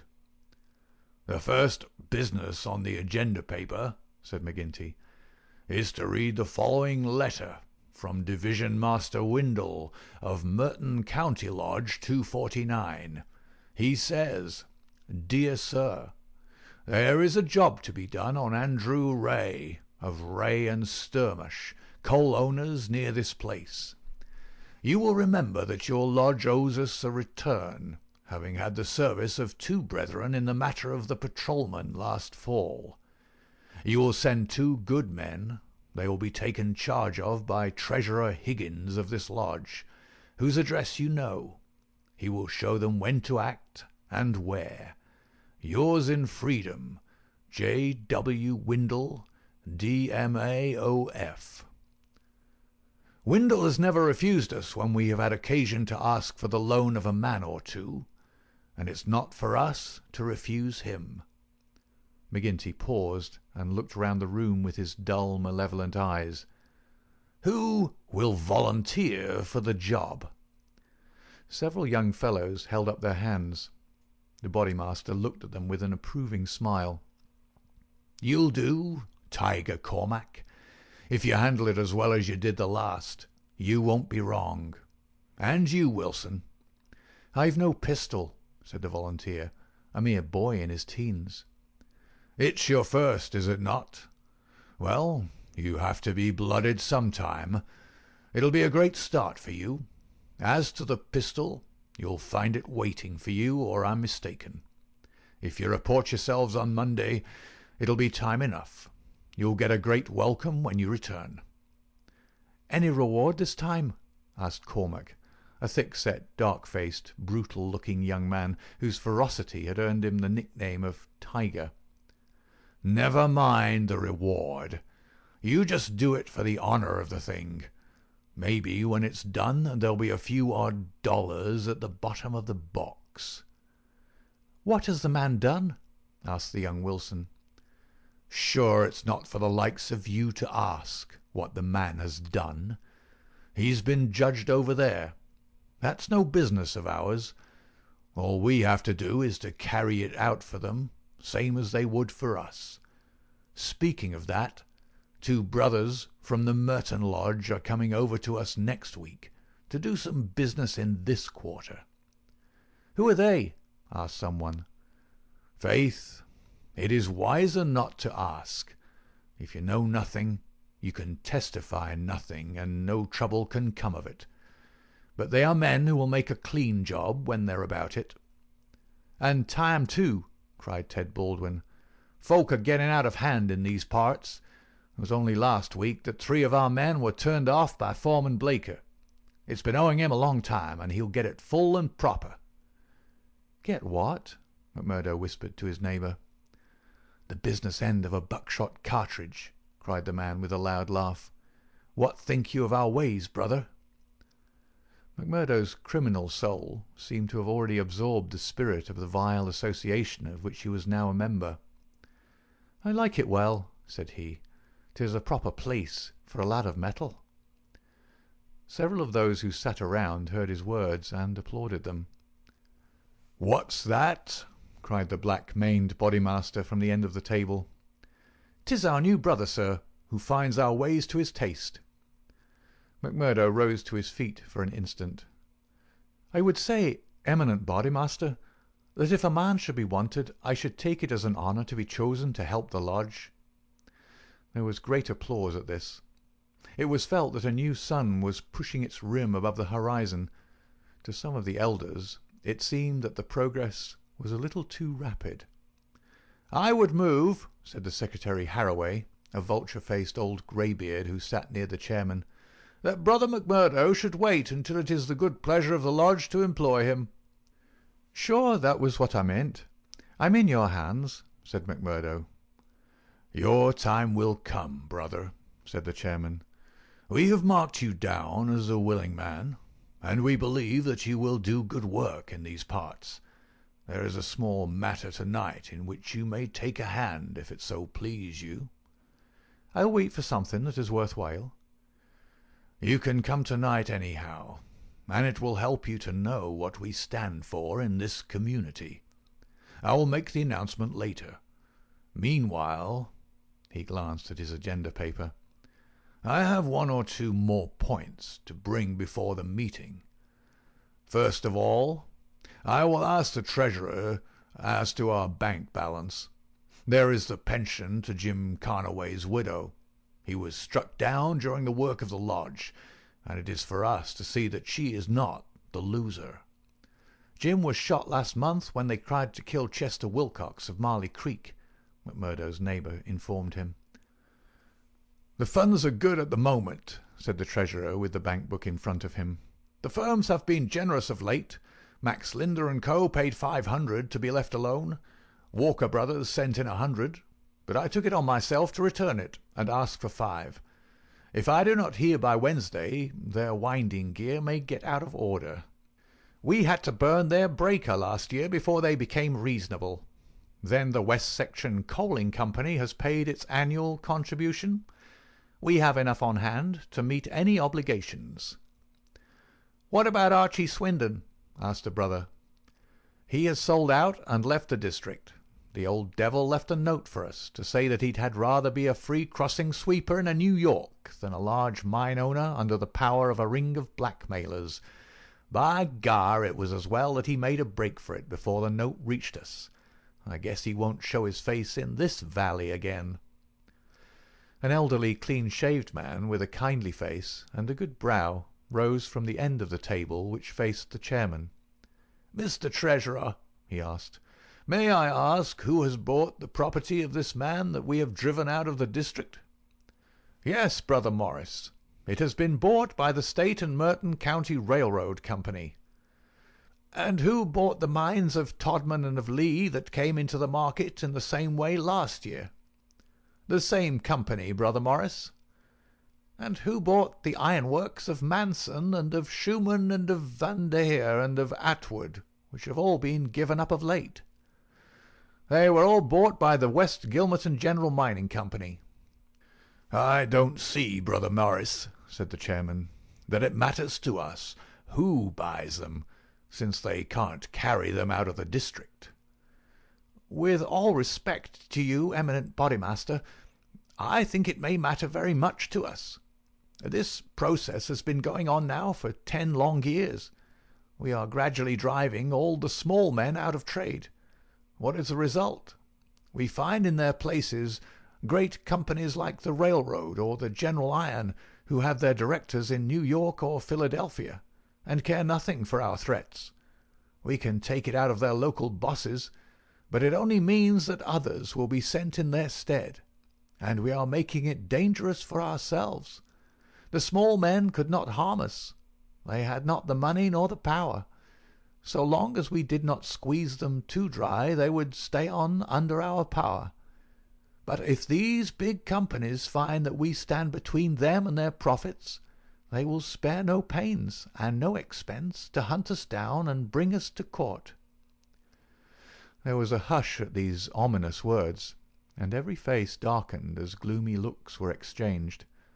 So omnipotent and unchallenged had they been, that the very thought that there was possible retribution in the background had been banished from their minds, and yet the idea struck a chill to the most reckless of them.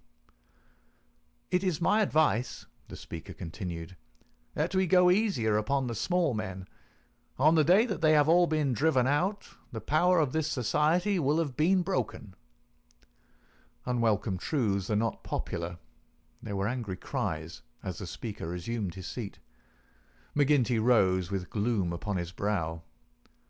"Brother Morris," said he, "you were always a croaker. So long as the members of this lodge stand together, there is no power in the United States that can touch them. Sure, have we not tried it often enough in the law courts? I expect the big companies will find it easier to pay than to fight, same as the little companies do. And now, brethren," McGinty took off his black velvet cap and his stole as he spoke, "this lodge has finished its business for the evening, save for one small matter which may be mentioned when we are parting. The time has now come for fraternal refreshment and for harmony." Strange indeed is human nature. Here were these men, to whom murder was familiar, who again and again had struck down the father of the family, some man against whom they had no personal feeling, without one thought of compunction or of compassion for his weeping wife or helpless children, and yet the tender or pathetic in music could move them to tears. McMurdo had a fine tenor voice, and if he had failed to gain the goodwill of the lodge before, it could no longer have been withheld after he had thrilled them with "I am sitting on the stile Mary" and "On the banks of Allan Water." In his very first night, the new recruit had made himself one of the most popular of the brethren, marked already for advancement and high office. There were other qualities needed, however, besides those of good fellowship, to make a worthy freeman, and of these he was given an example before the evening was over. The whisky bottle had passed round many times, and the men were flushed and ripe for mischief when their Bodymaster rose once more to address them. "Boys," said he, "there's one man in this town that wants trimming up, and it's for you to see that he gets it. I'm speaking of James Stanger of the Herald. You seen how he's been opening his mouth against us again?" There was a murmur of assent, with many a muttered oath. McGinty took a slip of paper from his waistcoat pocket. "Law and order. That's how he heads it. Reign of terror in the coal and iron district. 12 years have now elapsed since the first assassinations which prove the existence of a criminal organization in our midst. From that day these outrages have never ceased, until now they have reached a pitch which makes us the opprobrium of the civilized world. Is it for such results as this that our great country welcomes to its bosom the alien who flies from the despotisms of Europe? Is it that they shall themselves become tyrants over the very men who have given them shelter, and that a state of terrorism and lawlessness should be established under the very shadow of the sacred folds of the starry flag of freedom, which would raise horror in our minds if we read of it as existing under the most effete monarchy of the East? The men are known. The organization is patent and public. How long are we to endure it? Can we forever live? "Sure, I've read enough of the slush," cried the chairman, tossing the paper down upon the table. "That's what he says of us. The question I'm asking is, what shall we say to him?" "Kill him!" cried a dozen fierce voices. "I protest against that," said Brother Morris, the man of the good brow and shaved face. "I tell you, brethren, that our hand is too heavy in this valley, and that there will come a point where in self-defence every man will unite to crush us out. James Stanger is an old man. He is respected in the township and the district. His paper stands for all that is solid in the valley. If that man is struck down, there will be a stir through this state that will only end with our destruction." "And how would they bring about our destruction, Mr. Standback?" cried McGinty. "Is it by the police? Sure, half of them are in our pay, and half of them are afraid of us. Or is it by the law courts and the judge? Haven't we tried that before now, and whatever came of it?" "There is a Judge Lynch that might try the case," said Brother Morris. A general shout of anger greeted the suggestion. "I have but to raise my finger," cried McGinty, "and I could put 200 men into this town that would clear it out from end to end." Then suddenly raising his voice and bending his huge black brows into a terrible frown, "See here, Brother Morris, I have my eye on you, and have had for some time. You've no heart yourself, and you try to take the heart out of others. It will be an ill day for you, Brother Morris, when your own name comes on our agenda paper, and I'm thinking that it's just there that I ought to place it." Morris had turned deadly pale, and his knees seemed to give way under him as he fell back into his chair. He raised his glass in his trembling hand, and drank before he could answer. "I apologize, eminent Bodymaster, to you and to every brother in this lodge, if I have said more than I should. I am a faithful member. You all know that. And it is my fear lest evil come to the lodge which makes me speak in anxious words. But I have greater trust in your judgment than in my own, eminent Bodymaster, and I promise you that I will not offend again." The Bodymaster's scowl relaxed as he listened to the humble words. "Very good, Brother Morris. It's myself that would be sorry if it were needful to give you a lesson. But so long as I am in this chair, we shall be a united lodge in word and in deed. And now, boys," he continued, looking round at the company, "I'll say this much, that if Stanger got his full deserts there would be more trouble than we need ask for. These editors hang together, and every journal in the state would be crying out for police and troops.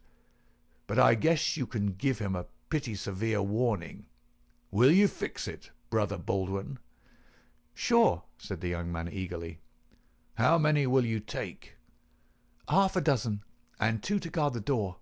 You'll come, Gower, and you, Mansell, and you, Scanlon, and the 2 Willoughbys." "I promised the new brother he should go," said the chairman. Ted Baldwin looked at McMurdo with eyes which showed that he had not forgotten nor forgiven. "Well, he can come if he wants," he said in a surly voice. "That's enough. The sooner we get to work the better." The company broke up with shouts and yells and snatches of drunken song. The bar was still crowded with revellers, and many of the brethren remained there. The little band who had been told off for duty passed out into the street, proceeding in twos and threes along the sidewalk so as not to provoke attention. It was a bitterly cold night, with a half-moon shining brilliantly in a frosty, star-spangled sky. The men stopped and gathered in a yard which faced a high building. The words Vermissa Herald were printed in gold lettering between the brightly lit windows. From within came the clanking of the printing press. "Here you," said Baldwin to MacMurdo. "You can stand below at the door and see that the road is kept open for us. Arthur Willoughby can stay with you. You others come with me. Have no fears, boys, for we have a dozen witnesses that we are in the Union Bar at this very moment." It was nearly midnight, and the street was deserted, save for one or two revellers upon their way home. The party crossed the road, and, pushing open the door of the newspaper office, Baldwin and his men rushed in and up the stair which faced them. MacMurdo and another remained below. From the room above came a shout, a cry for help, and then the sound of trampling feet and of falling chairs. An instant later, a grey-haired man rushed out on the landing. He was seized before he could get farther, and his spectacles came tinkling down to MacMurdo's feet. There was a thud and a groan. He was on his face, and half a dozen sticks were clattering together as they fell upon him. He writhed, and his long, thin limbs quivered under the blows. The others ceased at last, but Baldwin, his cruel face set in an infernal smile, was hacking at the man's head, which he vainly endeavoured to defend with his arms. His white hair was dabbled with patches of blood. Baldwin was still stooping over his victim, putting in a short, vicious blow whenever he could see a part exposed, when MacMurdo dashed up the stair and pushed him back. "You'll kill the man," said he. "Drop it." Baldwin looked at him in amazement. "Curse you!" he cried. "Who are you to interfere? You that are new to the lodge. Stand back." He raised his stick, but MacMurdo had whipped his pistol out of his pocket.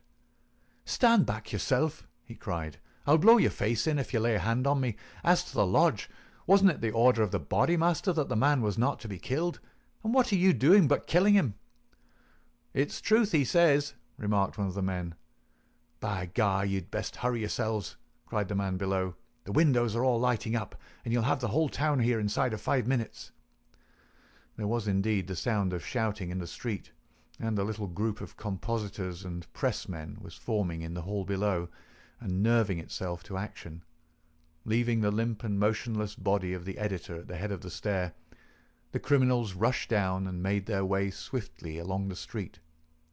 Having reached the Union House, some of them, mixed with the crowd in McGinty's saloon, whispering across the bar to the boss that the job had been well carried through. Others, and among them MacMurdo, broke away into side streets, and so by devious paths to their own homes. End of Chapter 3. Chapter 4. The Valley of Fear. When MacMurdo awoke next morning, he had good reason to remember his initiation into the lodge. His head ached with the effect of the drink, and his arm, where he had been branded, was hot and swollen. Having his own peculiar source of income, he was irregular in his attendance at his work, so he had a late breakfast, and remained at home for the morning writing a long letter to a friend. Afterwards he read the Daily Herald. In a special column, put in at the last moment, he read, "Outrage at the Herald office. Editor seriously injured." It was a short account of the facts with which he was himself more familiar than the writer could have been. It ended with the statement, "The matter is now in the hands of the police, but it can hardly be hoped that their exertions will be attended by any better results than in the past. Some of the men were recognized, and there is hope that a conviction may be obtained. The source of the outrage was, it need hardly be said, that infamous society which has held this community in bondage for so long a period, and against which the Herald has taken so uncompromising a stand.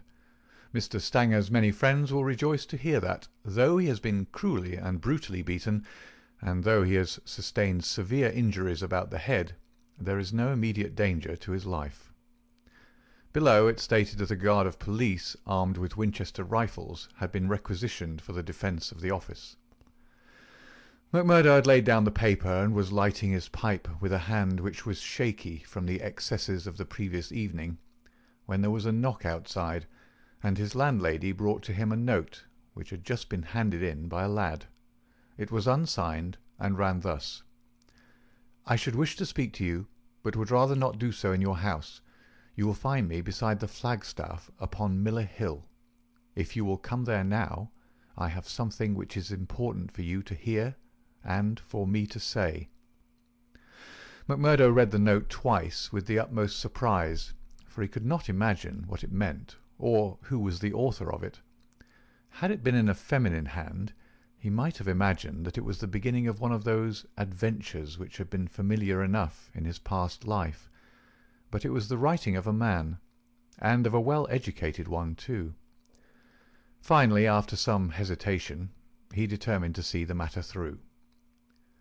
Miller Hill is an ill-kept public park in the very centre of the town.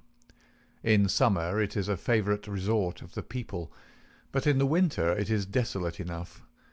From the top of it one has a view, not only of the whole straggling, grimy town, but of the winding valley beneath, with its scattered mines and factories blackening the snow on each side of it, and of the wooded and white-capped ranges flanking it. McMurdo strolled up the winding path, hedged in with evergreens, until he reached the deserted restaurant which forms the centre of summer gaiety. Beside it was a bare flagstaff, and underneath it a man, his hat drawn down and the collar of his overcoat turned up. When he turned his face, McMurdo saw that it was Brother Morris, he who had incurred the anger of the Bodymaster the night before. The lodge sign was given and exchanged as they met. "I want to have a word with you, Mr. McMurdo," said the older man, speaking with a hesitation which showed that he was on delicate ground. "It was kind enough of you to come." "Why did you not put your name to the note?" "One has to be cautious, mister. One never knows in times like these how a thing may come back to one. One never knows either who to trust or who not to trust." "Surely one may trust brothers of the lodge." "No, no, not always," cried Morris with vehemence. "Whatever we say, even what we think, seems to get back to that man McGinty." "Look here," said McMurdo sternly. "It was only last night, as you know well, that I swore good faith to our Bodymaster. Would you be asking me to break my oath?" "If that is the view you take," said Morris sadly, "I can only say that I am sorry I gave you the trouble to come and meet me. Things have come to a bad pass when two free citizens cannot speak their thoughts to each other." McMurdo, who had been watching his companion very narrowly, relaxed somewhat in his bearing. "Sure I spoke for myself only," said he. "I am a newcomer, as you know, and I am strange to it all. It is not for me to open my mouth, Mr. Morris, and if you think well to say anything to me, I am here to hear it." "And to take it back to Boss McGinty?" said Morris bitterly. "Indeed, then, you do me injustice there," cried McMurdo. "For myself, I am loyal to the lodge, and so I tell you straight, but I would be a poor creature if I were to repeat to any other what you might say to me in confidence. It'll go no further than me, though I warn you that you may get neither help nor sympathy." "I have given up looking for either the one or the other," said Morris. "I may be putting my very life in your hands by what I say, but bad as you are, and it seemed to me last night that you were shaping to be as bad as the worst, still you are new to it, and your conscience cannot yet be as hardened as theirs. That was why I thought to speak with you." "Well, what have you to say?" "If you give me away, may a curse be on you." "Sure, I said I would not." "I would ask you then, when you joined the Freemen's Society in Chicago and swore vows of charity and fidelity, did ever it cross your mind that you might find it would lead you to crime?" "If you call it crime," McMurdo answered. "Call it crime?" cried Morris, his voice vibrating with passion. You have seen little of it, if you can call it anything else. Was it crime last night, when a man old enough to be your father was beaten till the blood dripped from his white hairs? Was that crime, or what else would you call it?" "There are some would say it was war," said MacMurdo.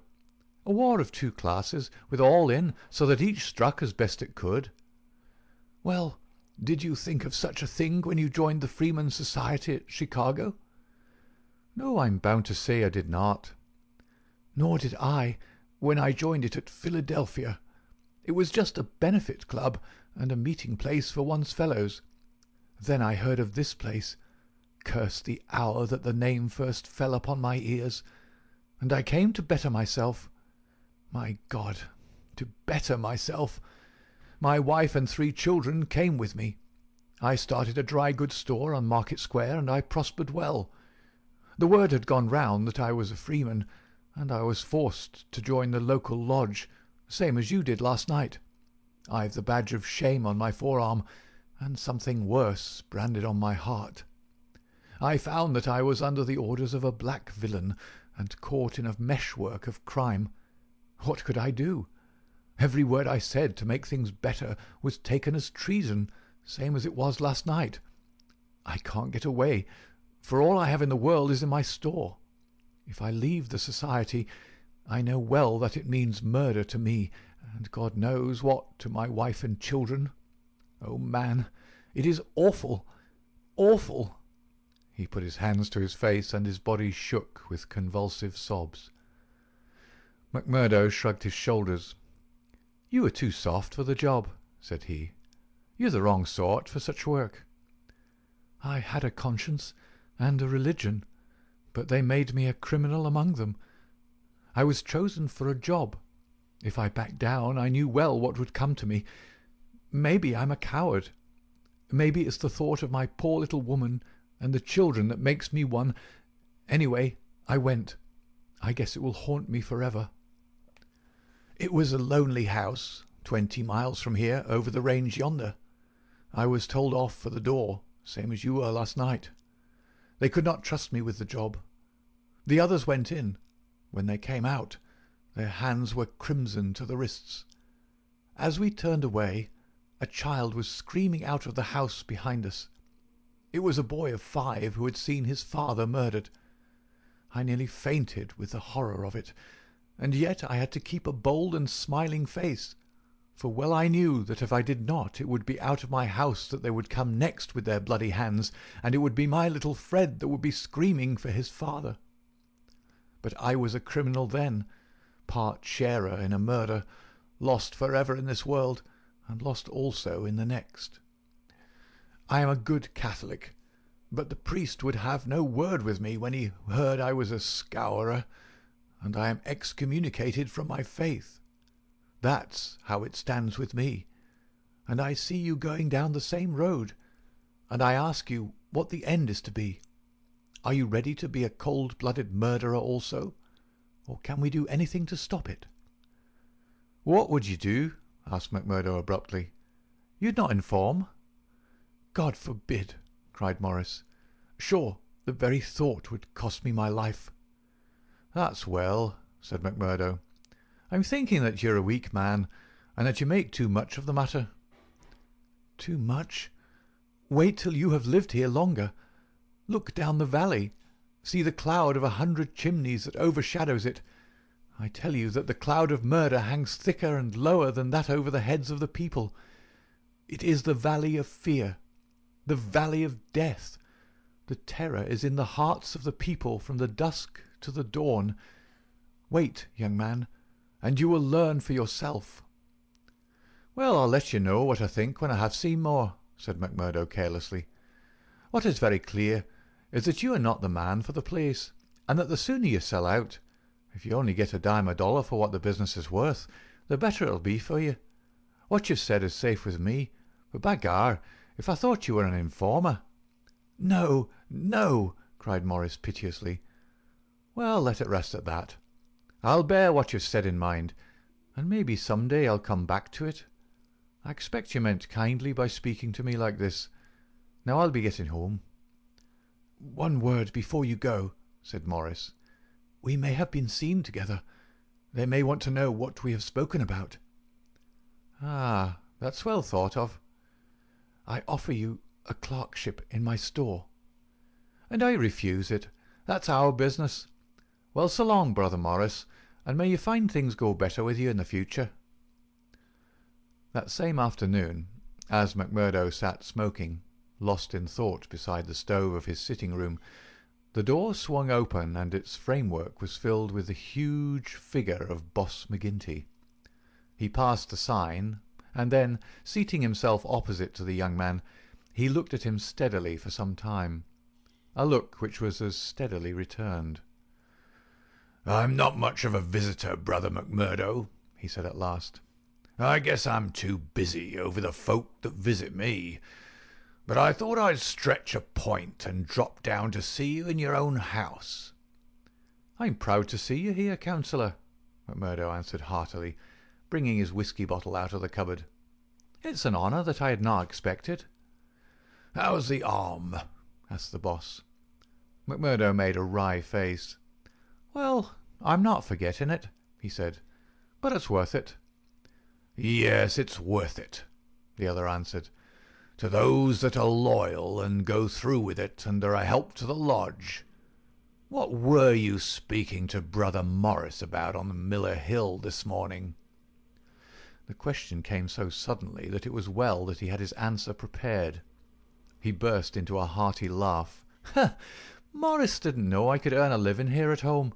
He shan't know either, for he's got too much conscience for the likes of me. But he's a good-hearted old chap. It was his idea that I was at a loose end and that he would do me a good turn by offering me a clerkship in a dry goods store." "Oh, that was it?" "Yes, that was it."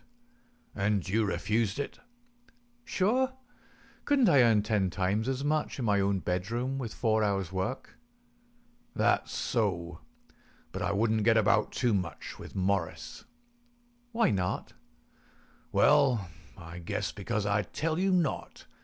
That's enough for most folk in these parts." "It may be enough for most folk, but it ain't enough for me, Councillor," said MacMurdo boldly. "If you're a judge of men, you'll know that." The swarthy giant glared at him, and his hairy paw closed for an instant round the glass, as though he would hurl it at the head of his companion. Then he laughed in his loud, boisterous, insincere fashion. "Ha! You're a queer card, for sure," said he. "Well, if you want more reasons, I'll give them. Did Morris say nothing to you against the lodge?" "No." "Nor against me?" "No." "Well, that's because he don't trust you. But in his heart he's not a loyal brother. We know that well. So we watch him, and we wait for the time to admonish him. I'm thinking that the time is drawing near. There's no room for scabby sheep in our pen. But if you keep company with a disloyal man, we might think that you were disloyal too, see?" "There's no chance of my keeping company with him, for I dislike the man," MacMurdo answered. "As to being disloyal, if it was any man but you, he would not use the word to me twice." "Well, that's enough," said McGinty, draining off his glass. "I came down to give you a word in season, and you've had it." "I'd like to know," said MacMurdo, "how you ever came to learn that I had spoken with Morris at all." McGinty laughed. "It's my business to know what goes on in this township," said he. "I guess you'd best reckon on my hearing all that passes. Well, time's up, and I'll just say—" But his leave-taking was cut short in a very unexpected fashion. With a sudden crash, the door flew open, and 3 frowning, intent faces glared in at them from under the peaks of police caps. MacMurdo sprang to his feet and half drew his revolver, but his arm stopped midway as he became conscious that 2 Winchester rifles were levelled at his head. A man in uniform advanced into the room, a 6-shooter in his hand. It was Captain Marvin, one of Chicago and now of the Mine Constabulary. He shook his head with a half-smile at MacMurdo. "I thought you'd be getting into trouble, Mr. Crooked MacMurdo of Chicago," said he. "Can't keep out of it, can you? take your hat and come along with us." "I guess you'll pay for this, Captain Marvin," said McGinty. "Who are you, I'd like to know, to break into a house in this fashion and molest honest, law-abiding men?" "You're standing out in this deal, Councillor McGinty," said the police captain. "We're not out after you, but after this man McMurdo. It is for you to help, not to hinder us in our duty." "He is a friend of mine, and I'll answer for his conduct," said the boss. "By all accounts, Mr. McGinty, you may have to answer for your own conduct some of these days," the captain answered. "This man McMurdo was a crook before ever he came here, and he's a crook still. Cover him, patrolman, while I disarm him." "There's my pistol," said McMurdo coolly.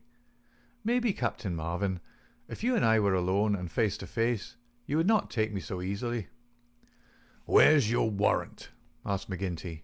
"By gar, a man might as well live in Russia as in Vermissa while folk like you are running the police.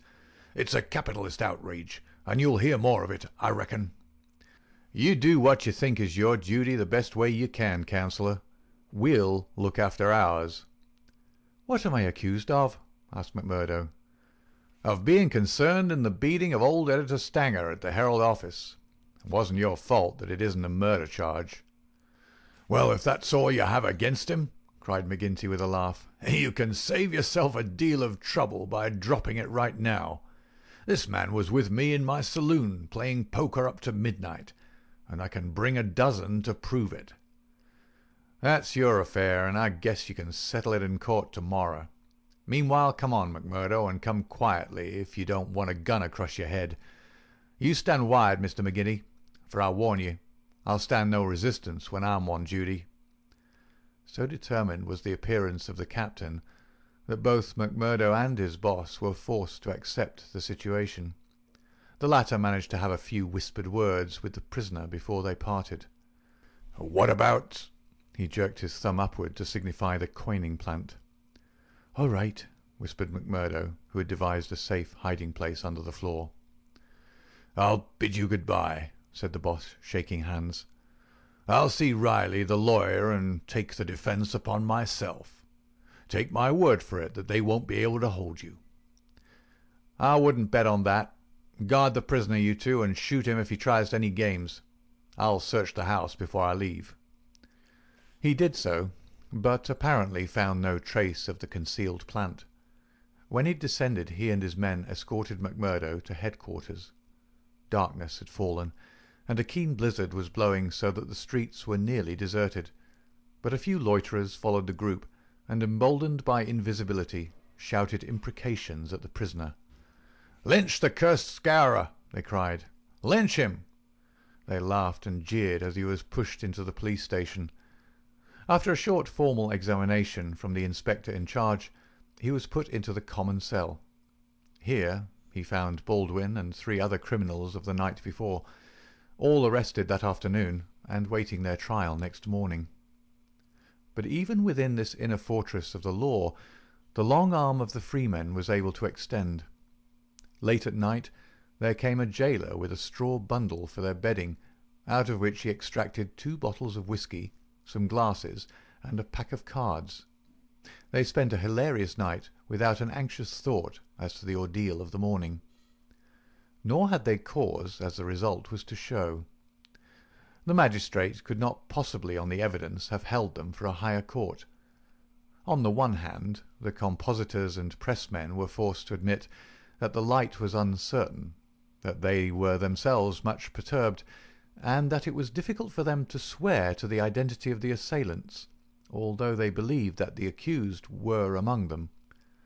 Cross-examined by the clever attorney who had been engaged by McGinty, they were even more nebulous in their evidence. The injured man had already deposed that he was so taken by surprise by the suddenness of the attack that he could state nothing beyond the fact that the first man who struck him wore a moustache. He added that he knew them to be scourers, since no one else in the community could possibly have any enmity to him, and he had long been threatened on account of his outspoken editorials. On the other hand, it was clearly shown by the united and unfaltering evidence of 6 citizens, including that high municipal official, Councillor McGinty, that the men had been at a card party at the Union House until an hour very much later than the commission of the outrage. Needless to say that they were discharged with something very near to an apology from the bench for the inconvenience to which they had been put, together with an implied censure of Captain Marvin and the police for their officious zeal. The verdict was greeted with loud applause by a court in which McMurdo saw many familiar faces. Brothers of the lodge smiled and waved, but there were others who sat with compressed lips and brooding eyes as the men filed out of the dock. One of them, a little dark-bearded, resolute fellow, put the thoughts of himself and comrades into words as the ex-prisoners passed him. "You damned murderers," he said. "We'll fix you yet." End of Chapter 4. Chapter 5. The Darkest Hour. If anything had been needed to give an impetus to Jack McMurdo's popularity among his fellows, it would have been his arrest and acquittal. That a man on the very night of joining the lodge should have done something which brought him before the magistrate was a new record in the annals of the society. Already he had earned the reputation of a good boon companion, a cheery reveller, and withal a man of high temper, who would not take an insult even from the all-powerful boss himself. But in addition to this, he impressed his comrades with the idea that among them all there was not one whose brain was so ready to devise a bloodthirsty scheme, or whose hand would be more capable of carrying it out. "He'll be the boy for the clean job," said the oldsters to one another, and waited their time until they could set him to his work. McGinty had instruments enough already, but he recognized that this was a supremely able one. He felt like a man holding a fierce bloodhound in leash. There were curs to do the smaller work, but some day he would slip this creature upon its prey. A few members of the lodge, Ted Baldwin among them, resented the rapid rise of the stranger, and hated him for it, but they kept clear of him, for he was as ready to fight as to laugh. But if he gained favour with his fellows, there was another quarter, one which had become even more vital to him, in which he lost it. Etty Shafter's father would have nothing more to do with him, nor would he allow him to enter the house. Etty herself was too deeply in love to give him up altogether, and yet her own good sense warned her of what would come from a marriage with a man who was regarded as a criminal. One morning, after a sleepless night, she determined to see him, possibly for the last time, and made one strong endeavour to draw him from those evil influences which were sucking him down. She went to his house, as he had often begged her to do, and made her way into the room which he used as his sitting-room. He was seated at a table, with his back turned and a letter in front of him. A sudden spirit of girlish mischief came over her. She was still only 19. He had not heard her when she pushed open the door. Now she tiptoed forward and laid her hand lightly upon his bended shoulders. If she had expected to startle him, she certainly succeeded, but only in turn to be startled herself. With a tiger spring he turned on her, and his right hand was feeling for her throat. At the same instant, with the other hand, he crumpled up the paper that lay before him. For an instant he stood glaring. Then astonishment and joy took the place of the ferocity which had convulsed his features, a ferocity which had sent her shrinking back in horror as from something which had never before intruded into her gentle life. "It's you," said he, mopping his brow. "And to think that you should come to me, heart of my heart, and I should find nothing better to do than want to strangle you. Come then, darling," and he held out his arms. "Let me make it up to you." But she had not recovered from that sudden glimpse of guilty fear which she had read in the man's face. All her woman's instinct told her that it was not the mere fright of a man who is startled. Guilt. That was it. Guilt and fear. "What's come over you, Jack?" she cried. "Why are you so scared of me? Oh, Jack, if your conscience was at ease, you would not have looked at me like that." "Sure, I was thinking of other things, when you came tripping so lightly on those fairy feet of yours." "No, no, it was more than that, Jack." Then a sudden suspicion seized her. "Let me see that letter you were writing." "Ah, Etty, I couldn't do that." Her suspicions became certainties. "It's to another woman," she cried. "I know it. Why else should you hold it from me? Was it to your wife that you were writing? How am I to know that you are not a married man, you a stranger that nobody knows?" "I am not married, Etty. See now, I swear it. You're the only one woman on earth to me. By the cross of Christ, I swear it." He was so white with passionate earnestness that she could not but believe him. "Well then," she cried. "Well then," she cried, "why will you not show me the letter?" "I'll tell you, acushla," said he. "I'm under oath not to show it, and just as I wouldn't break my word to you, so I would keep it to those who hold my promise. It's the business of the lodge, and even to you it's a secret. And if I was scared when a hand fell on me, can't you understand it when it might have been the hand of a detective?" She felt that he was telling the truth. He gathered her into his arms and kissed away her fears and doubts. "Sit by me, then. It's a queer throne for such a queen, but it's the best your poor lover can find. He'll do better for you some of these days, I'm thinking. Now your mind is easy once again, is it not?" "How can it ever be at ease, Jack, when I know that you are a criminal among criminals, when I never know the day that I may hear you're in court for murder? McMurdo the Scourer, that's what one of the boarders called you yesterday. It went through my heart like a knife." "Sure, hard words break no bones." "But they were true." "Well, dear, it's not so bad as you think. We are but poor men that are trying in our own way to get our rights." Etty threw her arms around her lover's neck. "Give it up, Jack. For my sake, for God's sake, give it up. It was to ask you that I came here today. Oh, Jack, see, I beg it of you on my bended knees. Kneeling here before you, I implore you to give it up." He raised her and soothed her with her head against his breast. "Sure, my darling, you don't know what it is you're asking. How could I give it up when it would be to break my oath and to desert my comrades? If you could see how things stand with me, you could never ask it of me. Besides, if I wanted to, how could I do it? You don't suppose that the lodge would let a man go free with all its secrets?" "I've thought of that, Jack. I've planned it all. Father has saved some money. He is weary of this place, where the fear of these people darkens our lives. He is ready to go. We would fly together to Philadelphia or New York, where we would be safe from them." McMurdo laughed. "The lodge has a long arm. Do you think it could not stretch from here to Philadelphia or New York?" "Well, then, to the West, or to England, or to Germany, where my father came from. Anywhere to get away from the Valley of Fear." McMurdo thought of old Brother Morris. "Sure, it is the second time I've heard the valley so named," said he. "The shadow does indeed seem to lie heavy on some of you." "It darkens every moment of our lives. Do you suppose that Ted Baldwin has ever forgiven us? If it were not that he fears you, what do you suppose our chances would be? If you saw the look in those dark, hungry eyes of his when they fall on me."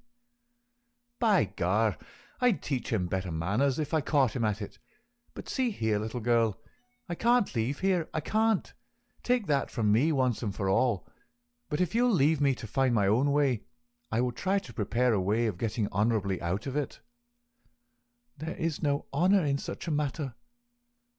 Well, well, it's just how you look at it. But if you'll give me 6 months, I'll work it so that I can leave without being ashamed to look others in the face." The girl laughed with joy. 6 months!" she cried. "Is it a promise?" Well, it may be 7 or 8, but within a year at the furthest we will leave the valley behind us." It was the most that Etty could obtain, And yet it was something. There was this distant light to illuminate the gloom of the immediate future. She returned to her father's house more light-hearted than she had ever been since Jack McMurdo had come into her life. It might be thought that as a member all the doings of the society would be told to him, but he was soon to discover that the organization was wider and more complex than the simple lodge. Even Boss McGinty was ignorant as to many things, for there was an official named the county delegate living at Hobson's Patch, farther down the line, who had power over several different lodges which he wielded in a sudden and arbitrary way. Only once did McMurdo see him, a sly little grey-haired rat of a man with a slinking gait and a sidelong glance which was charged with malice. Evans Pott was his name, and even the great boss of Vermissa felt towards him something of the repulsion and fear which the huge Danton may have felt for the puny but dangerous Robespierre. One day Scanlon, who was McMurdo's fellow boarder, received a note from McGinty enclosing one from Evans Pott, which informed him that he was sending over 2 good men, Lawler and Andrews, who had instructions to act in the neighbourhood, though it was best for the cause that no particulars as to their objects should be given. Would the Bodymaster see to it that suitable arrangements be made for their lodgings and comfort until the time for action should arrive? McGinty added that it was impossible for anyone to remain secret at the Union House, and that therefore he would be obliged if McMurdo and Scanlon would put the strangers up for a few days in their boarding-house. The same evening the 2 men arrived, each carrying his gripsack. Lawler was an elderly man, shrewd, silent, and self-contained, clad in an old black frock-coat, which, with his soft felt hat and ragged grizzled beard, gave him a general resemblance to an itinerant preacher. His companion Andrews was little more than a boy, frank-faced and cheerful, with the breezy manner of one who is out for a holiday and means to enjoy every minute of it. Both men were total abstainers, and behaved in all ways as exemplary members of the society, with the one simple exception that they were assassins who had often proved themselves to be most capable instruments for this association of murder. Lawler had already carried out 14 commissions of the kind, and Andrews 3.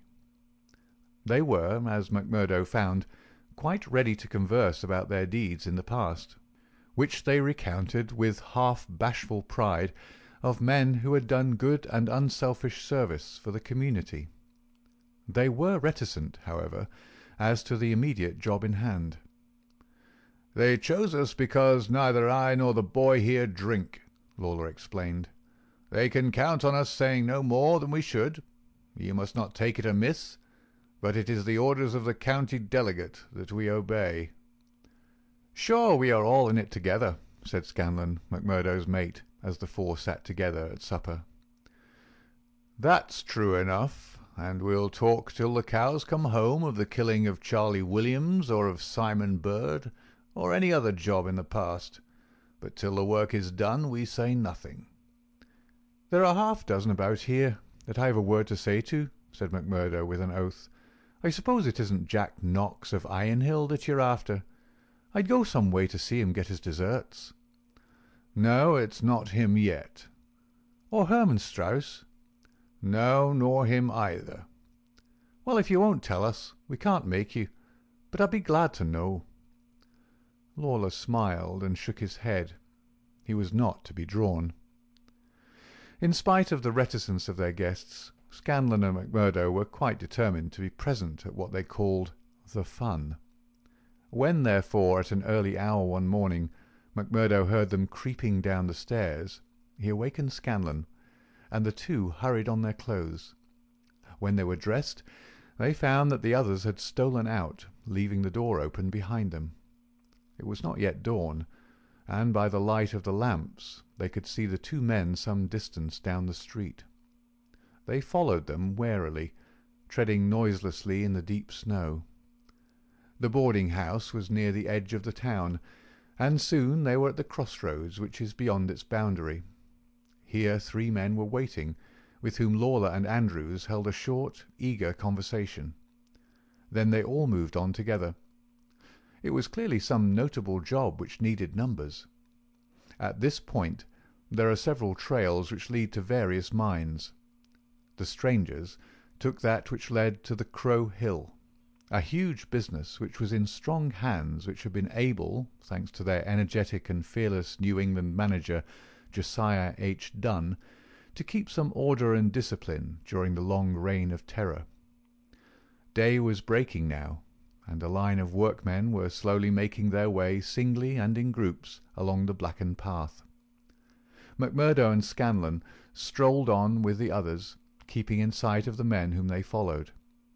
A thick mist lay over them, and from the heart of it there came the sudden scream of a steam whistle. It was the 10-minute signal before the cages descended and the day's labour began. When they reached the open space round the mine shaft, there were 100 miners waiting, stamping their feet and blowing on their fingers, for it was bitterly cold. The strangers stood in a little group under the shadow of the engine-house.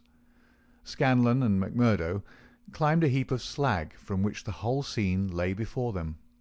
They saw the mine engineer, a great bearded Scotchman named Menzies, come out of the engine-house and blow his whistle for the cages to be lowered. At the same instant a tall, loose-framed young man with a clean-shaved, earnest face advanced eagerly towards the pit-head. As he came forward, his eyes fell upon the group, silent and motionless under the engine-house. The men had drawn down their hats and turned up their collars to screen their faces. For a moment the presentiment of death laid its cold hand upon the manager's heart. At the next he had shaken it off, and saw only his duty towards intrusive strangers. "Who are you?" he asked as he advanced.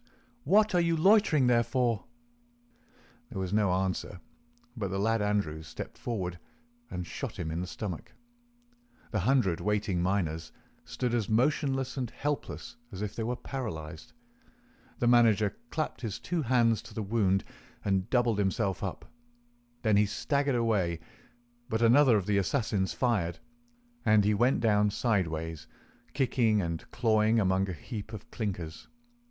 Menzies, the Scotchman, gave a roar of rage at the sight, and rushed with an iron spanner at the murderers, but was met by 2 balls in the face which dropped him dead at their very feet.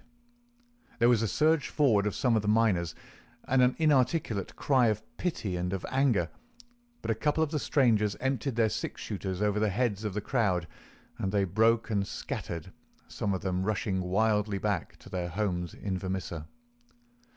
When a few of the bravest had rallied, and there was a return to the mine, the murderous gang had vanished in the mists of the morning, without a single witness being able to swear to the identity of these men, who in front of 100 spectators had wrought this double crime.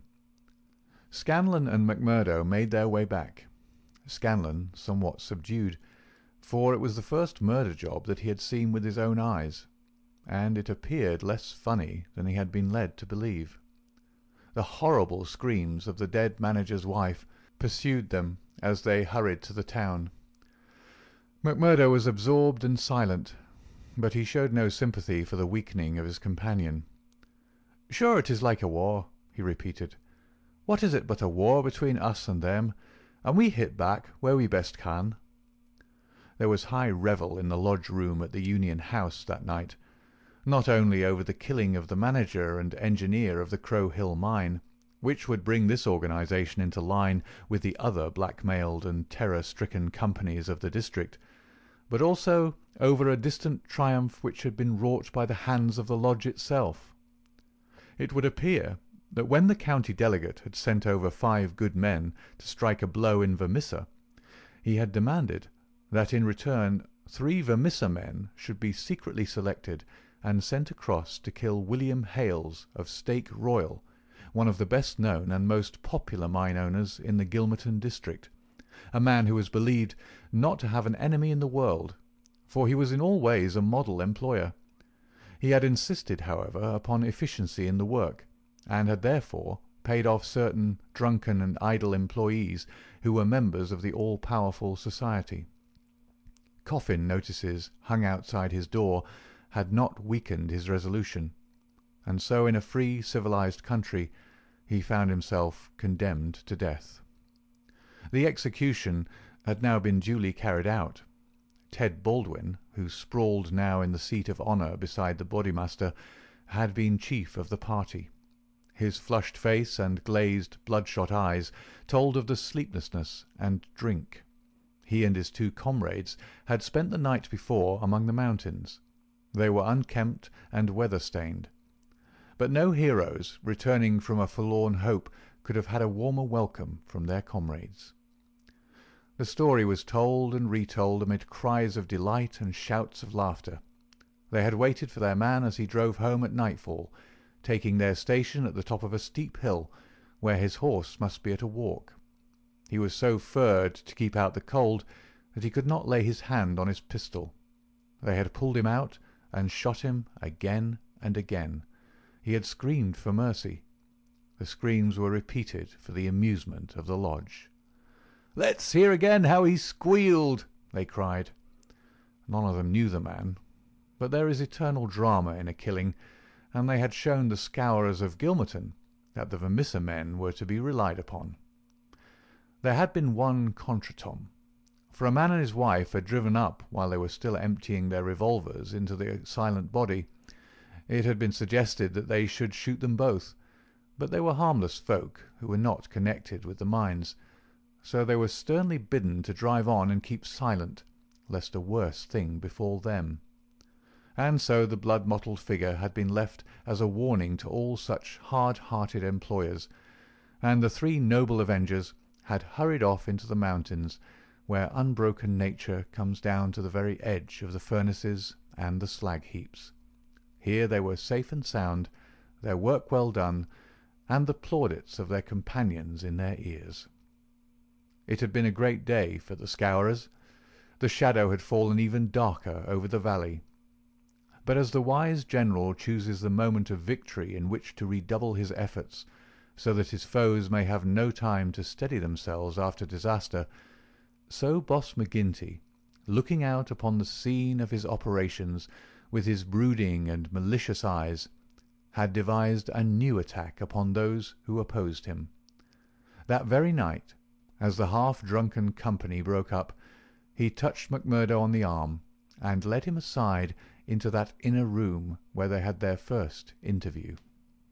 "See here, my lad," said he, "I've got a job that's worthy of you at last. You'll have the doing of it in your own hands." "Proud I am to hear it," McMurdo answered. "You can take 2 men with you, Manders and Riley. They have been warned for service. We'll never be right in this district until Chester Wilcox has been settled, and you'll have the thanks of every lodge in the coalfields if you can down him." "I'll do my best, anyhow. Who is he, and where shall I find him?" McGinty took his eternal, half-chewed, half-smoked cigar from the corner of his mouth, and proceeded to draw a rough diagram on a page torn from his notebook. "He's the chief foreman of the Iron Dyke Company. He's a hard citizen, an old colour sergeant of the war, all scars and gristle. We've had 2 tries at him, but had no luck, and Jim Carnaway lost his life over it. Now it's for you to take it over. That's the house, all alone at the Iron Dyke crossroad, same as you see here on the map, without another within earshot. It's no good by day. He's armed and shoots quick and straight, with no questions asked. But at night, well, here he is with his wife, 3 children and a hired help. You can't pick or choose, it's all or none. If you could get a bag of blasting powder at the front door with a slow match to it." "What's the man done?" "Didn't I tell you he shot Jim Carnaway?" "Why did he shoot him?" "What in thunder has that to do with you? Carnaway was about his house at night, and he shot him. That's enough for me and you. You've got to settle the thing right." "There's these 2 women and the children. Do they go up too?" "They have to, else how can we get him?" It seems hard on them, for they've done nothing." "What sort of fool's talk is this? Do you back out?" "Easy, counsellor, easy. What have I ever said or done that you should think I would be after standing back from an order of the Bodymaster of my own lodge?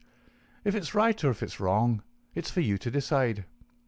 "You'll do it, then?" "Of course I'll do it." "When?" "Well, you had best give me a night or two that I may see the house and make my plans.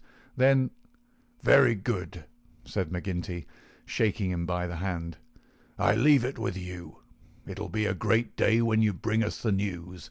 It's just the last stroke that'll bring them all to their knees." McMurdo thought long and deeply over the commission which had been so suddenly placed in his hands. The isolated house in which Chester Wilcox lived was about 5 miles off in an adjacent valley. That very night he started off all alone to prepare for the attempt. It was daylight before he returned from his reconnaissance.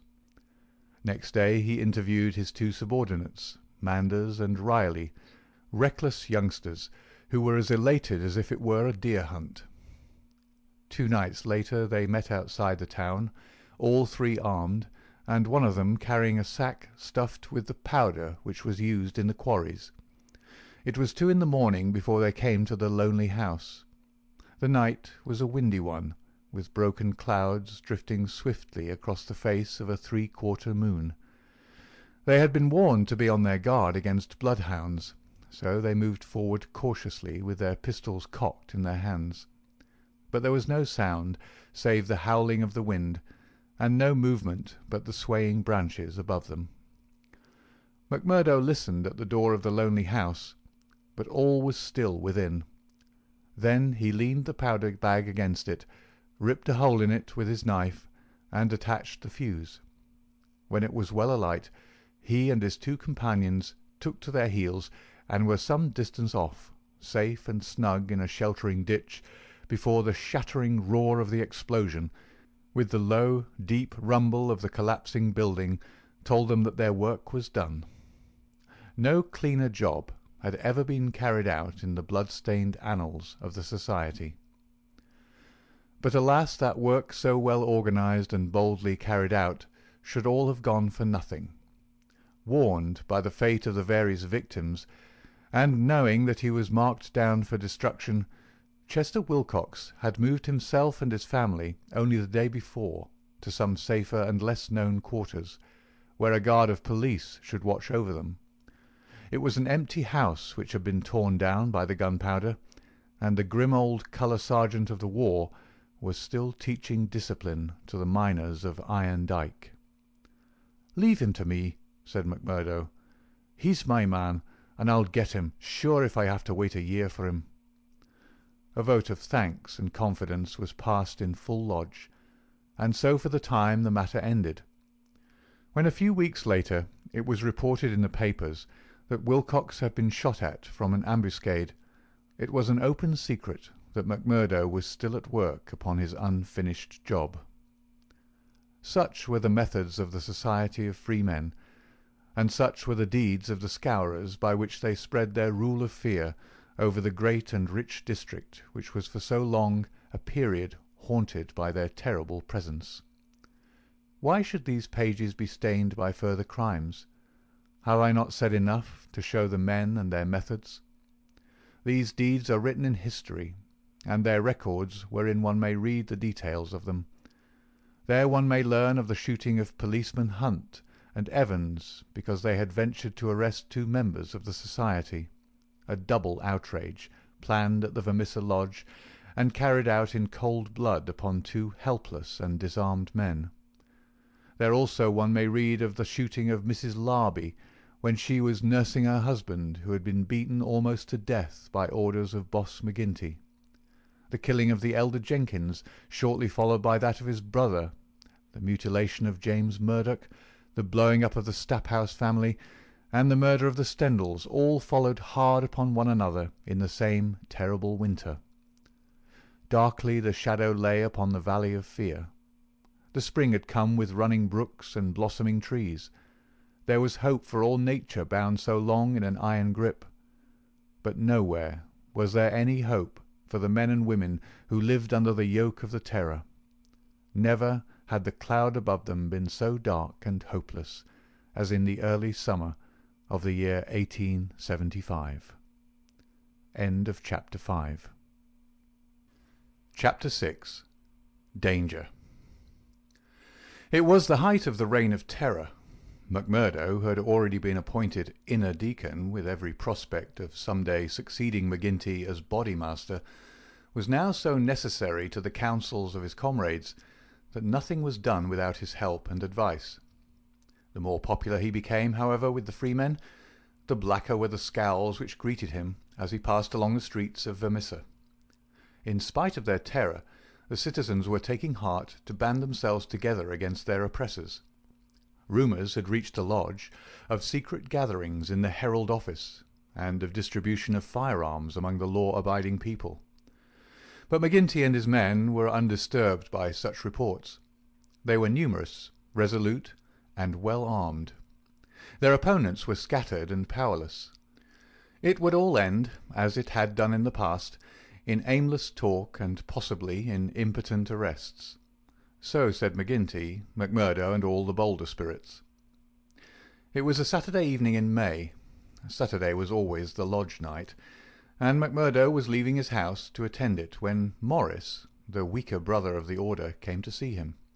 His brow was creased with care, and his kindly face was drawn and haggard. "Can I speak with you freely, Mr. MacMurdo?" "Sure." "I can't forget that I spoke my heart to you once, and that you kept it to yourself, even though the boss himself came to ask you about it." "What else could I do if you trusted me? It wasn't that I agreed with what you said." "I know that well, but you are the one that I can speak to and be safe. I've a secret here." He put his hand to his breast. "And it is just burning the life out of me. I wish it had come to any one of you but me. If I tell it, it will mean murder for sure. If I don't, it may bring the end of us all. God help me, but I am near out of my wits over it." MacMurdo looked at the man earnestly. He was trembling in every limb. He poured some whisky into a glass and handed it to him. "That's the physic for the likes of you," said he. "Now, let me hear it." Morris drank, and his white face took a tinge of colour. "I can tell it to you all in one sentence," said he. "There's a detective on our trail." MacMurdo stared at him in astonishment. "Why, man, you're crazy," he said. "Isn't the place full of police and detectives, and what harm did they ever do us?" No, it's no man of the district. As you say, we know them, and it is little that they can do. But you've heard of Pinkertons?" "I've read some of folk of that name." "Well, you can take it from me you've no show when they are on your trail. It's not a take-it-or-miss-it government concern. It's a dead-earnest business proposition that's out for results and keeps out till by hook or crook it gets them. If a Pinkerton man is deep in this business, we're all destroyed." "We must kill him." "Ah, it's the first thought that came to you, so it will be up at the lodge. Didn't I say to you that it would end in murder?" "Sure, what is murder? Isn't it common enough in these parts?" "It is indeed, but it's not for me to point out the man that is to be murdered. I'd never rest easy again. And yet it's our own necks that may be at stake. In God's name, what shall I do?" He rocked to and fro in his agony of indecision. But his words had moved MacMurdo deeply. It was easy to see that he shared the other's opinion as to the danger and the need for meeting it. He gripped Morris's shoulders and shook him in his earnestness. "See here, man," he cried, and he almost screeched the words in his excitement. "You won't gain anything by sitting keening like an old wife at a wake. Let's have the facts. Who is the fellow? Where is he? How did you hear of him? Why did you come to me?" "I came to you, for you are the one man that would advise me. I told you that I had a store in the East before I came here. I left good friends behind me, and one of them is in the telegraph service. Here's a letter that I had from him yesterday. It's this part from the top of the page. You can read it yourself." This was what McMurdo read.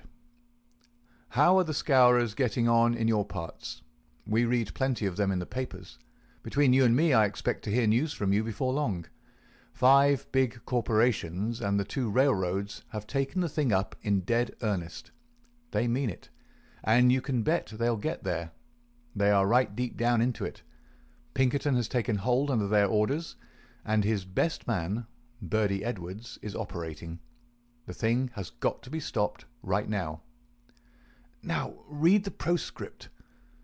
Of course, what I give you is what I learned in business, so it goes no further. It's a queer cipher that you handle by the yard every day and can get no meaning from. McMurdo sat in silence for some time with the letter in his listless hands. The mist had lifted for a moment, and there was the abyss before him. "Does anyone else know of this?" he asked. "I have told no one else." "But this man, your friend, has he any other person that we would likely write to?"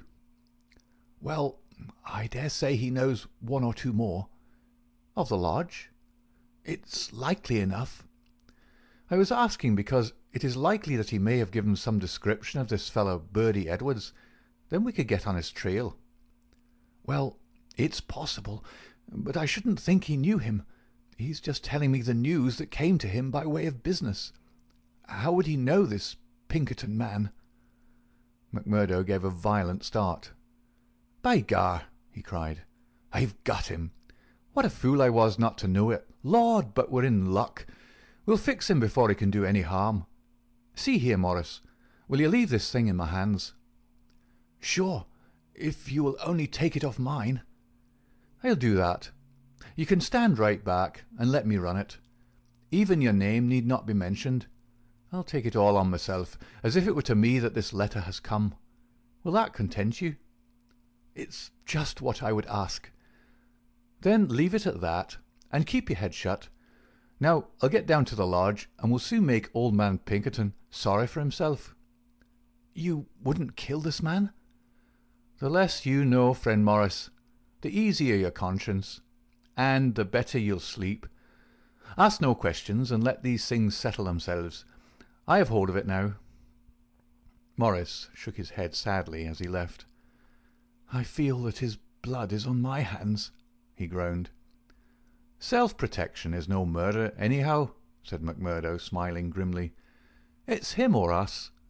I guess this man would destroy us all if we left him long in the valley.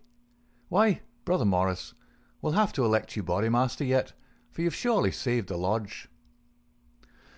And yet it was clear from his actions that he thought more seriously of this new intrusion than his words would show. It may have been his guilty conscience. It may have been the reputation of the Pinkerton organization. It may have been the knowledge that great, rich corporations had set themselves the task of clearing out the Scourers. But whatever his reason, his actions were those of a man who is preparing for the worst. Every paper which would incriminate him was destroyed before he left the house. After that he gave a long sigh of satisfaction, for it seemed to him that he was safe. And yet the danger must still have pressed somewhat upon him, for on his way to the lodge he stopped at old man Shafter's. The house was forbidden him, but when he tapped at the window, Etty came out to him. The dancing Irish devilry had gone from her lover's eyes. She read his danger in his earnest face. "Something has happened," she cried. "Oh, Jack, you are in danger." "Sure, it is not very bad, my sweetheart, and yet it may be wise that we make a move before it's worse." "Make a move?" "I promised you once that I'd go some day. I think the time is coming. I had news tonight, bad news, and I see trouble coming." "The police?" "Well, a Pinkerton. But sure you wouldn't know what that is, a cushler, nor what it would mean to the likes of me. I'm too deep in this thing, and I may have to get out of it quick. You said you'd come with me if I went." "Oh, Jack, it would be the saving of you." "I'm an honest man in some things, Etty. I wouldn't hurt a hair of your bonny head for all the world can give, nor ever pull you down 1 inch from the golden throne above the clouds where I always see you. Would you trust me?" She put her hand in his without a word. Well then, listen to what I say, and do as I order you, for indeed it's the only way for us. Things are going to happen in this valley. I feel it in my bones.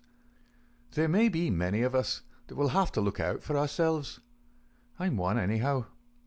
If I go, by day or night, it's you that must come with me. I'd come after you, Jack. No, no, you should come with me. If this valley is closed to me, and I can never come back, how can I leave you behind?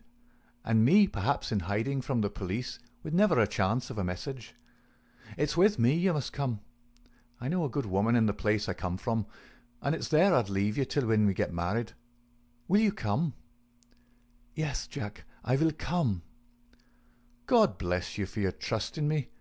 It's a fiend out of hell that I should be if I abused it. Now mark you, Etty. It'll just be a word to you, and when it reaches you, you'll drop everything and come right down to the waiting room at the depot and stay there till I come for you. Day or night, I'll come at the word, Jack. Somewhat eased in mind, now that his own preparations for escape had been begun, MacMurdo went on to the lodge. It had already assembled, and only by complicated signs and countersigns could he pass through the outer guard and inner guard who close-tiled it. A buzz of pleasure and welcome greeted him as he entered. The long room was crowded, and through the haze of tobacco smoke he saw the tangled black mane of the Bodymaster, the cruel, unfriendly features of Baldwin, the vulture face of Harroway, the secretary, and a dozen more who were among the leaders of the lodge. He rejoiced that they should all be there to take counsel over his news. "Indeed, it's glad we are to see you, brother," cried the chairman. "There's business here that wants a Solomon in judgment to set it right." "It's Lander and Egan," explained his neighbour as he took his seat. "They both claim the head money given by the lodge for the shooting of old man Crabbe over at Stylestown. And who's to say which fired the bullet?" MacMurdo rose in his place and raised his hand. The expression of his face froze the attention of the audience. There was a dead hush of expectation. "Eminent Bodymaster," he said in a solemn voice, "I claim urgency." "Brother MacMurdo claims urgency," said McGinty. "It's a claim that by the rules of this lodge takes precedence. Now, brother, we attend you." MacMurdo took the letter from his pocket. "Eminent Bodymaster and brethren," he said, "I am the bearer of ill news this day, but it is better that it should be known and discussed than that a blow should fall upon us without warning, which would destroy us all. I have information that the most powerful and richest organizations in this state have bound themselves together for our destruction, and that at this very moment there is a Pinkerton detective, one Birdy Edwards, at work in the valley, collecting the evidence which may put a rope around the necks of many of us and send every man in this room into a felon's cell. That is the situation for the discussion of which I have made a claim of urgency." There was a dead silence in the room. It was broken by the chairman. "What is your evidence for this, brother MacMurdo?" he asked. "It is in this letter which has come into my hands," said MacMurdo. He read the passage aloud. "It is a matter of honour with me that I can give no further particulars about the letter, nor put it into your hands, but I assure you that there is nothing else in it which can affect the interests of the lodge. I put the case before you as it has reached me." "Let me say, Mr. Chairman," said one of the older brethren, "that I have heard of Birdy Edwards, and that he has the name of being the best man in the Pinkerton service." "Does anyone know him by sight?" asked McGinty. "Yes," said MacMurdo, "I do." There was a murmur of astonishment through the hall. "I believe we hold him in the hollow of our hands," he continued with an exulting smile upon his face. "If we act quickly and wisely, we can cut this thing short. If I have your confidence and your help, 'tis a little that we have to fear." "What have we to fear anyhow? What can he know of our affairs?" "You might say so, if all were as staunch as you, counsellor. But this man has all the millions of the capitalists at his back. Do you think there is no weaker brother among all our lodges that could not be bought? He will get at our secrets. Maybe has got them already. There's only one sure cure. That he never leaves the valley, said Baldwin. MacMurdo nodded. Good for you, Brother Baldwin, he said. You and I have had our differences, but you've said the true word tonight. Where is he, then? Where shall we know him? Eminent Bodymaster, said MacMurdo earnestly, I'd put it to you that this is too vital a thing for us to discuss in open lodge. God forbid that I should throw a doubt on anyone here, but if so much as a word of gossip got to the ears of this man, there would be an end of any chance of our getting him. I would ask the lodge to choose a trusty committee, Mr. Chairman, yourself, if I might suggest it, and Brother Baldwin here, and 5 more. Then I can talk freely of what I know and of what I advise should be done. The proposition was at once adopted, and the committee chosen. Besides the chairman and Baldwin, there were the vulture-faced secretary, Harroway, Tiger Cormac, the brutal young assassin, Carter, the treasurer, and the brothers Willoughby, fearless and desperate men who would stick at nothing. The usual revelry of the lodge was short and subdued, for there was a cloud upon the men's spirits, and many there, for the first time, began to see the cloud of avenging law drifting up in that serene sky under which they had dwelt so long. The horrors they had dealt out to others had been so much a part of their settled lives that the thought of retribution had become a remote one, and so seemed the more startling now that it came so closely upon them. They broke up early, and left their leaders to their counsel. "Now, MacMurdo," said McGinty when they were all alone. The 7 men sat frozen in their seats. "I said just now that I knew Birdy Edwards," MacMurdo explained. "I need not tell you that he is not here under that name. He's a brave man, but not a crazy one. He passes under the name of Steve Wilson, and he's lodging at Hobson's Patch." "How do you know this?" "Because I fell into talk with him.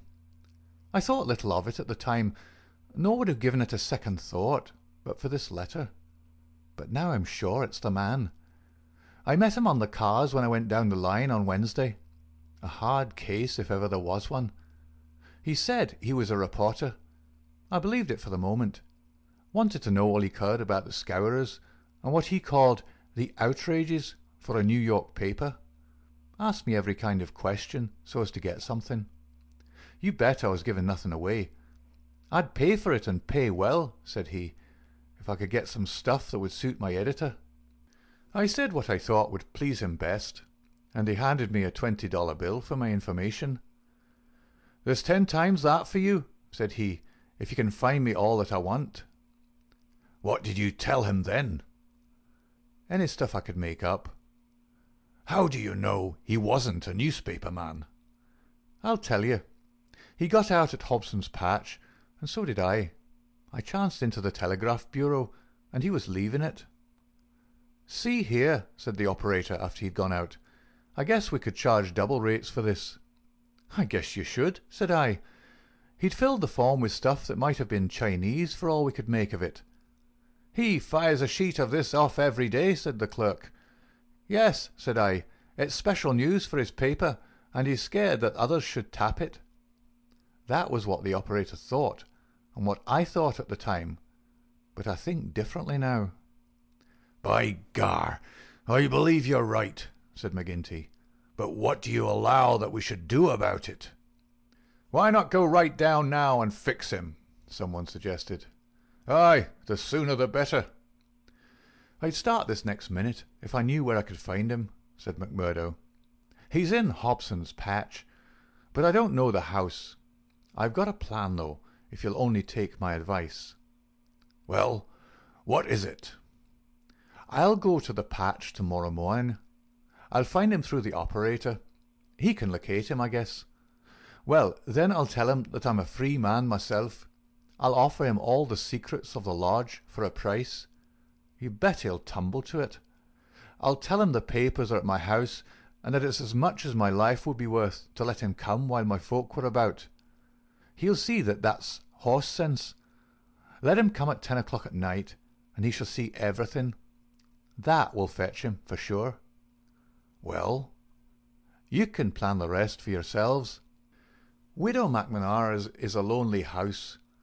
She's as true as steel and as deaf as a post. There's only Scanlon and me in the house. If I get his promise, and I'll let you know if I do, I'd have the whole 7 of you come to me by 9 o'clock. We'll get him in. If ever he gets out alive, well, he can talk of Birdy Edwards' luck for the rest of his days. There's going to be a vacancy at Pinkerton's, or I'm mistaken. Leave it at that, McMurdo. At 9 tomorrow we'll be with you. You once get the door shut behind him, and you can leave the rest with us. End of Chapter 6. Chapter 7. The Trapping of Birdy Edwards. As MacMurdo had said, the house in which he lived was a lonely one, and very well suited for such a crime as they had planned. It was on the extreme fringe of the town, and stood well back from the road. In any other case, the conspirators would have simply called out their man, as they had many times before, and emptied their pistols into his body. But in this instance, it was very necessary to find out how much he knew, how he knew it, and what had been passed on to his employers. It was possible that they were already too late, and that the work had been done. If that was indeed so, they could at least have their revenge upon the man who had done it.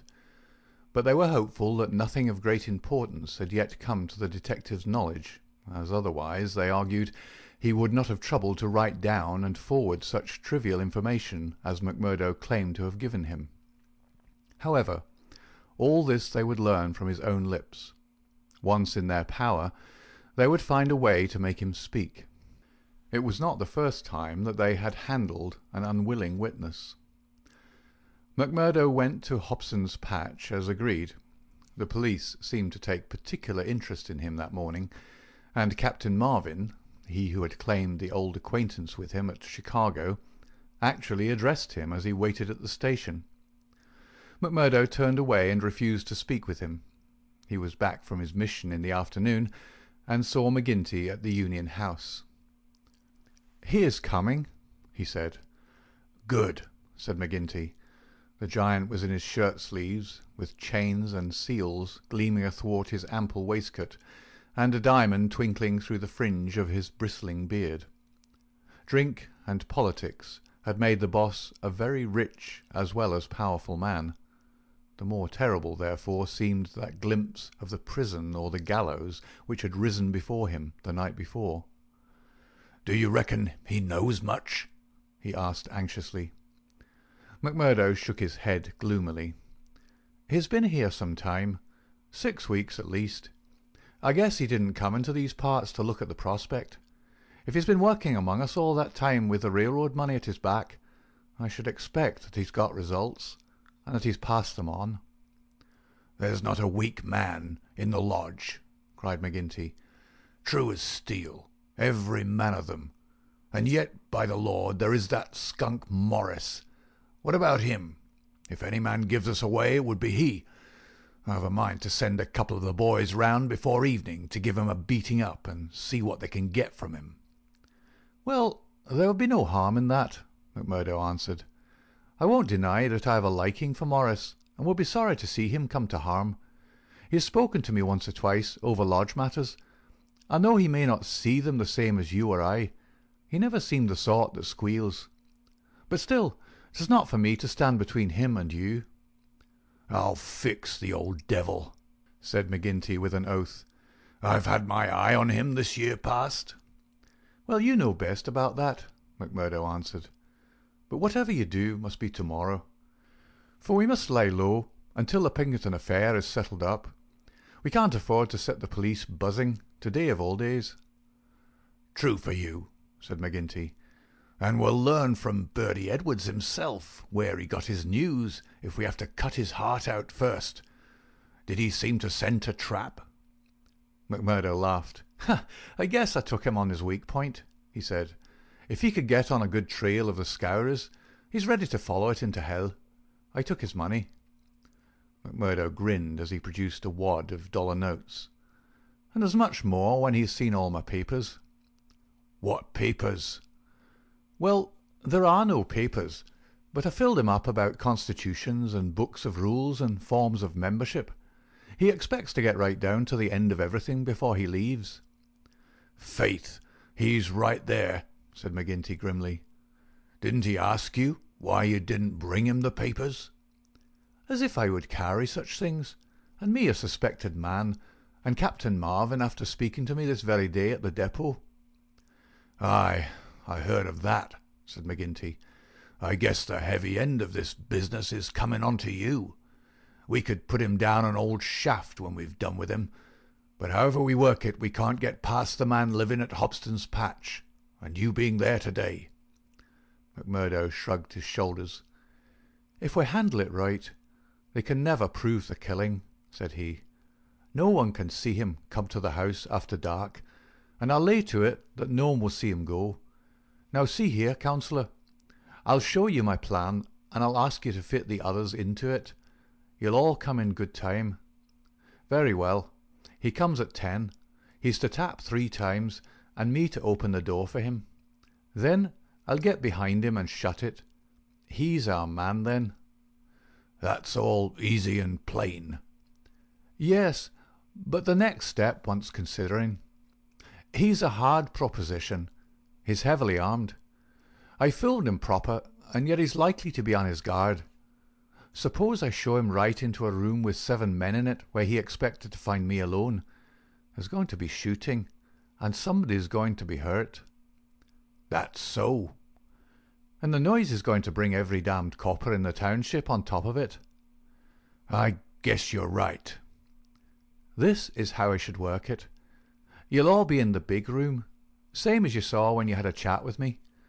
I'll open the door for him, show him into the parlour beside the door, and leave him there while I get the papers. That will give me the chance of telling you how things are shaping. Then I'll go back to him with some faked papers. As he's reading them, I'll jump for him and get my grip on his pistol arm. You'll hear me call, and in you'll rush. The quicker the better, for he's as strong a man as I, and I may have more than I can manage. But I allow that I can hold him till you come." "It's a good plan," said McGinty. "The lodge will owe you a debt for this. I guess when I move out of the chair I can put a name to the man that's coming after me." "Sure, counsellor. I'm little more than a recruit," said McMurdo, but his face showed what he thought of the great man's compliment. When he'd returned home, he made his own preparations for the grim evening in front of him. First he cleaned, oiled, and loaded his Smith & Wesson revolver. Then he surveyed the room in which the detective was to be trapped. It was a large apartment, with a long deal table in the centre, and the big stove at one side. At each of the other sides were windows. There were no shutters on these, only light curtains which drew across. McMurdo examined these attentively. No doubt it must have struck him that the apartment was very exposed for so secret a meeting. Yet its distance from the road made it of less consequence. Finally, he discussed the matter with his fellow lodger.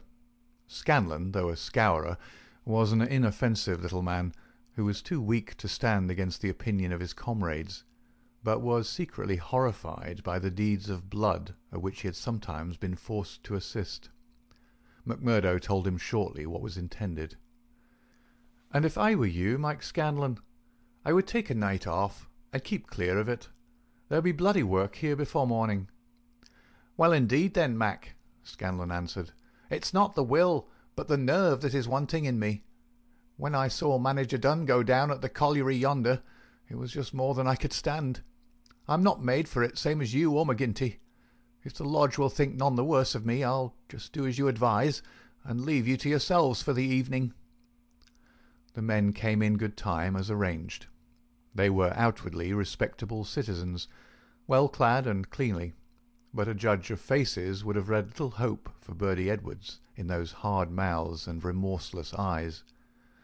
There was not a man in the room whose hands had not been reddened a dozen times before, They were as hardened to human murder as a butcher to sheep. Foremost, of course, both in appearance and in guilt, was the formidable boss. Harroway, the secretary, was a lean, bitter man with a long, scraggy neck and nervous, jerky limbs.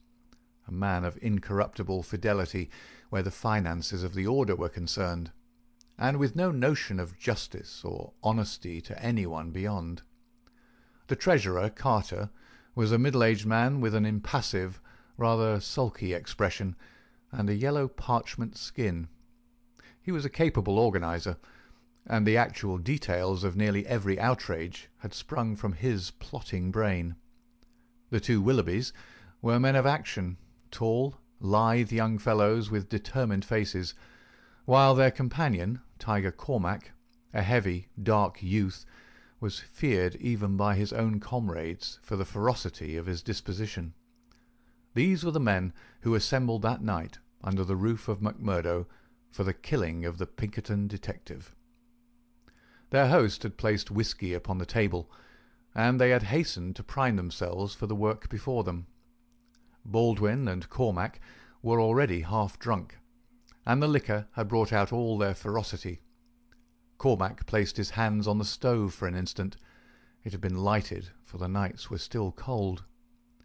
"That will do," said he with an oath. "Aye," said Baldwin, catching his meaning. "If he is strapped to that, we'll have the truth out of him." "We'll have the truth out of him, never fear," said McMurdo. He had nerves of steel, this man, for though the whole weight of the affair was on him, his manner was as cool and unconcerned as ever. The others marked it and applauded. "You are the one to handle him," said the boss approvingly. "Not a warning will he get till your hand is on his throat. It's a pity there are no shutters to your windows." McMurdo went from one to the other and drew the curtains tighter. "Sure no one can spy upon us now. It's close upon the hour." "Maybe he won't come. Maybe he'll get a sniff of danger," said the secretary. "He'll come, never fear," McMurdo answered. "He is as eager to come as you can be to see him. Hark to that." They all sat like wax figures, some with their glasses arrested halfway to their lips. 3 loud knocks had sounded at the door. "Hush!" McMurdo raised his hand in caution. An exulting glance went round the circle, and hands were laid upon their weapons. "Not a sound, for your lives," McMurdo whispered as he went from the room, closing the door carefully behind him. With strained ears the murderers waited. They counted the steps of their comrade down the passage. Then they heard him open the outer door. There were a few words as of a greeting. Then they were aware of a strange step inside and of an unfamiliar voice. An instant later came the slam of the door and the turning of the key in the lock. Their prey was safe within the trap. Tiger Cormac laughed horribly, and Boss McGinty clapped his great hand across his mouth. "Be quiet, you fool," he whispered. "You'll be the undoing of us yet." There was a mutter of conversation from the next room. It seemed interminable. Then the door opened, and McMurdo appeared, his finger upon his lip. He came to the end of the table and looked round at them. A subtle change had come over him. His manner was as of one who has great work to do. His face had set into granite firmness. His eyes shone with a fierce excitement behind his spectacles. He had become a visible leader of men. They stared at him with eager interest, but he said nothing. Still, with the same singular gaze, he looked from man to man. "Well," cried Boss McGinty at last, "is he here? Is Birdy Edwards here?" "Yes," McMurdo answered slowly. "Birdy Edwards is here. I am Birdy Edwards." There were 10 seconds after that brief speech during which the room might have been empty, so profound was the silence. The hissing of a kettle upon the stove rose sharp and strident to the ear.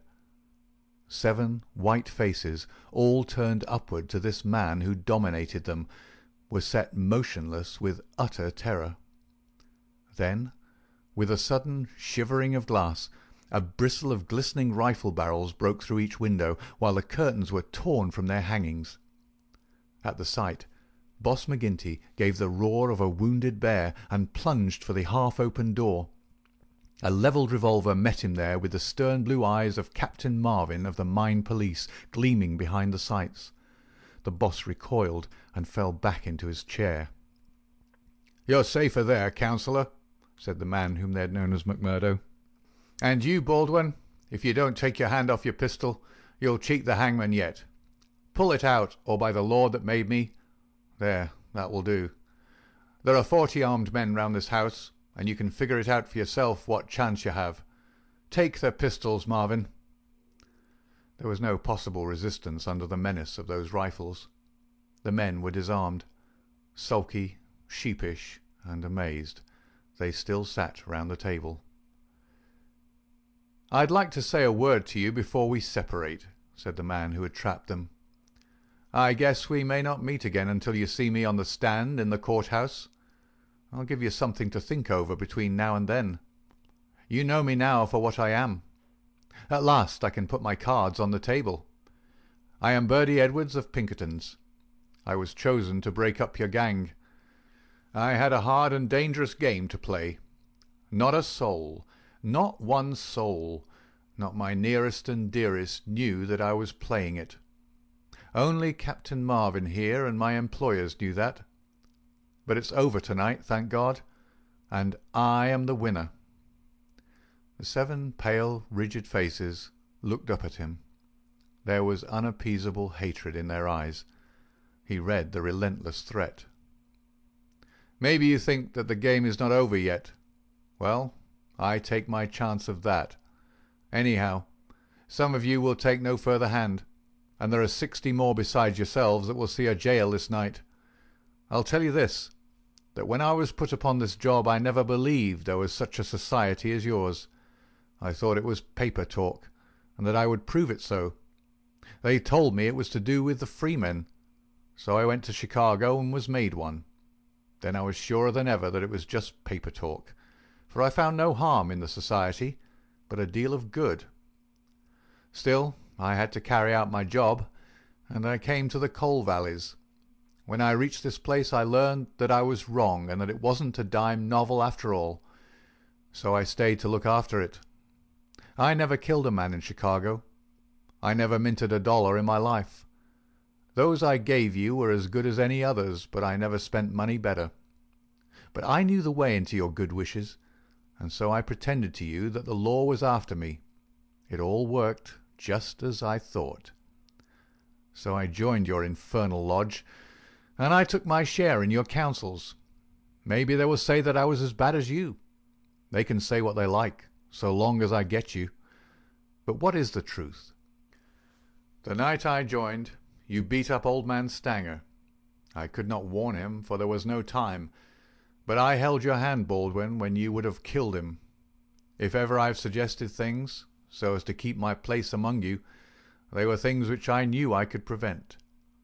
I could not save Dunn and Menzies, for I did not know enough. But I will see that their murderers are hanged. I gave Chester Wilcox warning, so that when I blew his house in, he and his folk were in hiding. There was many a crime that I could not stop. But if you look back and think how often your man came home the other road, or was down in town when you went for him, or stayed indoors when you thought he would come out, you'll see my work." "You blasted traitor!" hissed McGinty through his closed teeth. "Aye, John McGinty, you may call me that if it eases your smart. You and your like have been the enemy of God and man in these parts. It took a man to get between you and the poor devils of men and women that you held under your grip. There was just one way of doing it, and I did it. You call me a traitor, but I guess there's many 1,000 will call me a deliverer that went down into hell to save them. I've had 3 months of it.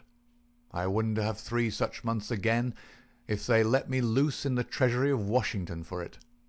I had to stay till I had it all, every man and every secret, right here in this hand. I'd have waited a little longer if it hadn't come to my knowledge that my secret was coming out. A letter had come into the town that would have set you wise to it all. Then I had to act, and act quickly.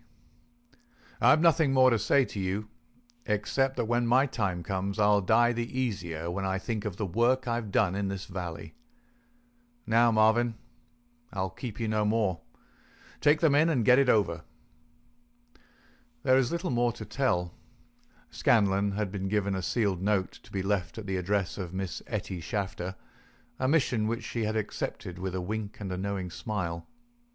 In the early hours of the morning, a beautiful woman and a much muffled man boarded a special train which had been sent by the railroad company, and made a swift, unbroken journey out of the land of danger. It was the last time that ever either Etty or her lover set foot in the Valley of Fear. 10 days later they were married in Chicago, with old Jacob Shafter as witness of the wedding. The trial of the Scourers was held far from the place where their adherents might have terrified the guardians of the law. In vain they struggled. In vain the money of the lodge, money squeezed by blackmail out of the whole countryside, was spent like water in the attempt to save them. That cold, clear, unimpassioned statement, from one who knew every detail of their lives, their organization, and their crimes, was unshaken by all the wiles of their defenders.